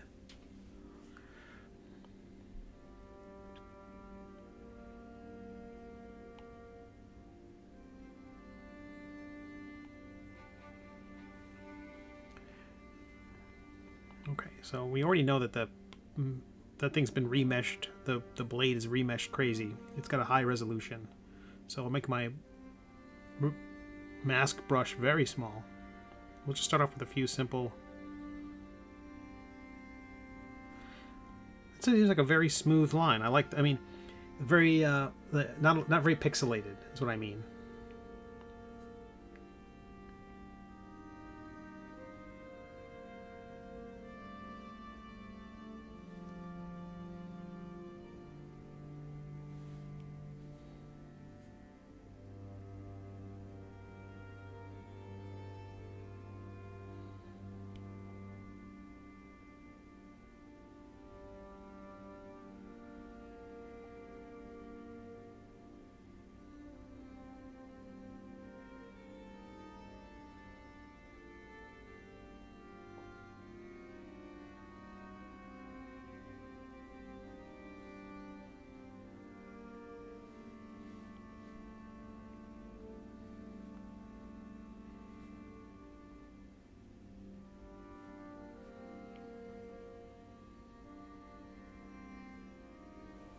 Saving.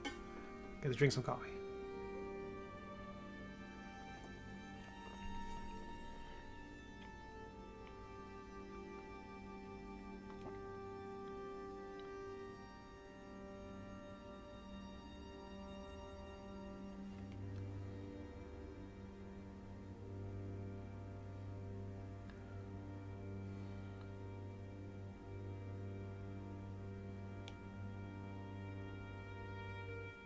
I don't know if I made those lines too smooth. I might need to wiggle them a little bit. Like, this is just the first pass. If I don't like how it turns out when I extrude it, I'll do another version. As people have seen throughout today's stream, I'm completely happy to redo things a few times. As I've said before, I love getting a second chance to do something right. I wish life had more second chances.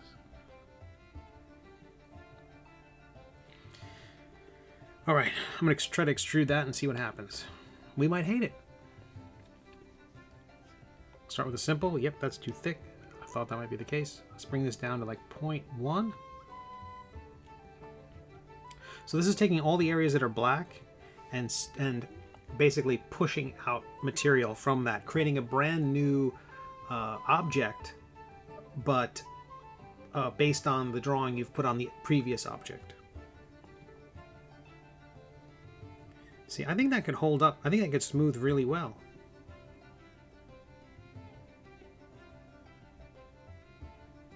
Some of the wispy bits at the end might fall apart, but I think that could be okay. Let's try it. The nice thing about this is I can always extrude it again if I don't like what if I ruin this. It's easy to just punch out a new version. So I'll turn the smoothing way down because I don't want to just immediately erase the thing. I remeshed it in order to add more pixelization, more pixels, so that the smoothing would hopefully create a smoother object. Fingers crossed. Maybe I turn it up a little bit. Actually, I want to make the brush larger because I'm trying to affect the whole thing. It's not like I'm trying to do detail work.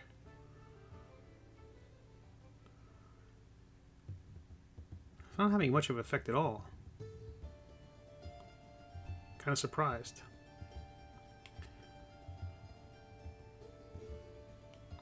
I'm going to pump it up a little bit. There we go. Now I'm seeing it.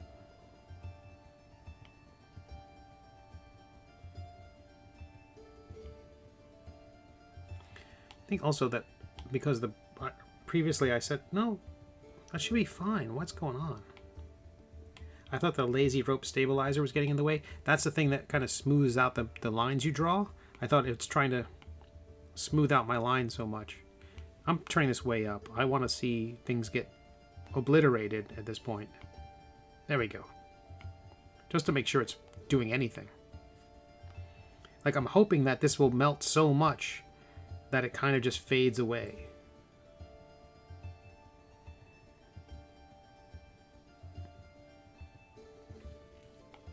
And a little bit of unevenness on it's going to be fine. Again, this is an illustration, not a model. I mean, this will be used for an illustration, not something that gets printed. So it works for me that it only has to look good from one angle.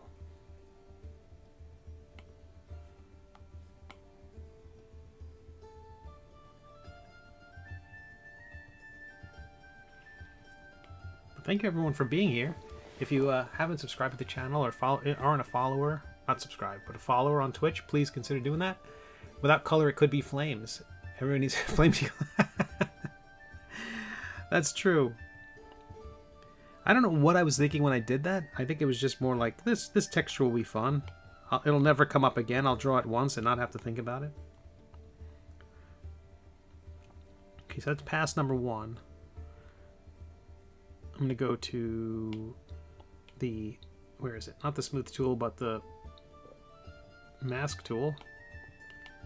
Clear the mask. That's going to remove the mask, because that mask that I drew on the scythe is still there the whole time. I'm just getting rid of it now. And I'm going to draw more things and then have them punch them up at a little higher level, and hopefully that'll create some kind of three-dimensionality to the whole thing.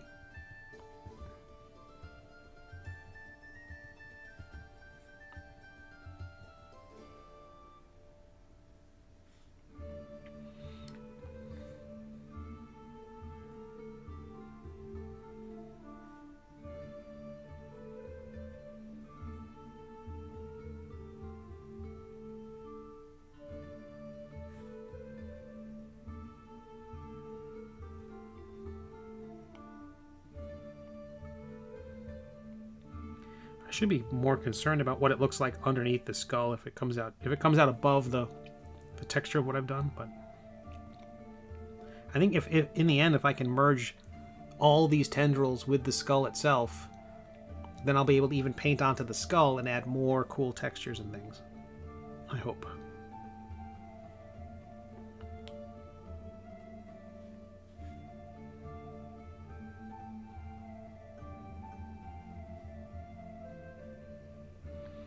Okay, let's see if this works at all.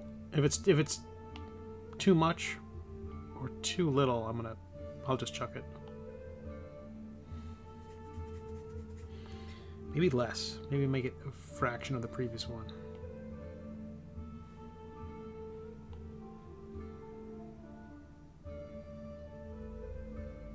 And I think it's only sticking out past everything because it hasn't been smoothed yet.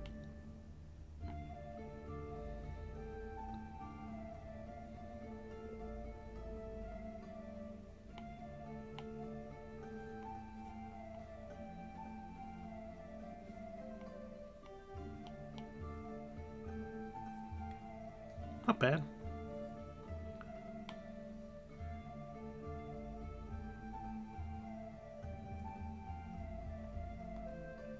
I don't hate that. Okay. Let me merge those two together. Keep sharp edges, increase the res. See if I can pull out some of these things so that they appear over the skull. Just a little bit.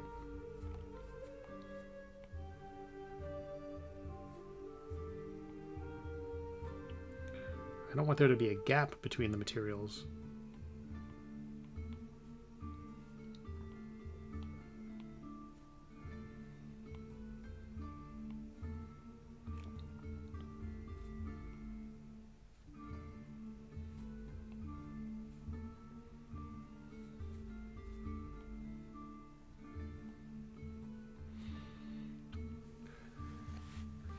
How big is the scythe going to be? That's pretty detailed. It's just for the drawing. It's just going to appear like these pieces below. If it starts off on the sword again, I know the thing isn't playing. Oh, it is. Okay, so this thing always resets below me. But it's going to be just an illustration. So I'm probably going to draw it. There'll probably be a full-size version that's seen. Once I add the tendrils that will descend down from the skull around the staff itself. But I'm pretty happy with this so far. I think I want to add a few more kind of coming off of the skull, kind of leading into it, so it's not quite the I don't want the estate of I don't want the people who own the likeness rights to Paul Hogan, not Paul Hogan, excuse me, Hulk Hogan. What's his real name? Terry something?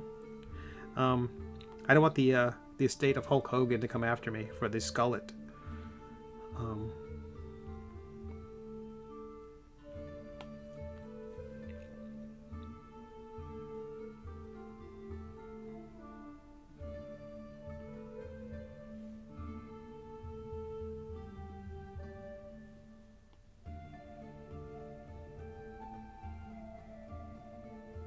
Oop, I just jumped. I think my wrist touched the screen.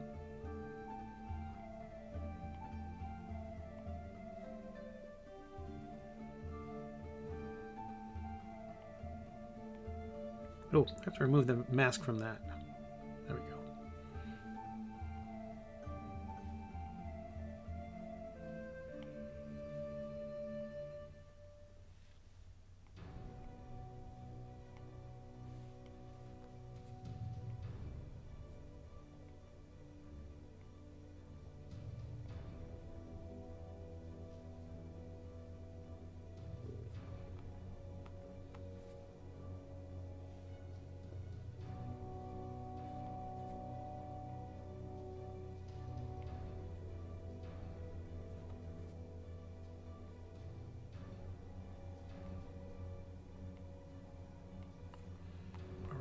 Try extruding those the same height as the previous one.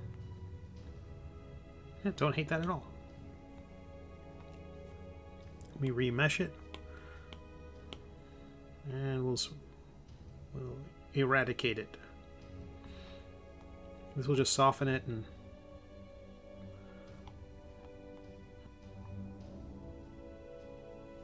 Select the skull, clear the mask. We'll preview the thing.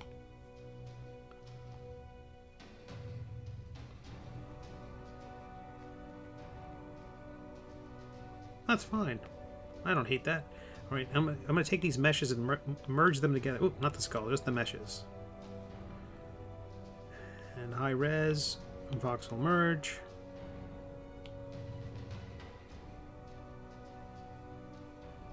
And mush those together.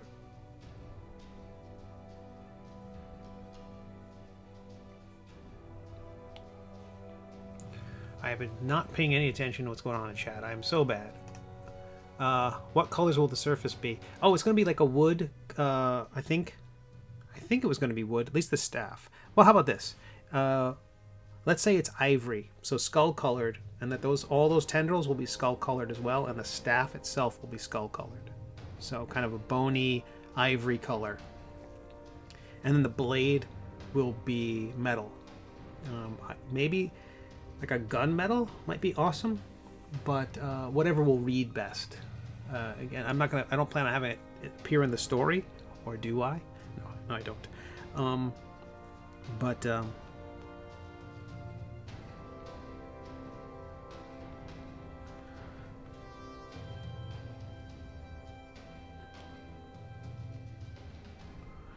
might want to.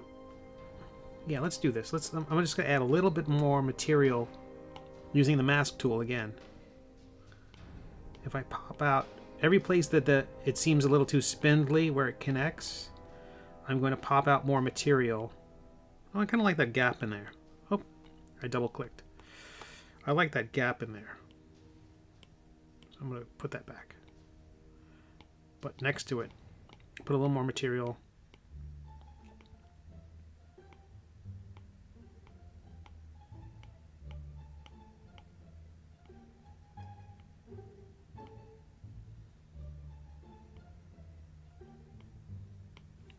And the idea is that I'll extrude that same distance that I just had a moment ago and connect it to these pieces so there's not quite those kind of weak. Hopefully those, well, I'm going to fill that gap. We'll fill that one gap so it's less weirdly spindly. Although the kind of way it's creepy and web-like is kind of cool. I got to remember that. Let's extract, remesh.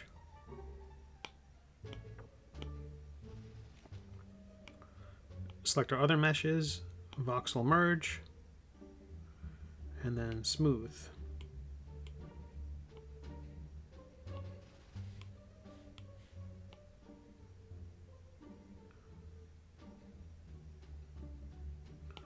To bring those pieces together and solve all that. Okay, good.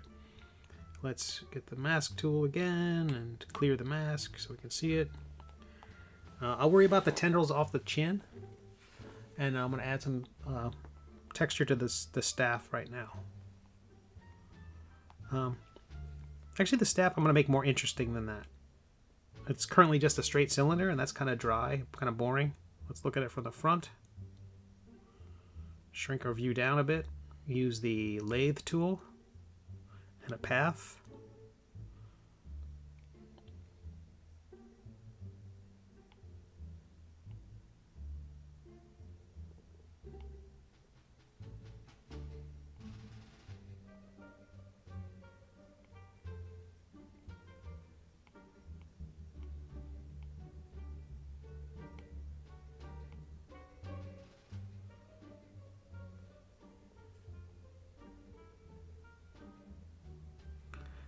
This is hilarious. I think I actually can't close this lathe because the first dot is so high on the screen. See that little green circle? I have to click that green circle to create the shape.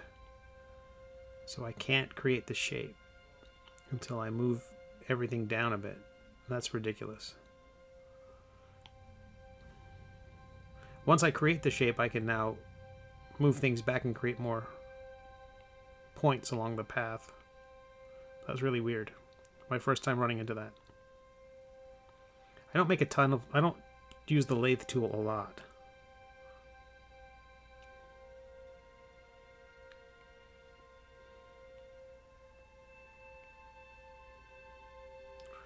The Louisville Slugger of Doom. Not my intention.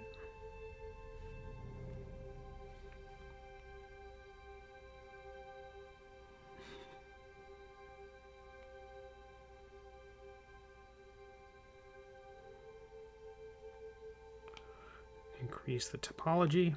That's the number of sort of panels along the edge. We will move this to the center of the universe if we can. We'll scale it down. We'll slide it down. And then we'll scale it up to fit our design a bit better. Look at it from the left. Did I actually draw this thing at a weird angle? No, I didn't. I see my numbers, my rotation. Huh, no, I must have done it wrong. Alright, we can rough it. My view must have been slightly off when I did that. If you ever create a lathe, basically the lathe is going to create it to the angle of your vantage point. So if your camera isn't locked straight ahead, straight down, straight left or right, it's going to create it at the angle at which your view is. So I will delete that staff and I will rename this staff.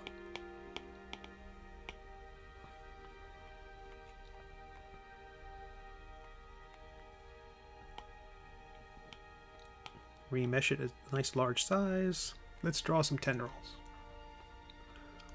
Symmetry is off. Whoa! That is a chunky resolution. Still chunky. Oh well. It's an illustration, not a model. It'll be fine.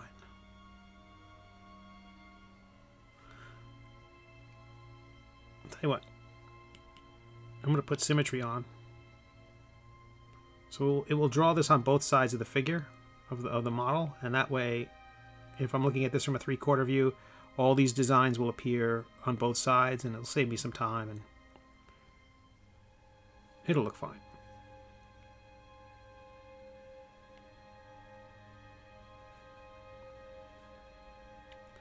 I'm going to work on a base layer of tendrils, and then at the end I'm going to add some really large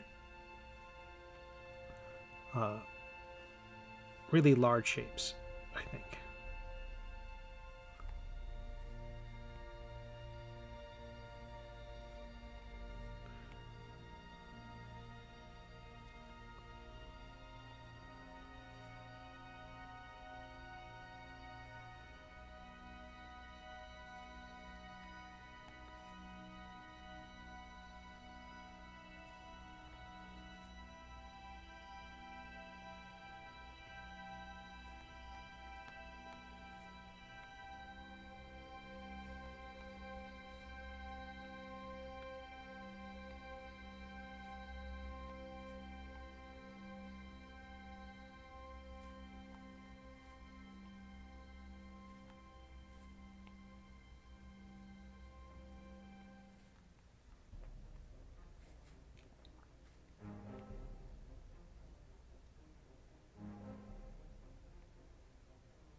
And the harder I press, the thicker the line gets, so it's very much like a brush.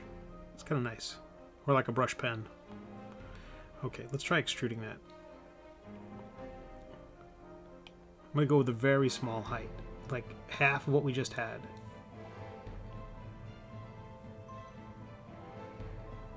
Cool. Let's increase the mesh a ton. We need it. Even remeshing it made pieces fall apart. Oof.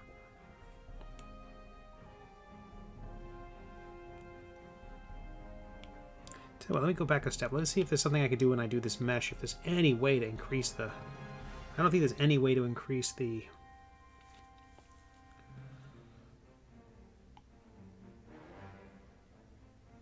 No, it's a shell. We want that. I will try to remesh it nice and high. A little higher than we had a second ago. Still falling apart. That's okay. We'll do a few passes of this. And that's what will give us our interesting, hopefully give us a nice interesting texture.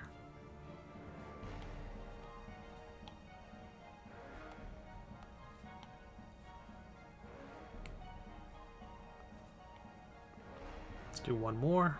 I'll tell you what, I'm going to take that original one and extract it again at a slightly higher setting and see if that... No, I don't want to do that. I'm going to create a brand new thing. We'll clear it. How are we doing? Ooh, that looks better. Look like noodles drizzling down the sides. Kevin should use this since he's always looking for it. Is that color the skull and blade looks like the most amazingly drizzled chocolate? Yeah, I love this. This is a particular matte cap they have. It helps see all the details. It's weird that I'm working in chocolate the whole time. Yeah, I love this texture so much. This particular matte cap because it just shows all the imperfections. Like there was a big mistake on something I did, and I had no idea it was there until I looked at it with this view. Yeah, that texture just fell apart. It's like, but it really is like webbing. I love it. Come on.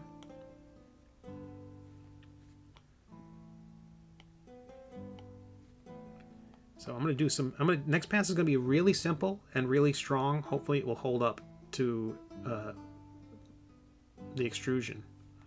Okay, so we go to our mask tool. We select the staff. No, let's not do solo. Let's see the other stuff while we're working.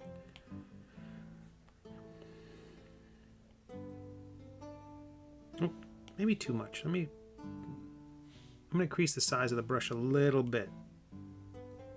So I'm not quite pressing so hard.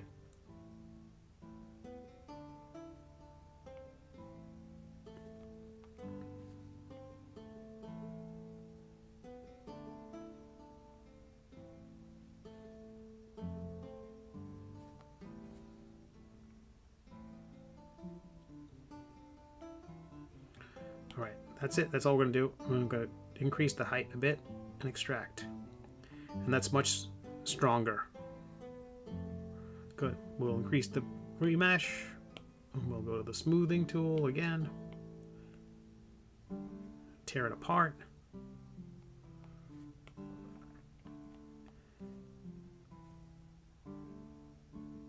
See if we can select the staff through all that junk.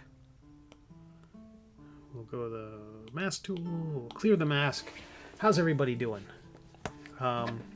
It is 8:27. I've been streaming way longer than I thought. But we're making some progress. I'm going to do one more pass, really thick chords this time, and I'm going to try to bring those up into the neck and chin of the skull. We'll see what happens. The trouble is, it's never going to taper the line. All it's ever going to do is extract at the same height universally, and so it's not going to do exactly what we want, but then I can maybe bend the clay a bit to meet them halfway, as I did with the top of the staff. Okay, so we grab the mask tool. We got the staff selected. A thin brush again. Start it low. Try not to overlap the exact lines I just had a second ago. And just extract that by itself. Like double the thickness of that. It's too in your face. I gotta tone it down a bit.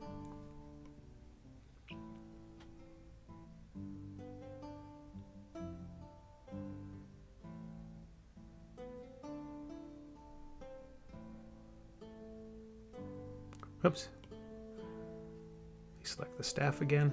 I think I liked how those lines were basically coming out. Still pretty wispy. I pressed a little too light there. Let's try. I'm going to see if I can thicken those up.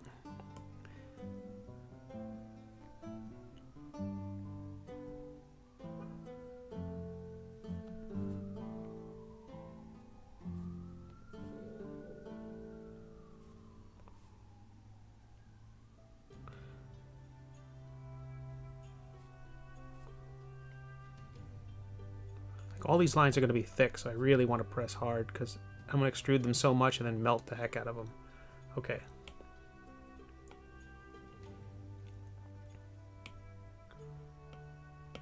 You all know the drill. Remesh and then remush.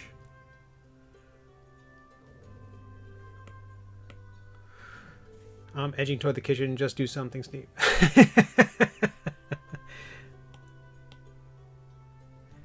Everyone wants chocolate now? I feel bad. Solo, turn that off. Let me grab the staff and clear the mask again one more time. Let's look at it now from the view mode.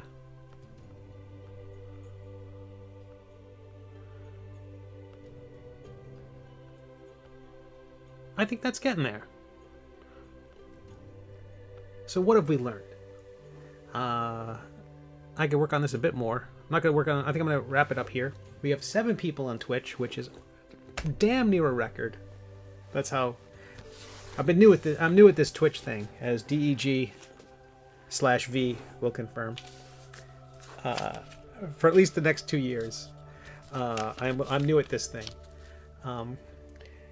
and we're gonna raid somebody. We're gonna raid somebody, which means I'm gonna have to say goodbye to you lovely people on YouTube. Thank you for being here. See me on Thursday. We're gonna probably continue the cover of. Let's go back to that cover. First of all, let me do a couple of things. Though, let me save this because Nomad Sculpt doesn't automatically save. We'll go back to this. This is what we worked on today. This cover. I'm very happy with how this is coming together. If only because of that toe. And then we also, during the break, we got to see the first prints of the minis that are being sent to me. This is what the miniature, the printer, the resin printer vendor sent to me. The skulls look good. The mushrooms, Bob, Jarn. The text is legible. Don't freak out. I feel really good about that. And then let's over in Nomad Sculpt. Before all this began, we did our potion, which I will render out, and we'll see it in the same art slides. Oop, where are we? Just like in the style there, this legendary potion will be rendered. Let me turn off. Currently has something selected. There we go. It'll be rendered in the same style as the other potions and other things like that. But this is what was used, the potion that our hero imbibed as he attempted to flee Gaff. Raid with David's emos. Raid however you feel right. You lovely people. So, okay, YouTube, I'm not saying your days are numbered, but since LJ figured out how to listen without on her phone, thanks to everybody. I'm glad you did too, Nathan. We're going to try to raid somebody. Last time I checked, it was, I think Shane McGinnis was doing some twitching. That's what you call it, right? Twitching? Okay, YouTube. Have a lovely night. I'll see you on Thursday. And Twitch folk, hang out for a moment.